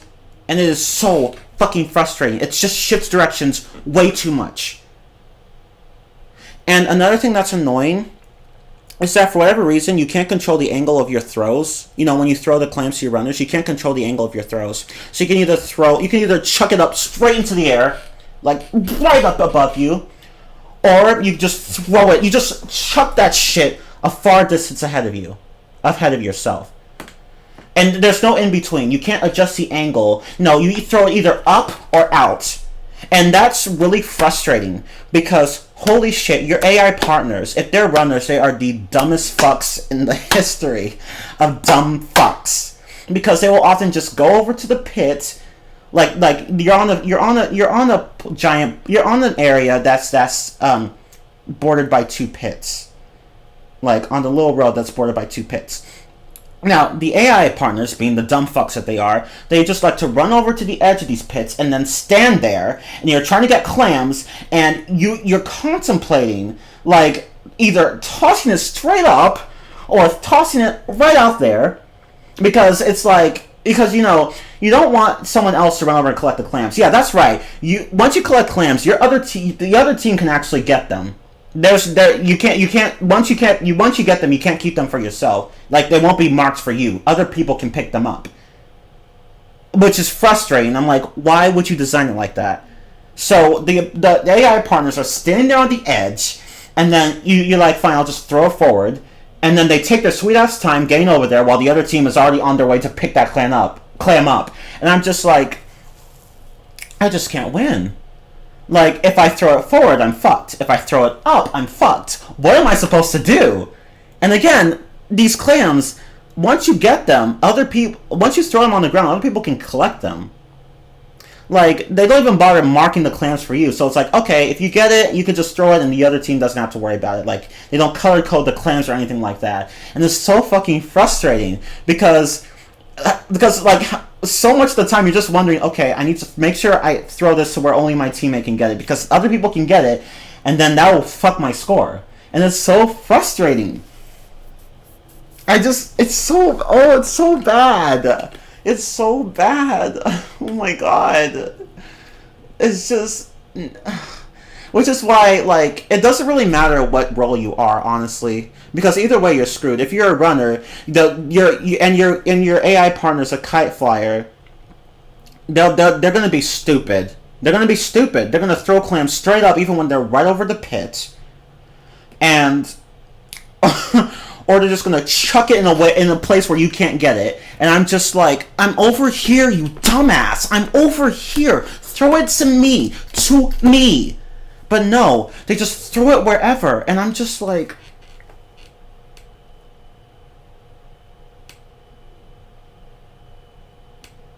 Were you born with a birth defect that affected your brain?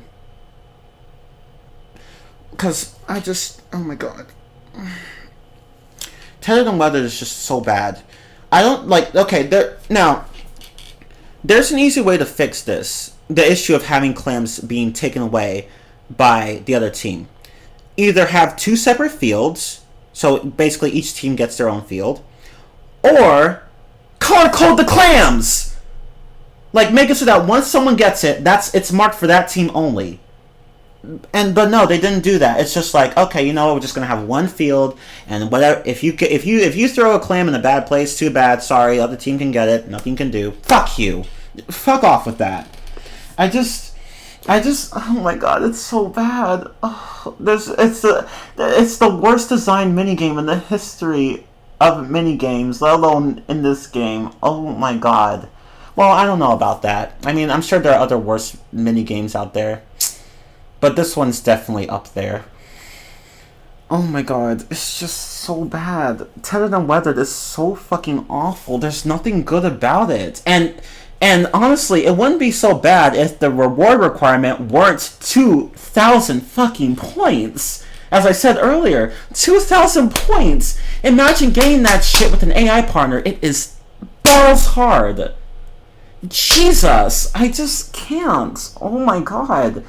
And even with the human partner, a human partner will be better, but it's still going to be difficult. I can't. I just can't. It's so bad. Oh my god. Whoever designed it should have been fired from the spot. I don't know, just like, no, you're out. No, you're out. I don't want you working on my team anymore. Bye. That's what you get for designing something so bad. Just bye. Just bye. Go. Just leave. Bye. I'll find someone more competent. Just, God, it's so bad. Oh my god, it's so fucking bad. It's so bad. Worst audition in the entire game. Jesus. Yeah, exactly. It just didn't need to happen. It's such a dumb audition. There's nothing good about it. Like, I think I covered just about every issue in that one. Dumbass AI partners, and shit minigame design. It's so bad. It's so fucking bad. And now here's another audition that you guys know I rage quit at. You remember that audition? Jellyfish Swish? Okay. That game clearly wasn't tested very much either. It's like, okay, so remember, in every audition there are like 3 different difficulty modes: easy, normal, and hard. Or technically easy, medium, and hard, whatever. And so for Jellyfish Swish, the more the difficulty increases, the more the collision hitbox of your net, like the hitbox of your net, the more the hitbox of your net decreases. So in easy mode, it's really big, like it'll extend even outside your net, and quite far from it too. But in medium, smaller, but still the hitbox is still quite big for your net, because remember, you bungee jump down into some sort of chasm, and then you go and collect. You swing your net to catch jellyfish swimming down there, and then you go up and then put it in your hive or bag, whatever. So on normal, on easy, the collision hitbox of your net is big. On normal, smaller, but still big.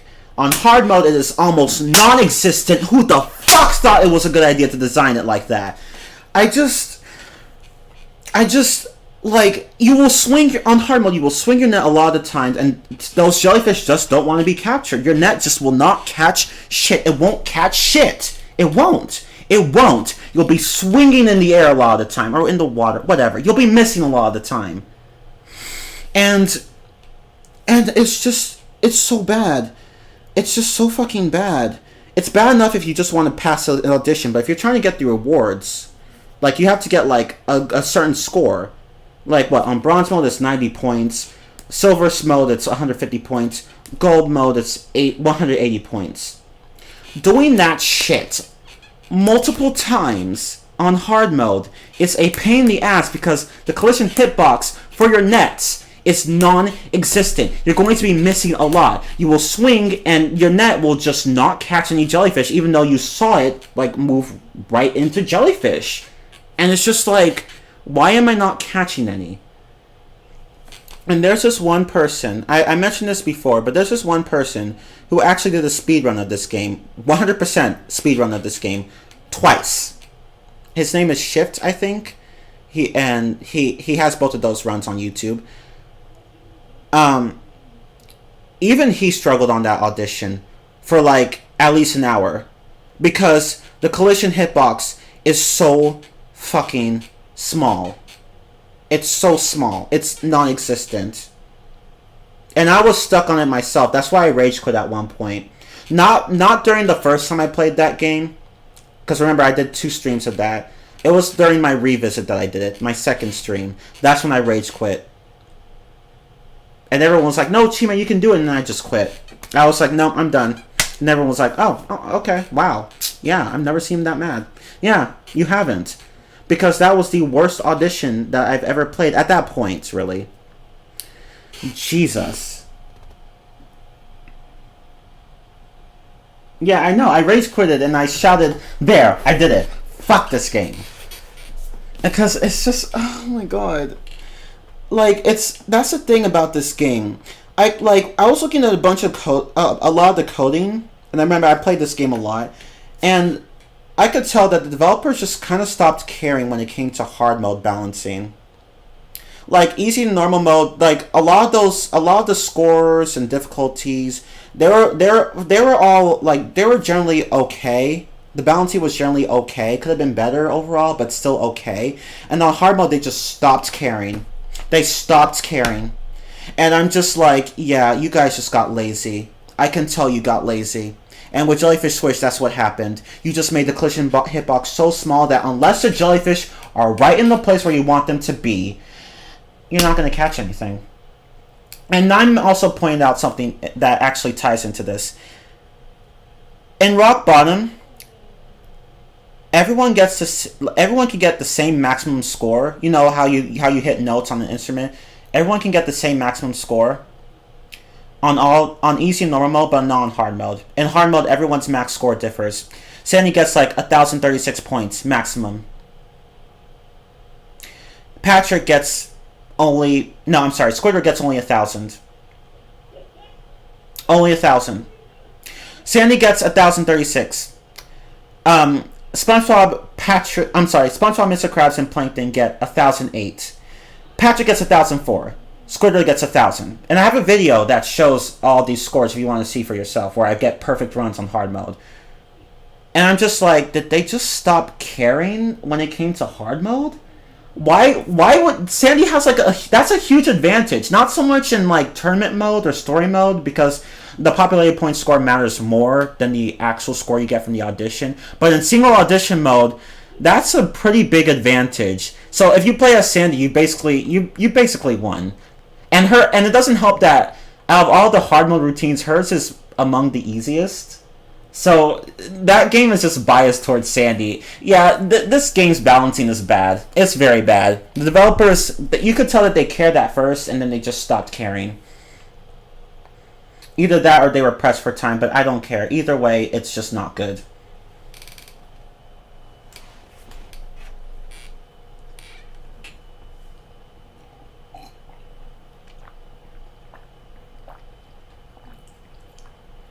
Yeah, if you want to see my rage quit of Jellyfish, where I played Jellyfish Swish, it's my revisit of the game, not the first stream. Not one of my first streams ever. Like, the revisit. I forgot what live stream number it was, but just look up Livestreamer Pants Revisit Team Early 15 or something like that, and you'll find it. I did it was like the first part of Silver Story Mode, I believe. Or was it Gold? I can't remember. It wasn't Bronze. It was either Silver or Gold. I can't remember. You'd have to go and look. Oh, Part 3. Oh, well, Maple said in the chat. Never mind. So, yeah, well, there you go. So, at the end of Part 3.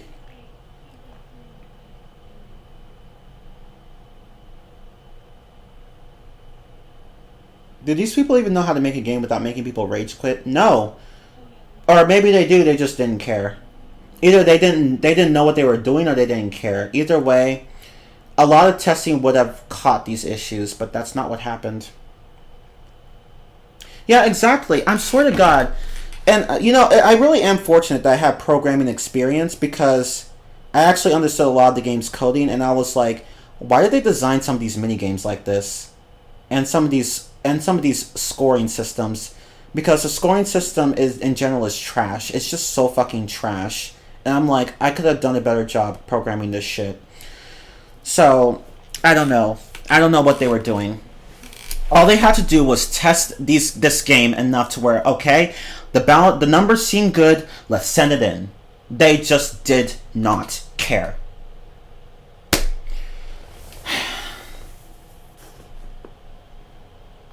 Yeah, on rock bottom, easy and normal mode, everyone has the same exact score. I know this. I've perfected easy and normal mode so many times in that audition for every character. Every character has the same score, and then the hard mode is different scores for everyone. So, poor Squidward. If you're Squidward, you basically screwed yourself over. Don't play as Squidward, because he has only 1,000 points. Only 1,000 points. But Sandy gets 1,036. Okay. That seems legit. Okay. Yeah, no joke. See the game's system, this game's scoring system and reward system are so bad that when I did a 100% walkthrough of this game, people were often coming to me asking for questions. People came to me asking me, okay, can you help me with this? I don't know why I don't have this reward, or I don't know what I'm doing wrong. I'm stuck on this location. And I'm like, holy shit, this game is bad. And I was like, okay, you know what? I'm tired of everyone suffering. Let me go into the game's coding and just put everyone, out of their misery. In a good way, of course. I don't mean it that way. But, help everyone, basically. And, yeah. like, I was like, let me just look up the reward requirements and cheat codes myself. The cheat codes, actually, I found those by complete accident. I wasn't even intending to find those. I was trying to find the rewards requirements, and I found them. But the cheat codes accidentally came across, and I was like, oh, okay. So I got those too. And everyone was like, oh my god, thank you. And now no one suffers through this game anymore. Because there's a cheat code that basically lets you unlock everything, and it's like, okay, cool. Now you don't have to worry about saving your game or anything like that. It's like, oh, no memory card? Who cares? Just do the unlock everything cheat code, and then you have everything you could ever want. So I'm happy to have done that, but I shouldn't have had to do that. I should not have had to do that. I don't really like having to resort to going through a game's coding to figure out what the fuck I'm supposed to do. And that's the thing. This game is very, very ambiguous about what the fuck you're supposed to do. It's like the developers just didn't. They were like, okay, here's the game, whatever. Like, you're not. They don't help the player figure out what to do with the rewards requirements or anything like that. Or they don't tell you important things, and like they don't emphasize important things enough, like, you know, accidentally locking yourself out of game rewards. The developers just did not care. It's like, okay, here you go, good luck.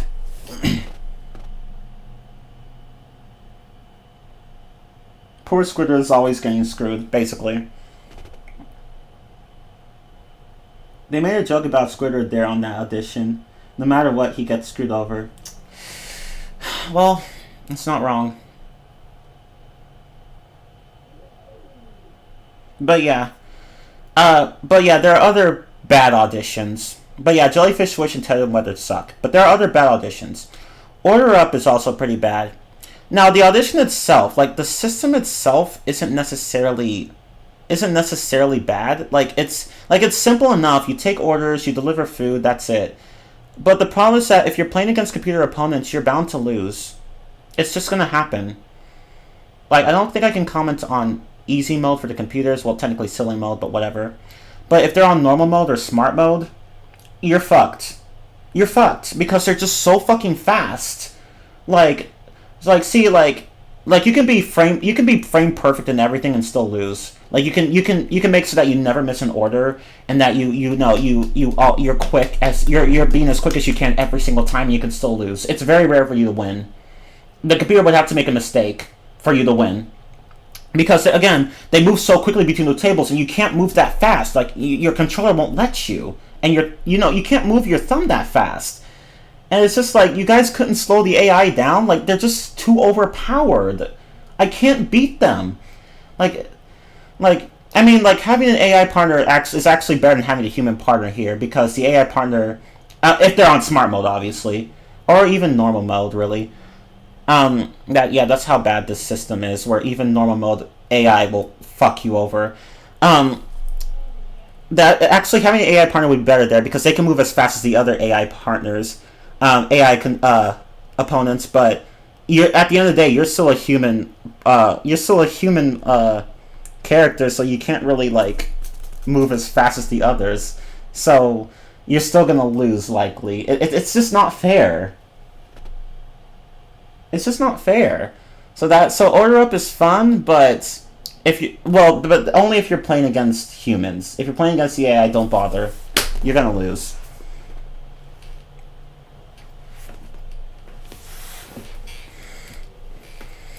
And of course, there's also the Tide Piper.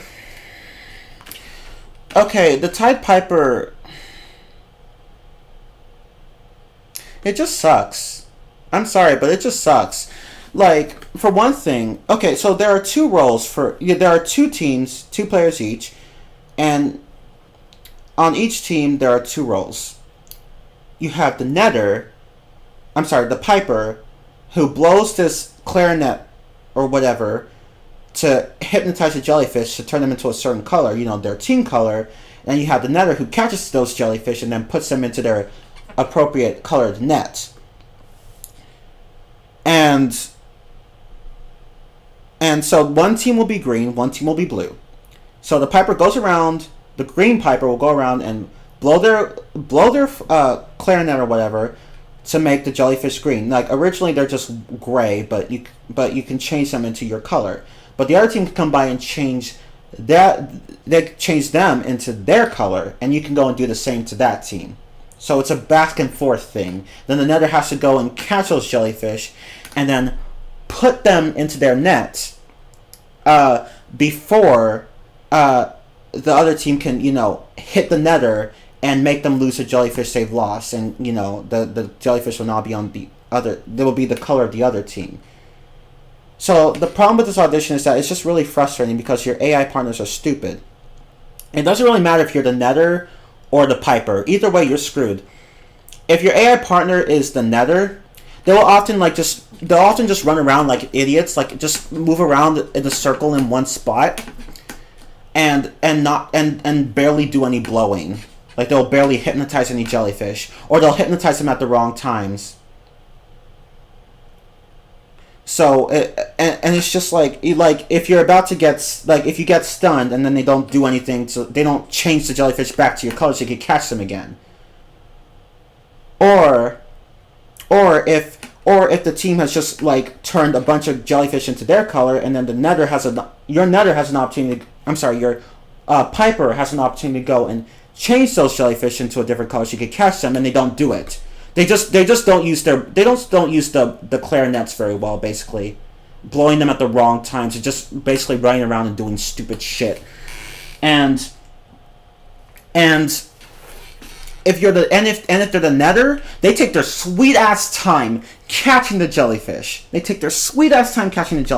You blow it for them. They take a long ass time, or they don't catch enough, and then the other team come by and then blow their clarinet, and then you lose your jellyfish, and then you have to go and do it again. The nether goes and tries to catch it, and the other team comes by, boom, and then you're finished, and then you go and do it again, and it's a never-ending cycle of frustration because your AI partner who's a nether, is just too slow. And even when they do catch shit, they don't catch enough. They'll sometimes catch 3 or 4 jellyfish, or 2 or 1 instead of a full 5, so that you could get a 5 jelly combo bonus. So you should try to get 5 whenever you can because you get extra points. But the nethers, your AI partners, they just don't do that. They just catch, I'll just catch 3 or 4 and then put it in there. And I'm like, you can catch 5, you dumbasses. Catch 5. And sometimes there'll be a lot there and they catch only 3 or 4 and then put it in there, and then catch another 3 or 4 and put it in there. And I'm just like, what are you doing? What are you doing? That's not how you play the game. So if you ever have to play the Tide Piper minigame, which you will, if you're going to go through the story mode, you have to do it 3 times, unfortunately. Make sure you have a human partner. That'll make things so much easier. But yeah, Order Up is the only game where it would actually be beneficial to... Probably one of the few minigames where it would actually be more beneficial to have an AI partner instead of a human partner. Not because the AI will just be broken. But yeah, Tide Piper is fucking stupid. It's just so bad. It's so bad. Yeah, exactly. They keep spinning in the same spot for minutes, whether they're the Piper or the Nether. Your AI partner will spin in the same spot over and over again. Is my mouth getting dry? A little bit.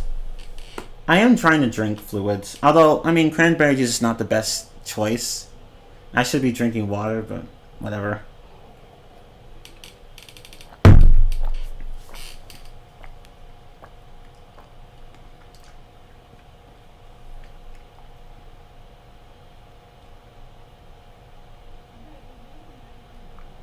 And it's I know, it's that's the thing, yeah, when you blow your clarinet, you can actually stun the other team. Not just change their jellyfish color, but stun them as well. But the AI doesn't take advantage of that on your team. But the AI on the other team will take advantage of that, and they will constantly screw you over. And I'm just well, this audition sucks. It's just so bad. If they had just made the AI smarter and not as annoying, then the audition wouldn't be that bad. But no, it's just fucking bad. So fucking bad. So fucking bad.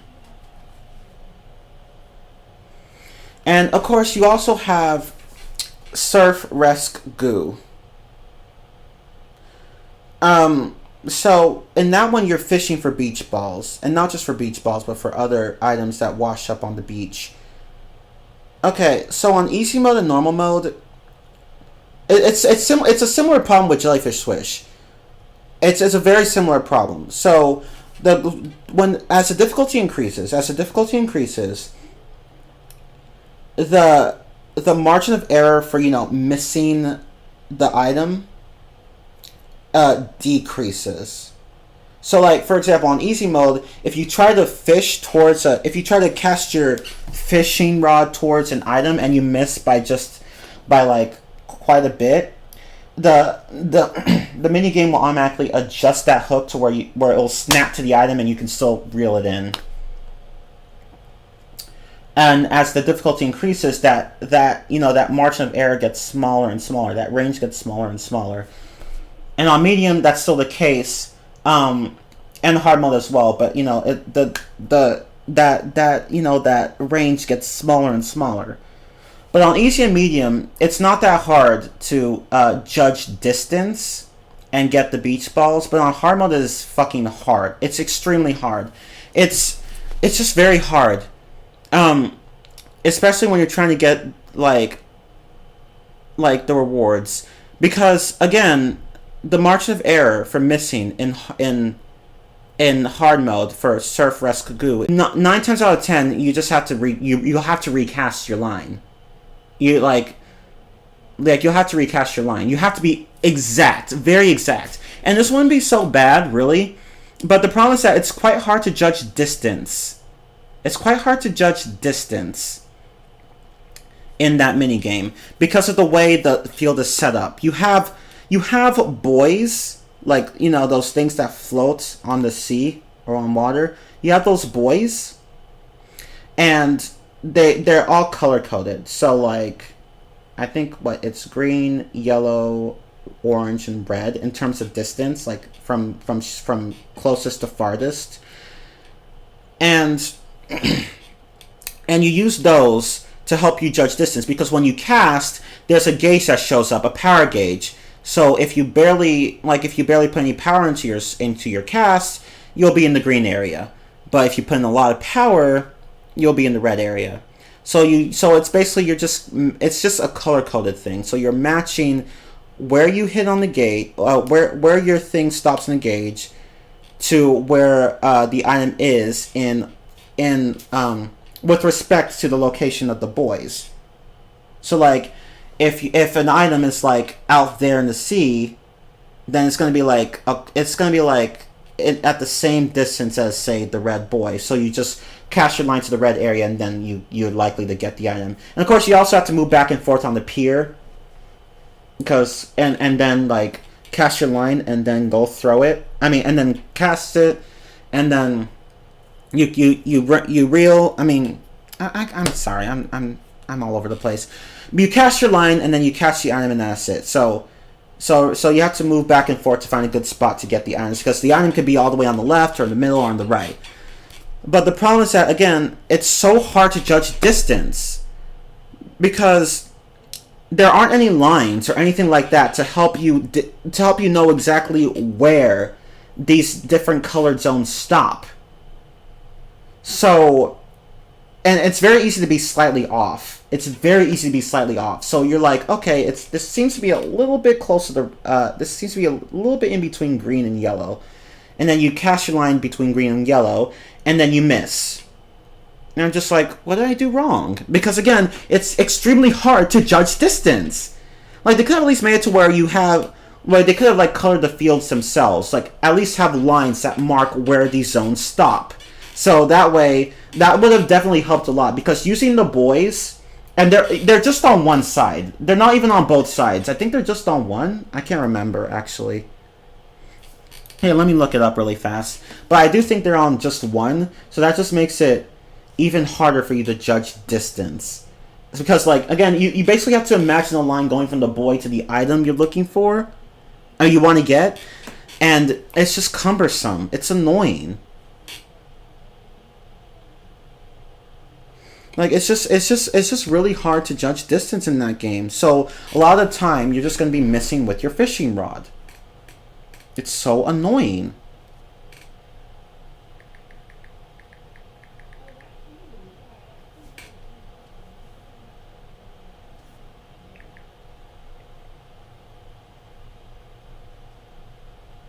Oh, okay, no, I was wrong. There are boys on both sides.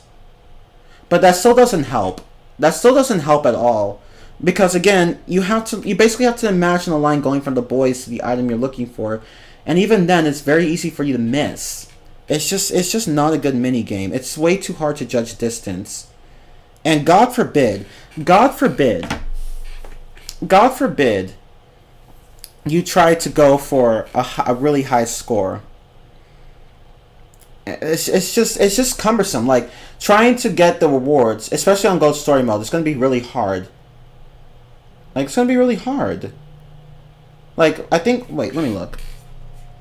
For inflatable, no, sorry, not inflatable pants. Surf Rescue. Where is it? Right. Somewhere here.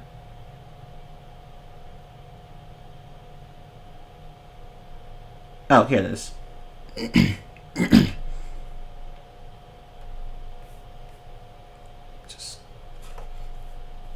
Let me just highlight that. Okay, so... Wait, no, this isn't what I wanted to look for. I'm sorry. Let me go back. Okay, yeah, this is what I wanted to look for. Okay, so...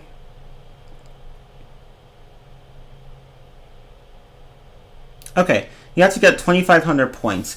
2,500 points. Imagine getting all of those. 2,500 points. Imagine getting that shit on hard mode in Surf Rescue. Like, it's gonna be here, let me highlight this for you guys.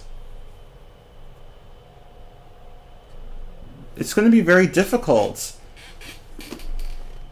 It's gonna be very, very difficult.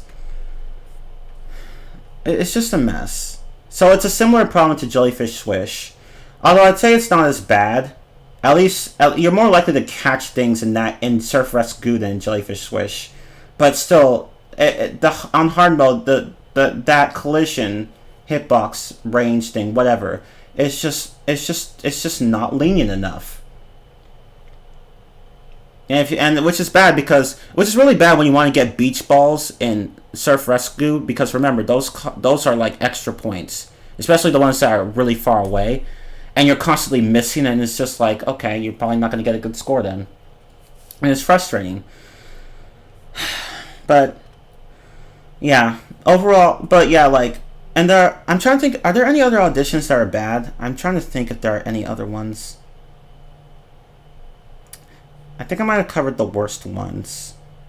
I mean, Machine Meltdown's also... Machine Meltdown, it's bad when you're playing with an AI partner because, again, like, they're just too fucking slow. But if you're playing with a human, it's not really bad. It's very easy. You can easily stay in the green for a long-ass time. I'm trying to see if there are any others. I think I've covered just about enough.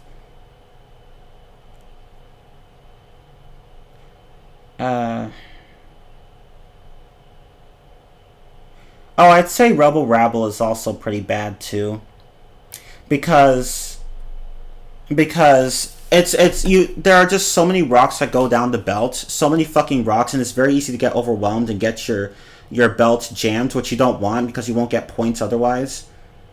And it's like you're trying to smash all the rocks to get the golden diamonds so that they can go through the belt and you get points, but like there are so many rocks that come at you, like, and it's just bad. Like it just gets way too overwhelming.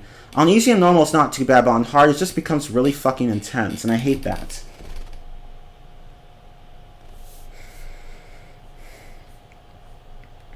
It's just, here, let me add that. Oop.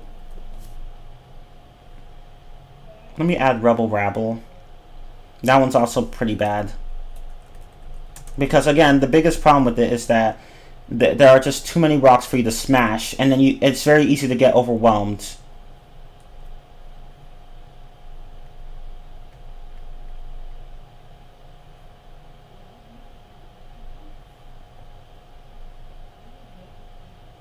Oop. Okay. But yeah. That's also another bad one.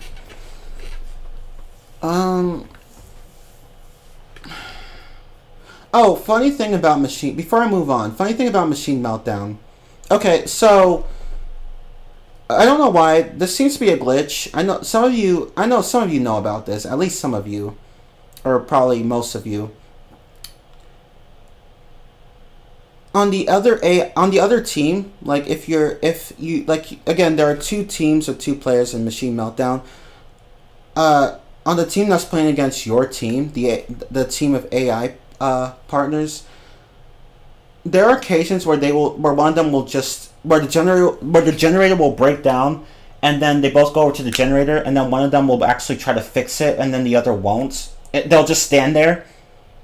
And then the generator will never get fixed because the other one can't be fast enough to fix it. Like sometimes they will just stand there, and I'm just like, okay, I don't know why. Like it's just so dumb. And another thing is that and sometimes when they both actually do fix a generator, they don't fix it all the way. They just fix it up to like yellow or so, and then they just go back and do whatever, and then there's another generator alarm. Then they go back and try to fix it, and then they leave it without fixing it completely, and then another generator alarm happens, and then it keeps going. And I'm just like, why is the AI so stupid in this game?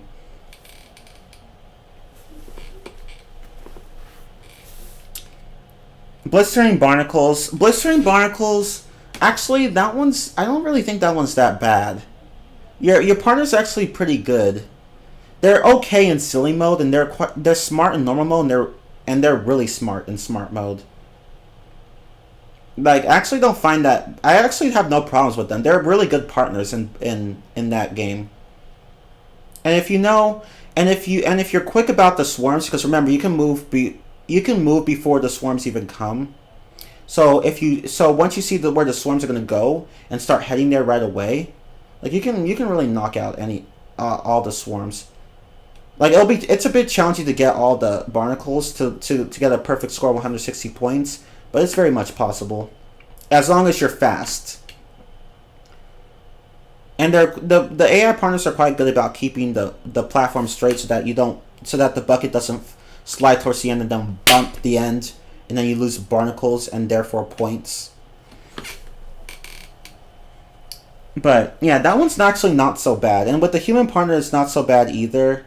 It'll be a lot harder to coordinate because the AI is actually pretty. They actually follows your every command, and the AI is actually pretty good about following whatever you do in Blistering Barnacles. But with the human partner, it's going to be a bit harder because you won't have that. We won't have that chemistry, so it'll be harder to communicate, but it's still very much doable with a human partner. It's still not that hard.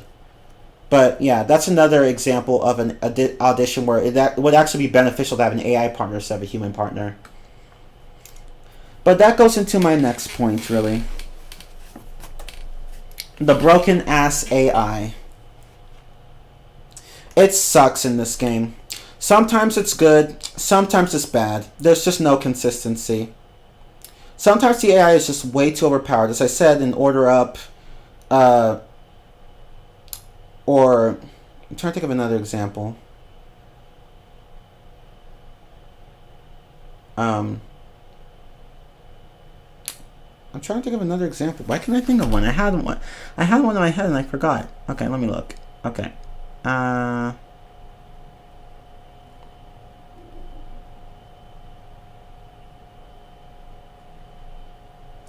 Well, I guess... Well, no, Blistering Barnacles doesn't count. Flinging and Swinging, though. Yeah.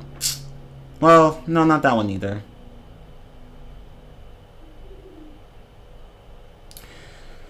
But yeah, sometimes... I'm trying to think of other... I know there are other examples. Why can I not think of any? But Order Up is a pretty big one.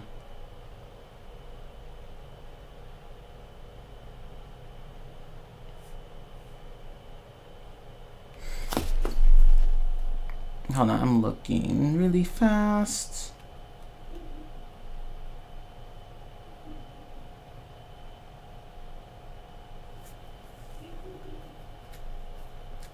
I guess blistering barnacles would be another one, but then again, and that one's not really that bad actually.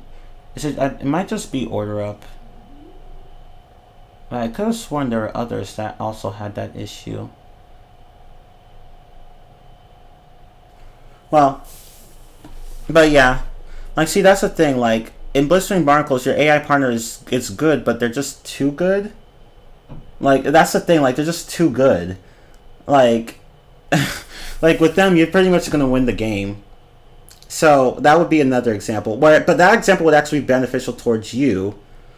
But still, even so, like there's just no consistency because they're just sometimes too stupid. As you know, like in Tethered and Weathered, the Tide Piper. It's just like they're just so fucking stupid in those, even in smart mode.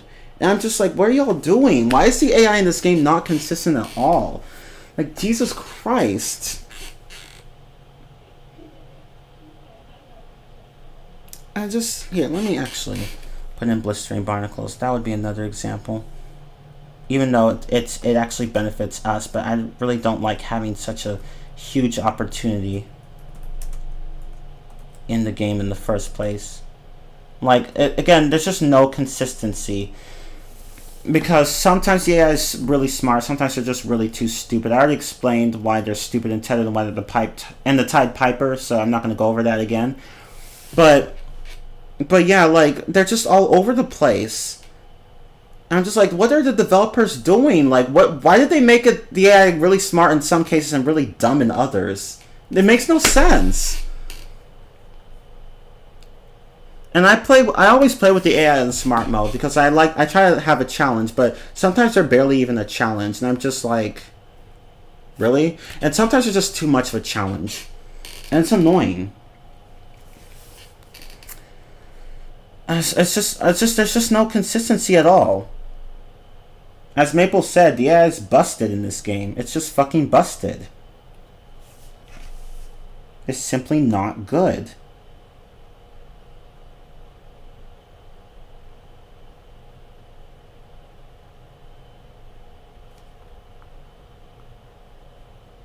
And what about the auditions in prison? Okay, so Seahorse Stampede is actually...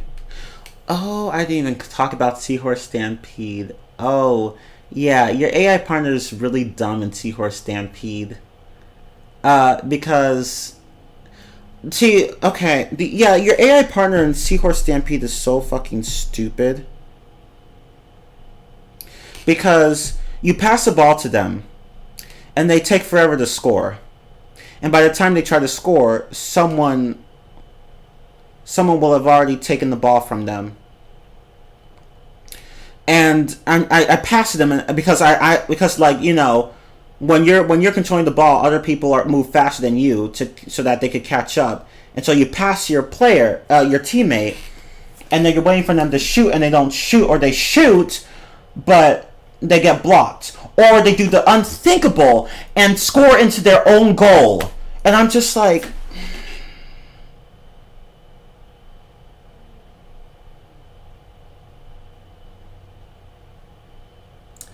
I thought you were supposed to be smart. You're on smart mode, and... Well, no, actually the smart mode... Well, no, in smart mode they're still pretty stupid. But, yeah, it's like, Jesus Christ. I thought you were supposed to be smart. Like, why? I just don't get it. Like, why? Like, seriously, all you have to do is shoot the ball into the net. Shoot the ball into the net. That's it. But no. Oh my God, no. All they just do is, like, they just dick around and then take their sweet ass time passing or shooting. Like, you wait for them to pass, you don't pass. And I'm just like, really? So yeah, Seahorse Stampede would be another one. Let me go back and add that. Seahorse Stampede.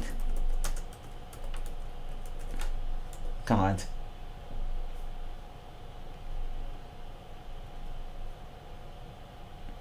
But yeah. Breaking Out's not so bad. you're pretty much gonna win that one. Just get the prisoners by threes and then drag them to the underside and you're done. Or carry them, not drag them, but whatever.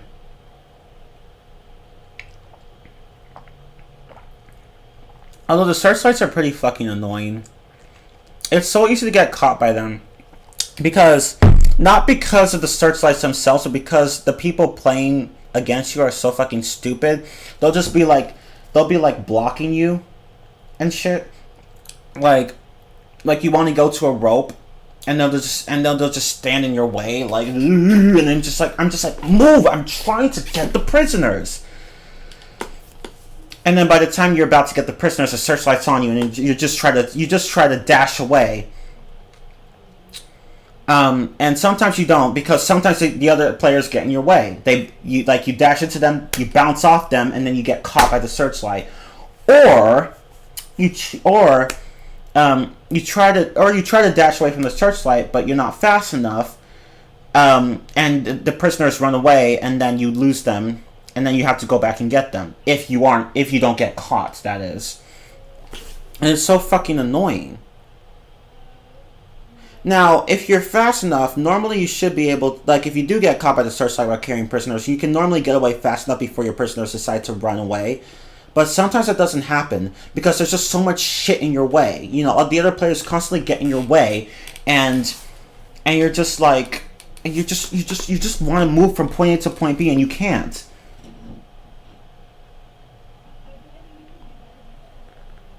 It's just so annoying. So yeah, fuck the searchlights, and especially when they increase as the timer runs down. Like for the first minute you get 1 searchlight, for the second minute you get 2, and for the third minute you get 3. And it's so fucking annoying. It is so annoying. Like, holy shit, breaking out. But like, now if you could avoid the other AI players, breaking out's not too bad, but they will constantly get in your way. And then you'll cuss them out, and then it's like, and then you have to wait for you to be allowed out of prison so you can get more, and that's just a time waster. Yeah, fuck the AI system in this game. You're right, Maple. You're right that it only works for you when it wants to.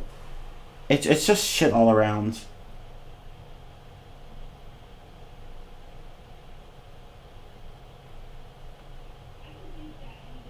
Yeah, exactly, and that's another thing. That's another good point, Naeem. Like, when the AI is caught by a searchlight, and like they'll touch you and then pass a searchlight on to you, and I'm just like, oh my fucking god, like, why are you doing that to me? I mean, I get it, it's a competition, but honestly, you're not really going to be doing that most of the time anyway, because you're just going to be like getting as many prisoners as you can. So you're just going to one side and grabbing the prisoners, and then moving to the other side. That's pretty much what you're going to be doing. You're not going to be trying to, like, push searchlights into anyone, because you won't have time for that. Unless the searchlight's on you, then by all means go and do it, but you're not really going to do that very much. Unless you really, really have to. But with the AI, they do it constantly, even when they don't really need to. It's like it's like with the AI in this game, they focus more on getting you caught by so many searchlights, and instead of, like, just focusing on getting prisoners, and it's annoying. Like, I understand if they do it sometimes, but they do it all the time, and it's just really annoying. Like, stop putting the searchlight on me. I don't want it. Like, focus on getting prisoners instead of, like, pushing your shit onto other people.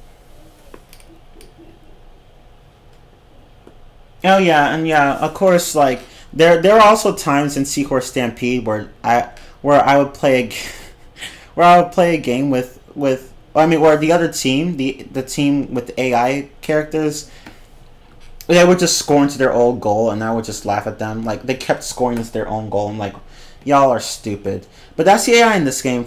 That's the AI in this game overall. It's just stupid. It's as Maple said. It's just the AI in this game is just like the game's structure and system. It's all over the place.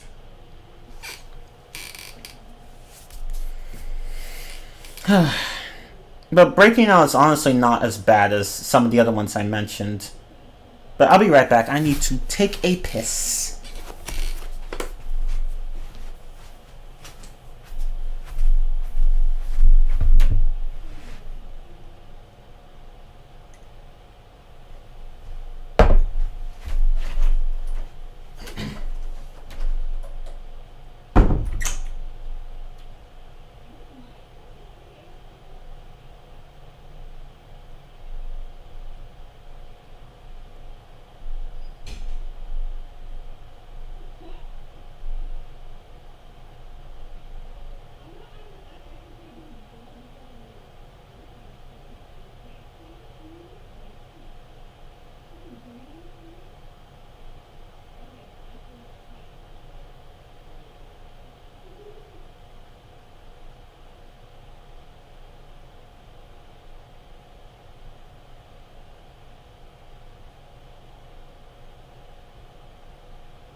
Okay, I'm back.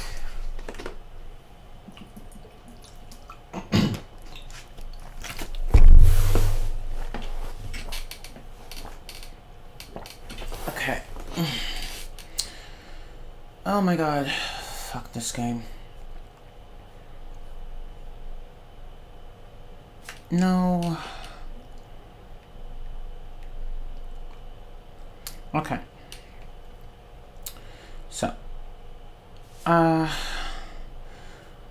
think I've talked about just about everything. All the problems in this game. Maybe I didn't. I'm pretty sure no, I think I did.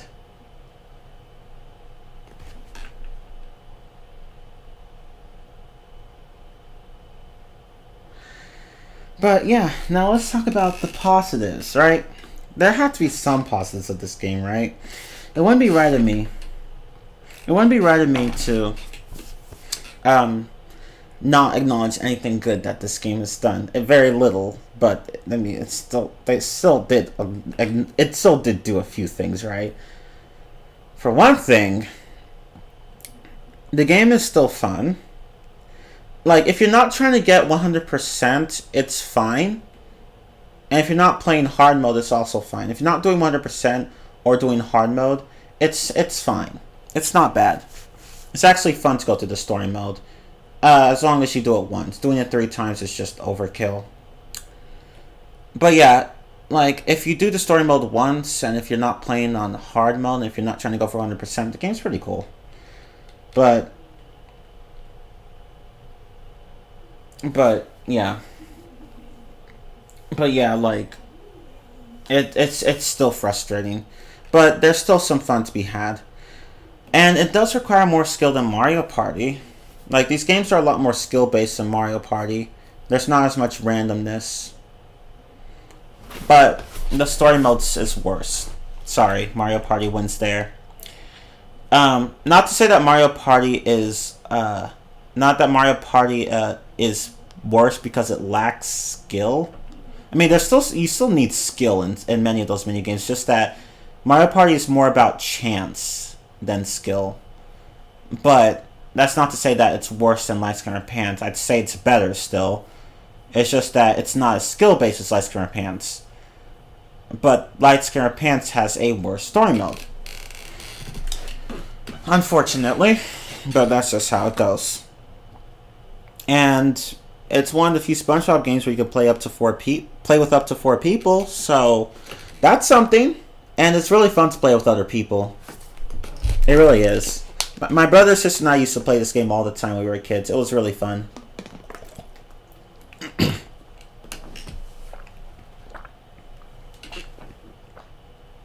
And if you know the cheat codes, you can use them to completely ignore the story mode or even skip big parts of it. Like, you can jump to silver story mode or gold story mode. Or you can even unlock certain bonus auditions like Loot Scootin'. So, there's that. Although, you'd have to know what the cheat codes are first, and that's the problem.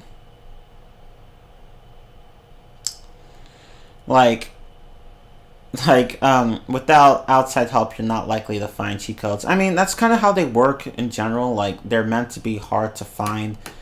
But still, like, if that's the only way that you can... if you can, like, unlock everything and talk... Like, if that's the only way you can unlock everything because you don't want to go to the story mode, like, 3 times, then, yeah, that can be pretty... This is basically... You're basically screwed. It's like, I don't want to go to the story mode 3 times, but I don't know the cheats. Unfortunately. Oh, shit.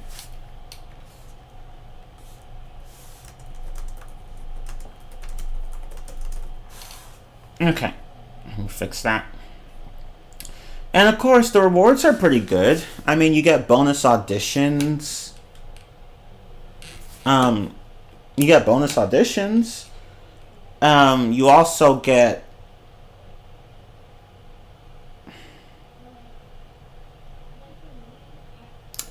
You also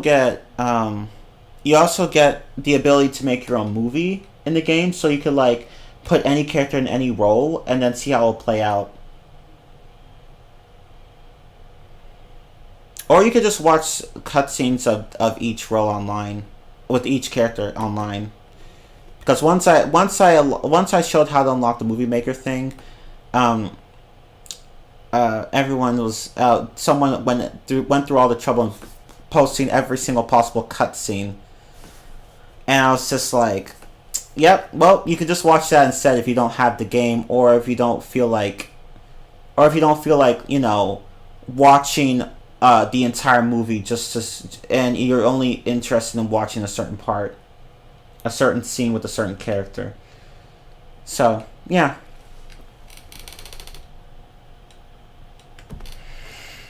And of course, but yeah, the rewards are pretty good. Oh, and of course, the artwork pieces are nice to look at. If you go to the artwork gallery, a lot of the paintings are actually pretty cool. Some of them are meh, but some of them are pretty cool. I actually remember spending time as a kid looking at all these paintings. Some of them were funny. Some of them were weird. Some of them were actually good. Some of them were just some of them were just like, I don't understand this. But overall, pretty good. And the action figures were good too.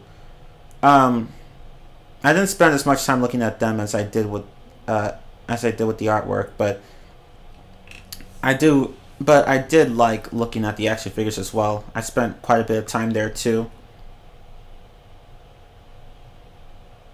Although they're not really action figures, they're more like figurines.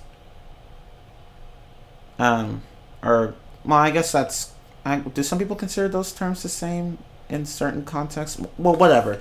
But, like, basically they're not really, like, action figures in the sense where you can just, like, move, like, the arms and legs. And no. They're really small statues. But still fun to look at. And you can rotate them.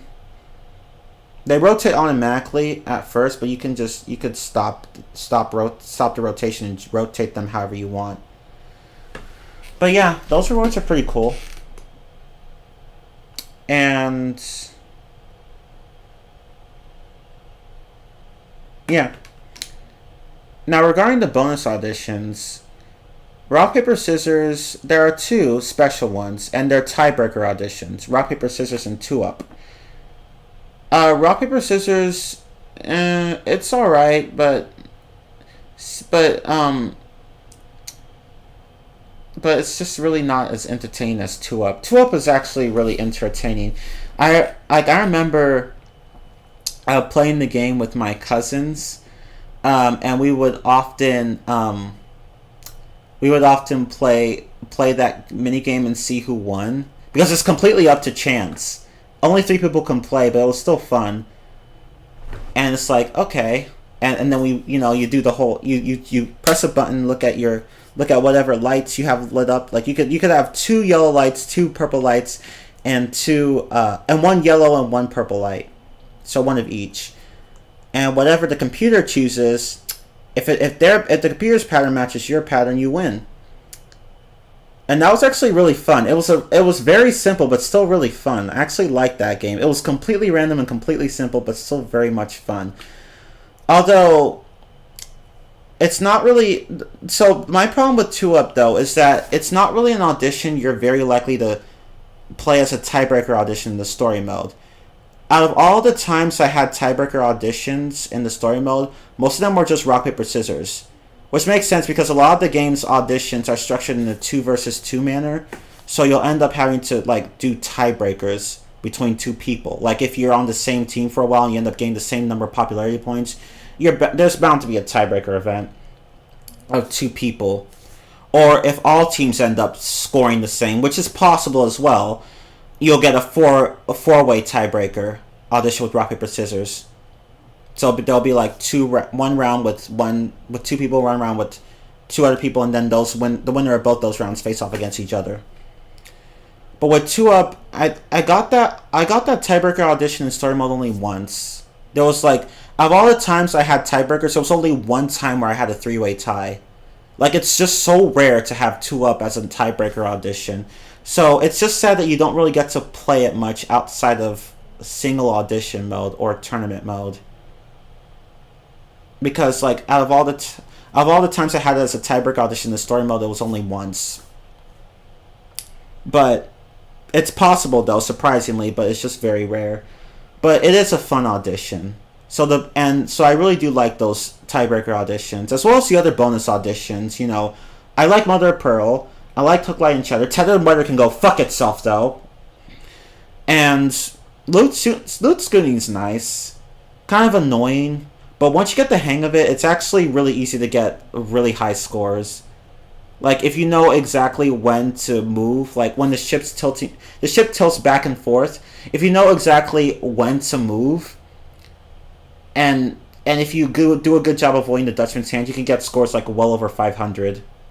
But, yeah, I do like the bonus auditions overall, except for Tethered and Weathered.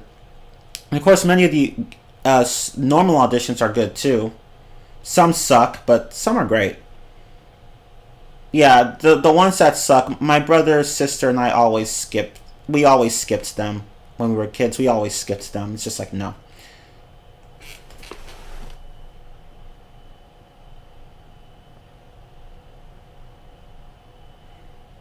And the cutscenes themselves are pretty funny. I should add that. Oh wait, well technically that's technically what the last point is mentioning, but that's fine. But that's fine, yeah. There's still plenty of classic SpongeBob humor. There is.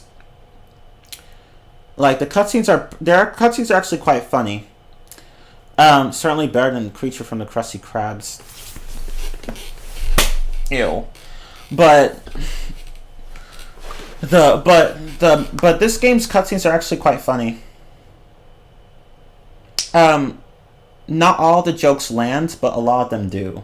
And it's clear that the writers, that the people behind those jokes are clearly, the writers are clearly, some of them are clearly the writers from the original staff.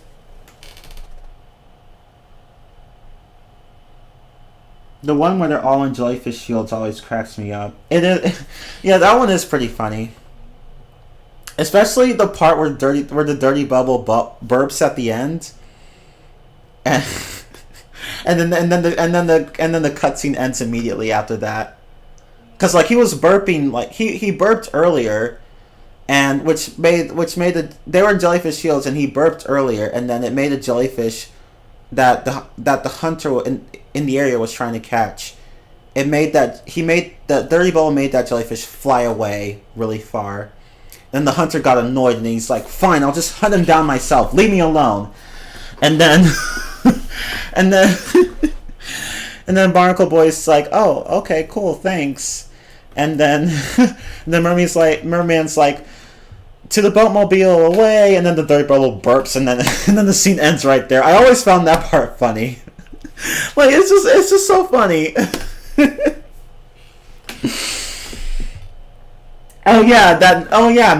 Man Ray's line, "Curse that name."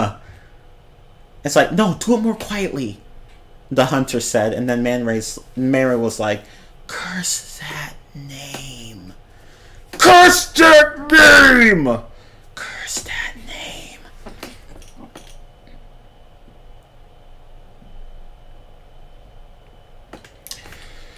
But yeah. The cutscenes are generally pretty good. And there are other examples of classic SpongeBob humor, but that's one good one.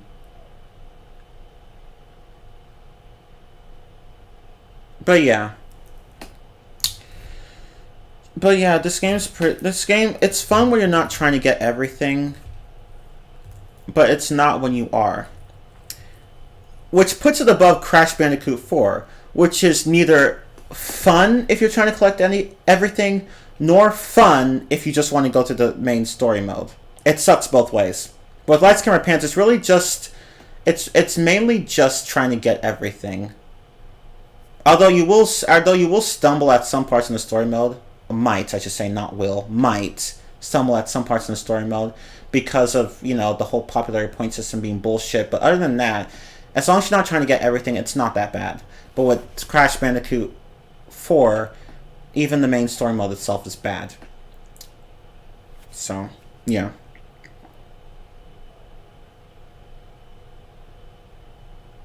Yeah, but yeah, don't go for 100% for light skin repair. Just use a cheat code. That's what everyone's been doing. Just use a cheat code. But yeah, Nine, you're right. If it wasn't for, if it weren't for cheat codes, like this game would be the worst SpongeBob party game ever.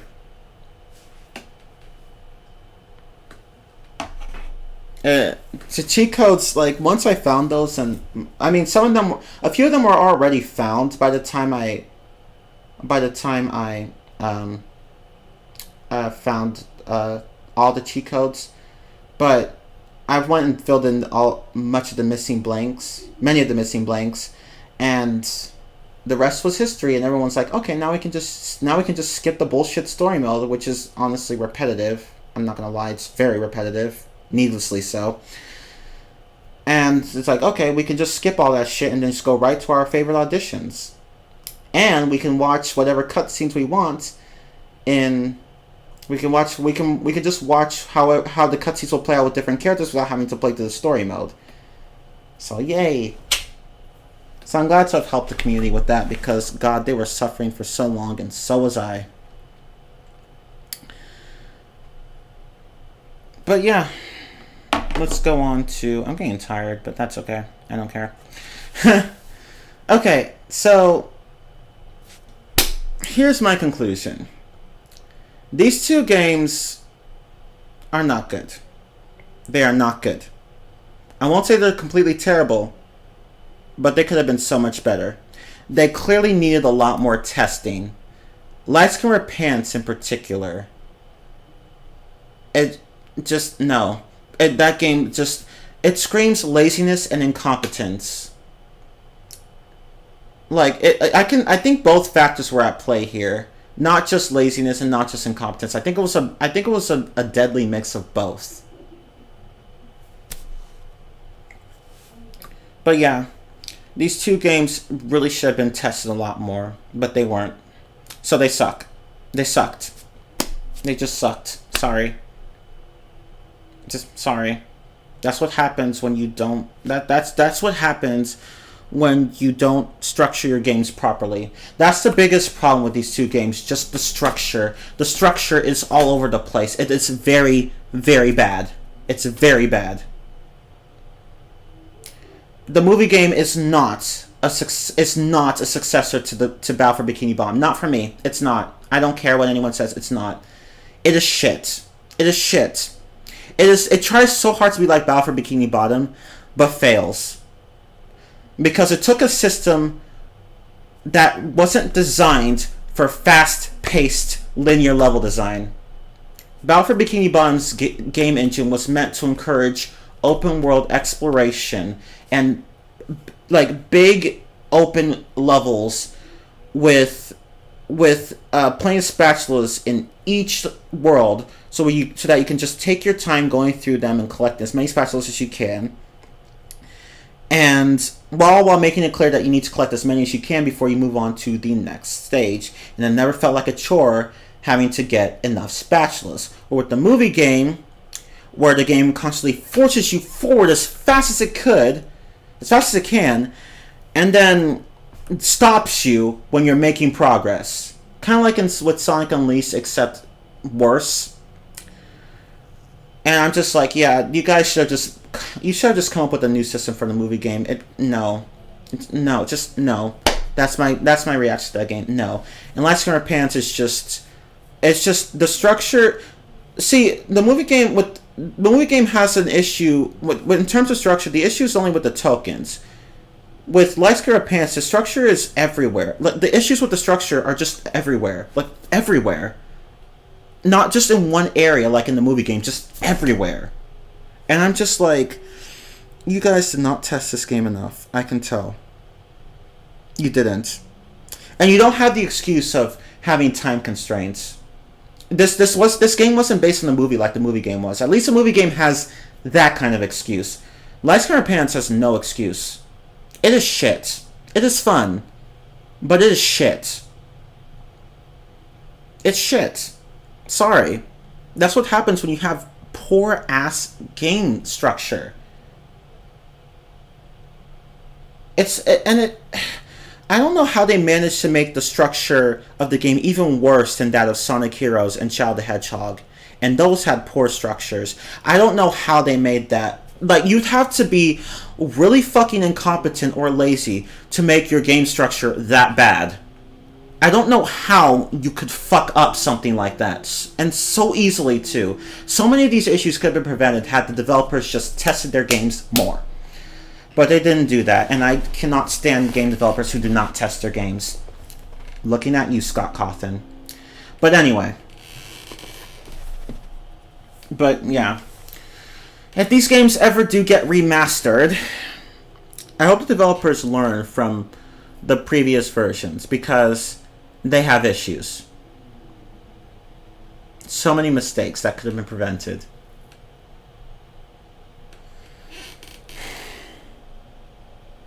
Yeah, Christmas is almost over. But at least you guys got a nice stream out of it. But yeah, if these games ever do get remastered, I hope the developers learn from all the problems of the previous versions. If they don't, I'm not touching the remastered versions.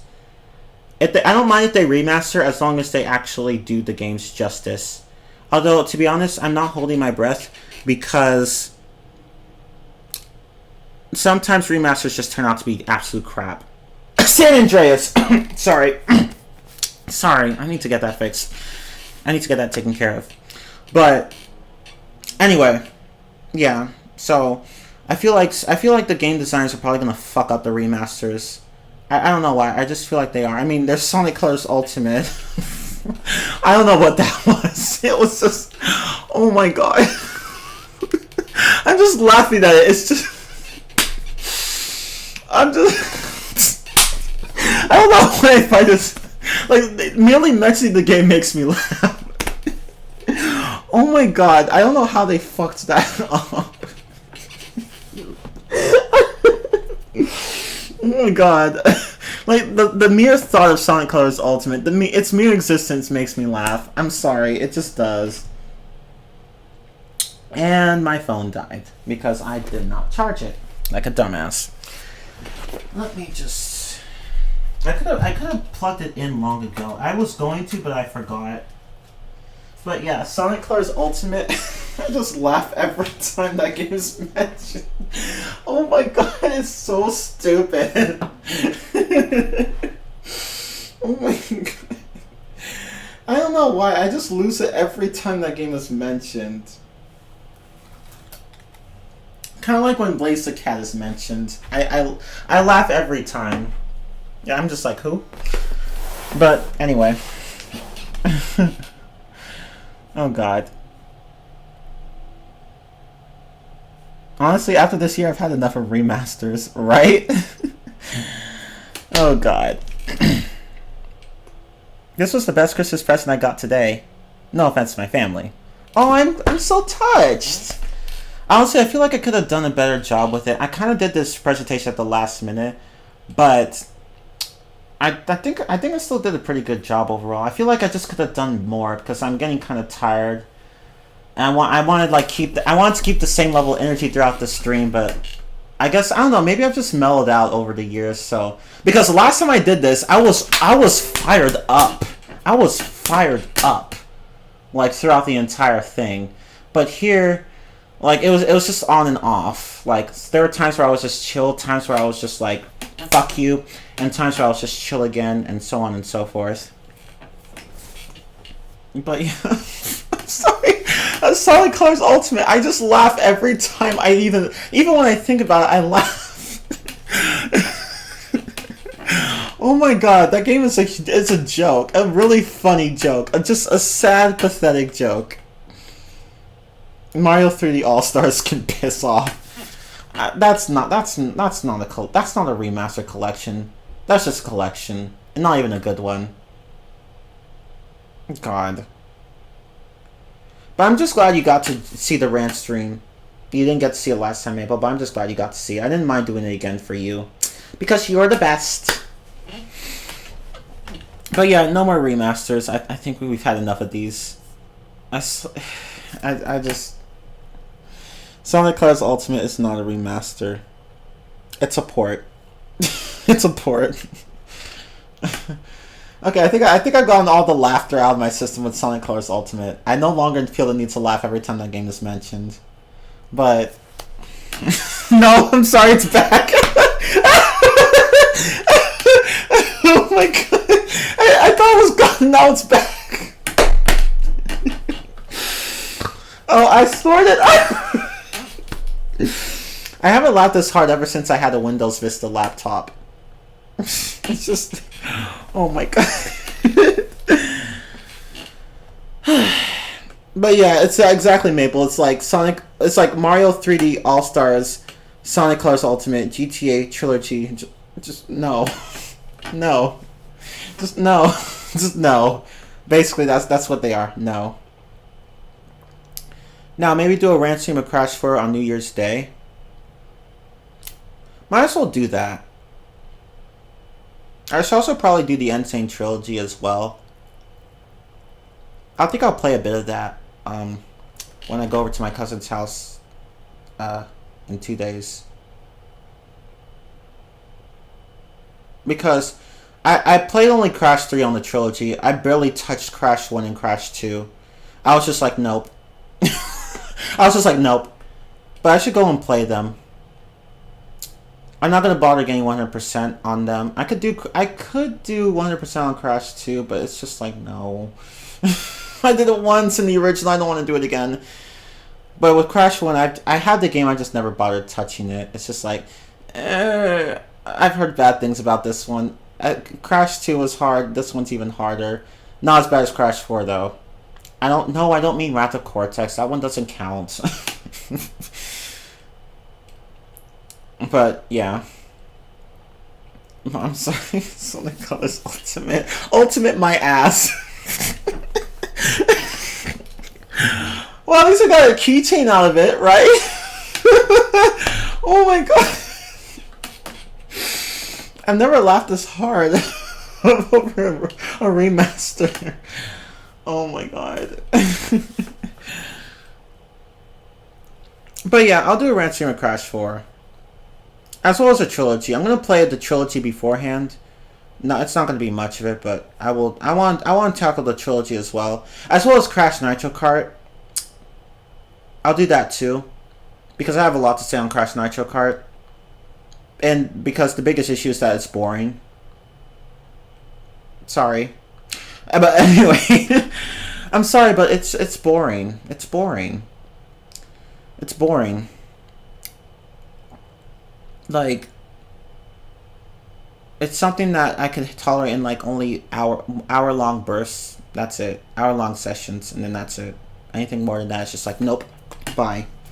But yeah, I'll do a rant stream on the new Crash games like sometime in the near future.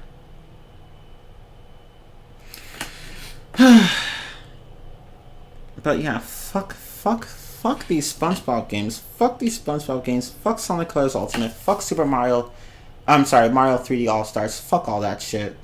GTA Trilogy, GTA Remastered, San Andreas. I mean, fuck all that shit.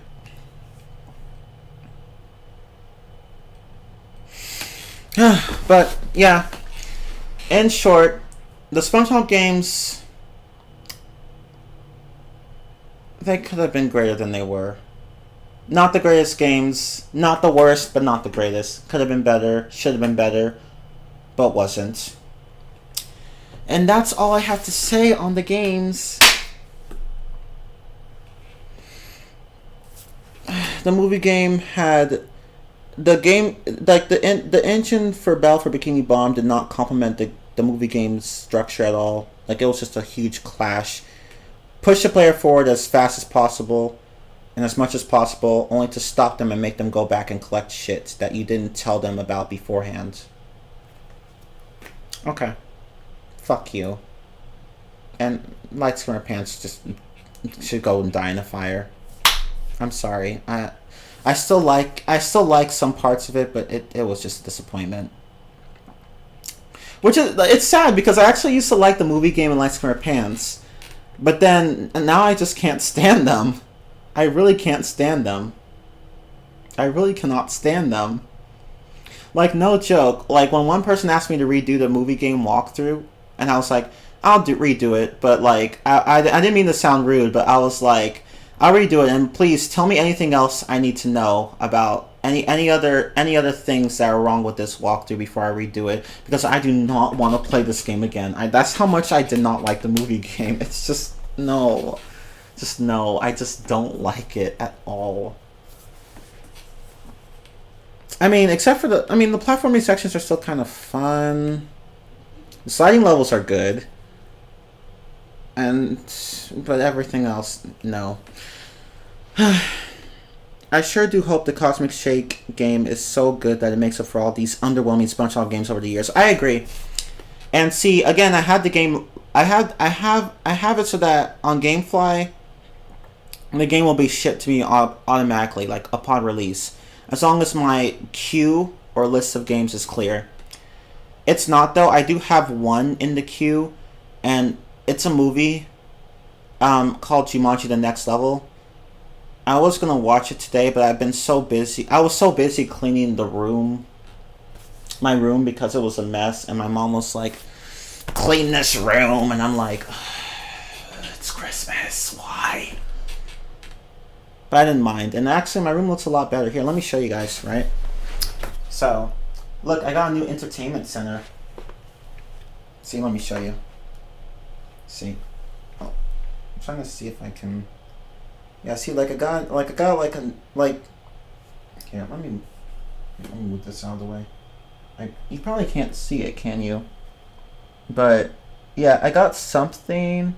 Yeah, it's just gonna be kind of hard to see, but I got like something for all my consoles and TVs. Yeah, I use 2 TVs, 3 actually. 2 of them are HDMI. One of them is a CRT TV. Don't ask me why. I have a system. It's weird, but it works for me.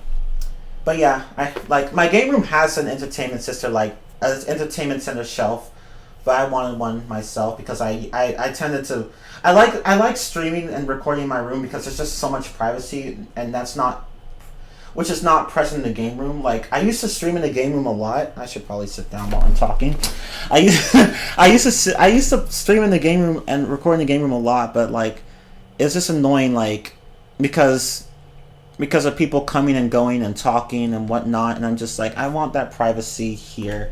Like, I just like being able to stream and record in the privacy of my room, and then whenever somebody wants to come in, they want to come in the area, they'd have to knock first, and I could just mute or whatever, and then go and talk to them, and then come back, and then boom. With the game room, it's like everyone can come in, and it just feels awkward, like streaming while there are people in my house, like walking back and forth. So that's why I got an entertainment shelf. You can barely see it. Yeah, I'm sorry. Like, I'm trying to like. Here, let me move this chair out of the way. You can probably barely see it. I meant to take a picture of it and show it on Discord, but I just wasn't able to. No, actually, I just didn't have enough time. But anyway. Yeah, this is not a good... Here, let me put this computer down a bit. There. Let's see if that works. Let's see if you can see that. Yeah, see... You can probably see this better here.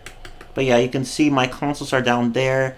The 2 small TVs I use are in between here. Like in that big square space. Then you got all these shelves and stuff.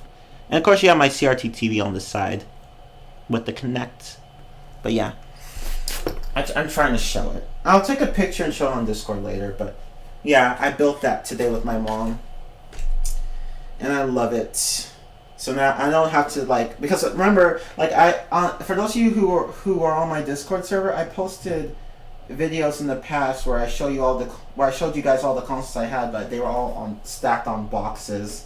So I had a little entertainment center here, but it was just so messy looking. So my mom was like, "No, you need a shelf for your room too." I'm like, "Okay." So I bought one with my credit card, and here we are. And it came in on Wednesday, but I didn't have enough time to build it until with my mom until Saturday, which is today, obviously. But anyway, let me put this down.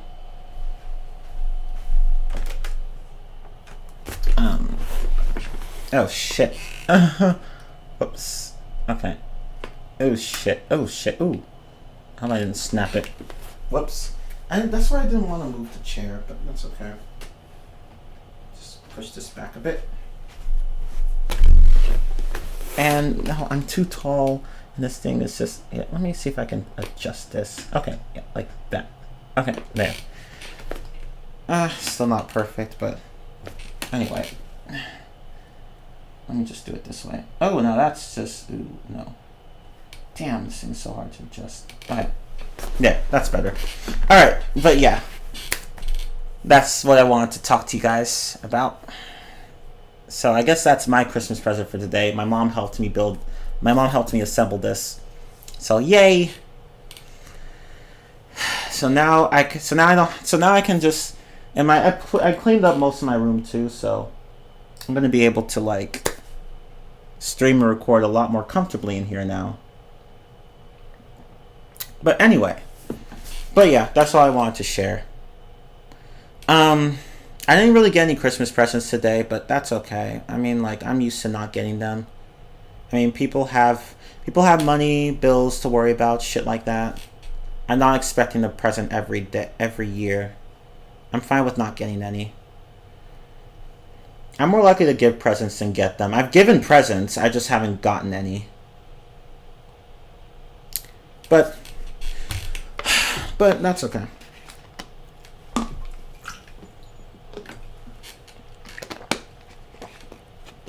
Like, I have plenty of things. I really don't need very many. I don't really need much more. But, yeah. Anyway, I hope you all are enjoying your Christmas as well. I know some of you told me the gifts you got. Like, one of my friends on Discord got an Oculus Quest 2. Which I thought was pretty cool. Unfortunately, he got that only because his father was literally about to snag a PS5 in the store, but someone beat him to it, and I was like, big oof. But at least he got a VR kit. So that's something. I mean, actually, that's a great gift, but he did want a PS5, and it's like, those are just so hard to get, you know? But yeah, hopefully they'll be in stock at one point. I don't know whether or not to get the PS5 or Xbox Series X. I'm kind of leaning towards the Series X. I don't know why, but I just find it more appealing than the PS5. I'm just gravitating more towards it. The PS5 I don't really care too much about. But maybe it's but I don't know which console would actually be better. Like with me, it matters more about the graphical ability matters. Like the graphical specifications, the system specifications, I should say. Those don't matter to me that much. It's really just the library of games I'm worried about. Which is why I originally thought that I originally wanted a PS4 over an Xbox One, because the PS4 just had a better library of games. The Xbox One kind of caught up, but yeah. The PS4 was clearly the more attractive choice. No wonder my brother wanted that one instead of the Xbox One. Though the Xbox One is still a good console. I like it a lot. If you don't have a Series X, it's the next best thing. Get the Xbox One X though. That's the best version. And it's actually on par with the Series S sometimes, believe it or not. So, yeah, an Xbox One X is actually not a bad investment. It just needs a better library of games, but it's still good. But enough about that. Hopefully the Cosmic Shake game, the upcoming one, hopefully it's good. I've heard about it, but I haven't seen any trailers of it or screenshots or anything like that. I just heard about it, and that's it. So I'll be going into that game blind. Excuse me. I'm probably gonna. I'm gonna definitely gonna do a test stream, but whether or not I'm gonna do it completely blind, I don't know. I'm gonna try the game out first and see if it would be better for me to do the game blind or just play it first and then keep going. I mean, play it first and then stream it. It's something that I just that's why I do these test streams to decide. Okay, maybe I can do this blind all the way, or no, I should just go ahead and play this game first. But oh right, let me go ahead and switch over to the last slide. Okay. So yeah, that's the end of my presentation. I mean, it's been the end, but I forgot that there was another slide. I hope I covered every single issue in these games because they are so fucking bad. There's only been one trailer for it. It played Sweet Victory throughout. Oh, okay. Huh, cool. So there hasn't been much that's been divulged about the game, huh? But yeah, hopefully I covered the issues in this game, and I'm still planning on making a rant video. Don't worry, I'm still planning on making a rant video for the movie game and for Lights Camera Pants. I'm doing Lights Camera Pants first though, because honestly, that one I enjoy tearing up even more than I enjoy tearing up the movie game. I don't know why, but with Lights Camera Pants, whenever I just rip it to shreds, it's rather cathartic.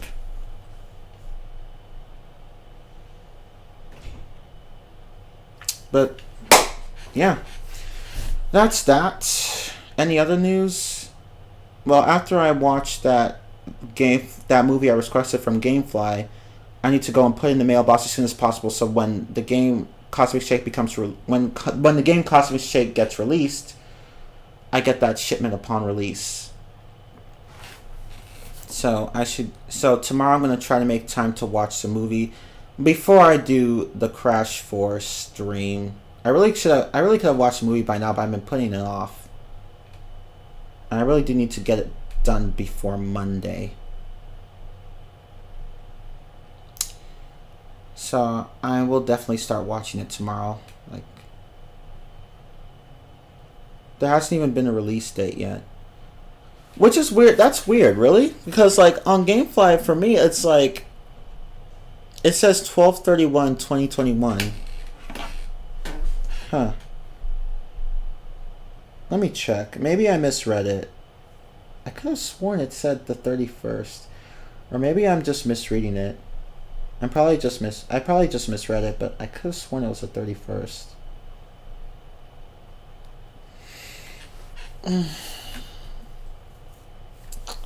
But yeah.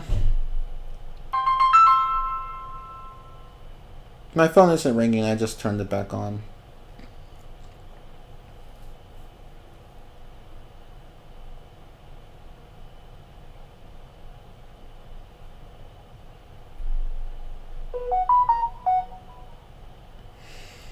Okay. But yeah, tomorrow we're going to do... I don't think it was a... Maybe I'm just misreading things. I don't know. It'd be embarrassing. I don't know what... Maybe I probably looked at Breath of the Wild 2 instead. Maybe that was the one.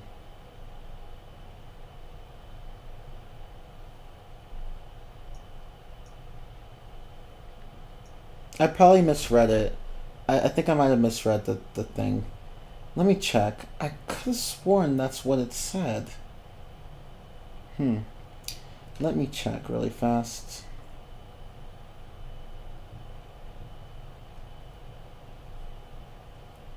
Oh, and in other news, I'm getting my COVID booster shot tomorrow. I made an appointment today. Surprisingly, for the next day, there was like one slot open at a Kroger store, and I was like, oh shit, let me go get it.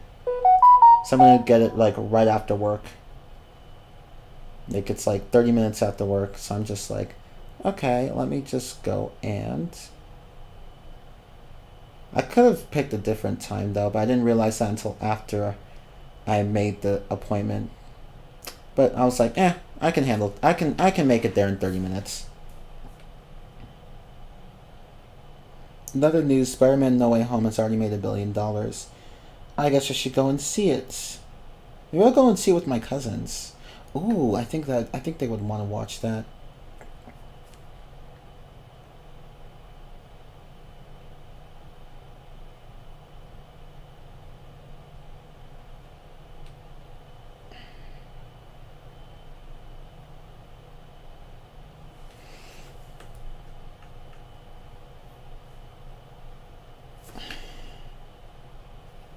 Yeah, I'm getting the...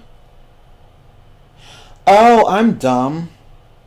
I'm so dumb. I read the date right, but the year wrong. It's not 12/30. Wow, I'm so dumb. Oh my god, I misread the year. Oh my god. Oh my god, I misread the year. It's 2022. Not 2021. Oh my god. I misread the year. Oh, that's embarrassing. Oh my god. Oh shit. Oh shit. I misread the year. I thought it said 2021. Oh shit. So it's coming out in a few days of next year.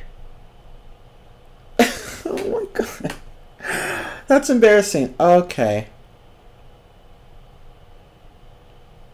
I'd recommend it, but you might want to watch every other Spider-Man movie first. Fair enough.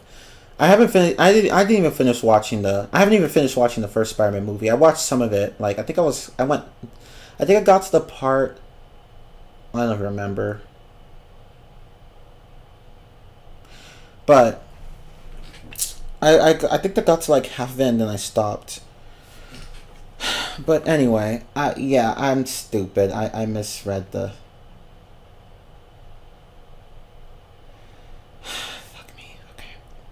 That's embarrassing. That's so embarrassing.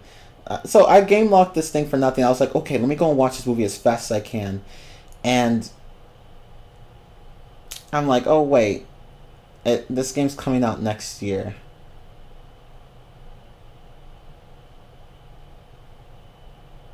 Fuck. THQ never did announce an actual release date.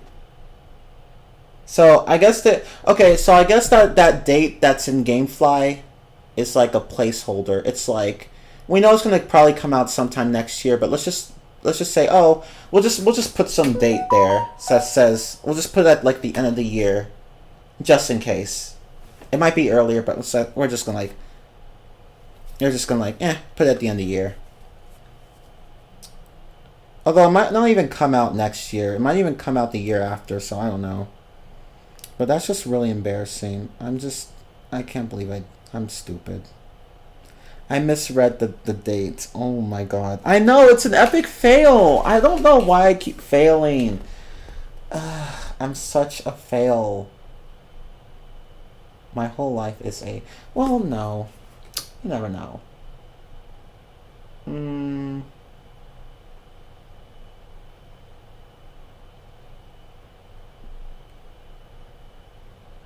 Well, I can't game lock Breath of the Wild 2. Oh wait, I'm stupid. That one's coming out next year too. I'm so stupid. Oh my god! How do you misread the... Well, at least I don't have to worry about watching the movie. At least I don't have to worry about watching the movie, like, and getting it released and sending it out as fast as possible. Because I was like, oh my god, Cosmic Chick is going to come out in a few days. Okay, let me just watch this movie really fast and I can get the game shipment upon release. And then it's like, dude, it doesn't come out until next year. And I'm like, oh.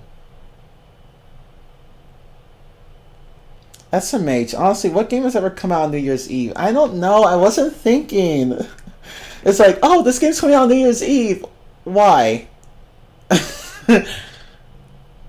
I don't know, Maple. I don't know.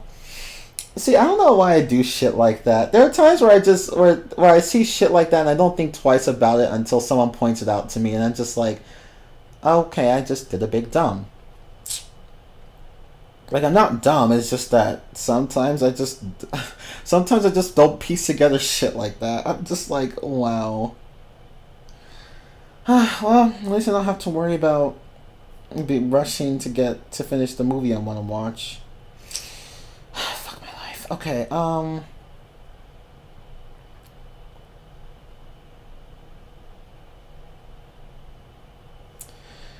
Well, I wonder what else I could. Grand Theft Auto trilogy. Nope. Oh, I can actually do. I can't believe you actually thought the game was coming out this year. I wasn't paying attention to the news. I just saw a date and I assumed. I don't know. I can do Grand Theft Auto trilogy. I can request that, I guess. Definitive edition. Ew. No, I don't want to play it on. I really don't want to play it on the PS4. It probably won't cause any problems on the PS4 because I already have like the trilogy there, but not the definitive edition. You know, I'm not even gonna bother. It's just a waste of time. I'm gonna request something else. Maybe Link's Awakening for the Switch. Maybe the Ace Attorney trilogy.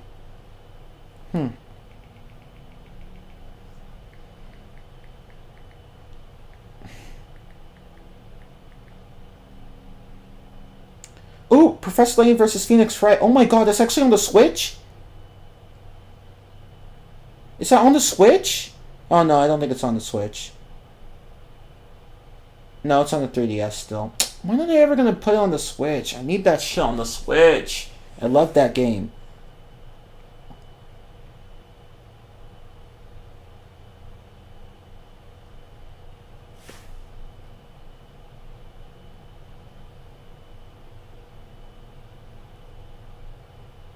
Why even list this on your website if you no longer have the game? That makes no fucking sense. Okay, well, let's see. Nintendo Switch, PlayStation 4, Xbox One, PlayStation 3, 360, and I'll just leave it like that.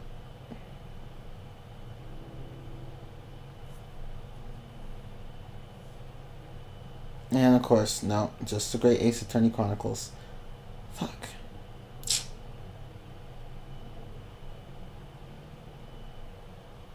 Oh well. I mean, I already had the Ace Attorney Chronicles. I just wondered the trilogy was also at a physical release. It's better I not get a physical release anyway. I failed. I am a big failure. Oh my god. I'm sorry, guys. Also, it's Spider-Man's the second fastest movie ever to gross $1 billion. Well, what's the first? I mean, damn, but damn, and it's the second? Then what's the first?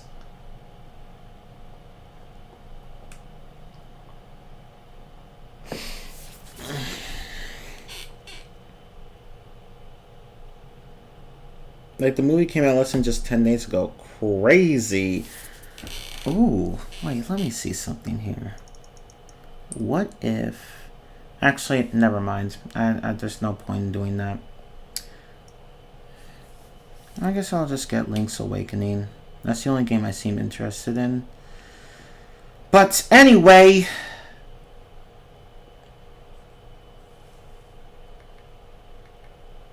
I really should get going to sleep. I should get to sleep because... then again, maybe not.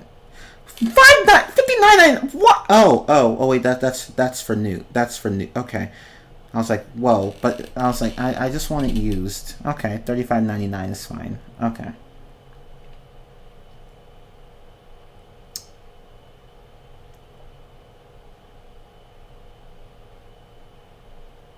Well, I don't really feel like getting another Link game, another Zelda game, I mean. Yeah, I'll figure it out. But anyway.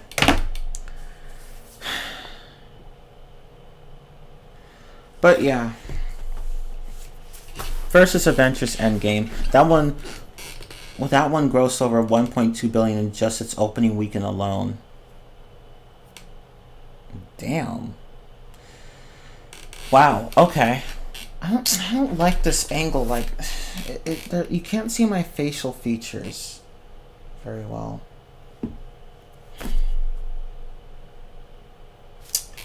Oh well. Anyway.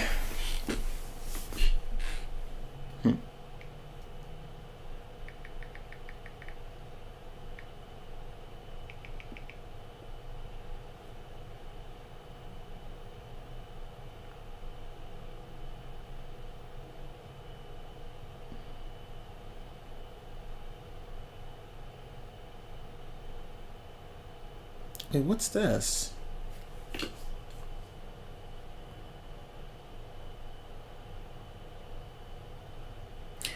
Oh, whoa! Whoa, you can actually... Whoa, I didn't know this! Holy crap! Holy crap! I just found some... Oh, whoa, that's so cool. You can actually order a PS5 Spider-Man bundle on GameFly if you're a paying member, which I am.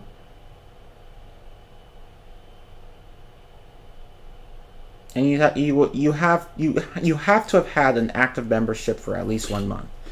Though I've had it for years. Whoa. A console with a disc drive. Whoa. And Miles Morales Spider-Man Ultimate Launch Edition. Oh, shit, if I had known that, I would have just waited until I got that. The PS5 to do it. Well, I don't know. It depends on how much the bundle costs, though, and I don't even see an option to pay for it. Well, I don't know. But that's enough digressing. I can't think of anything else to say, so I guess I'll just bring the Jumanji, the sequel, you know, the next level. I'll just bring that over to my cousin's house and we can all watch it together over there. But anyway, after tonight, we've now all learned divisive topics to never bring up on a first date: politics, religion, and SpongeBob games, aside from BFBB. Right? Of course, there's also Revenge of the Flying Dutchman, which nobody cares about. It was basically Battle for Bikini Bottom, but boring. Whereas the movie game is Battle for Bikini Bottom, but shit. It's shit. One is boring, one is shit, one is good. Like, how do you go from the Revenge of the Flying Dutchman to Battle for Bikini Bottom to the movie game? How do you go from boring to good to shit? How? But whatever. I mean, Heavy Iron Studios didn't make Revenge of the Flying Dutchman, but still. Anyway. Yeah, that'll be it for this rant stream. Hopefully you all enjoyed it. I'm tired as hell, but thank you all so much for watching. I hope you enjoyed my 60 FPS webcam, which I'm just going to return because I don't like it. But I decided, before I did that, I was like, you know what, let me just use it for this rant stream. And for tomorrow's Crash 4 stream, and then I'll return it. Might as well. But anyway, yeah, my webcam's also 1080p. Like my last one, but this one also can do 60 FPS. My last one could do only 30 FPS, but hopefully you like how it looks. But yeah, that'll be it for this rant stream. Tomorrow we will finish up Crash 4 by doing the alternate timeline levels. You know, the levels with Tana, Dr. Cortex, and Dino Dow. And I'll also try out the multiplayer and show you guys what it's like, and inverted mode as well. But yeah, we'll do that tomorrow. And then I won't stream anything Monday through Wednesday.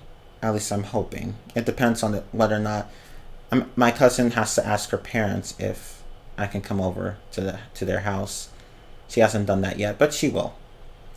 And she'll let me know tomorrow. But yeah, if so, then I will go over there and not stream for the next 3 days after Sunday. But yeah, thank you all so much for watching. I'm Tumor15, and I'll see you guys next time. Until then, take care, deuces, and goodbye. But yeah, bye.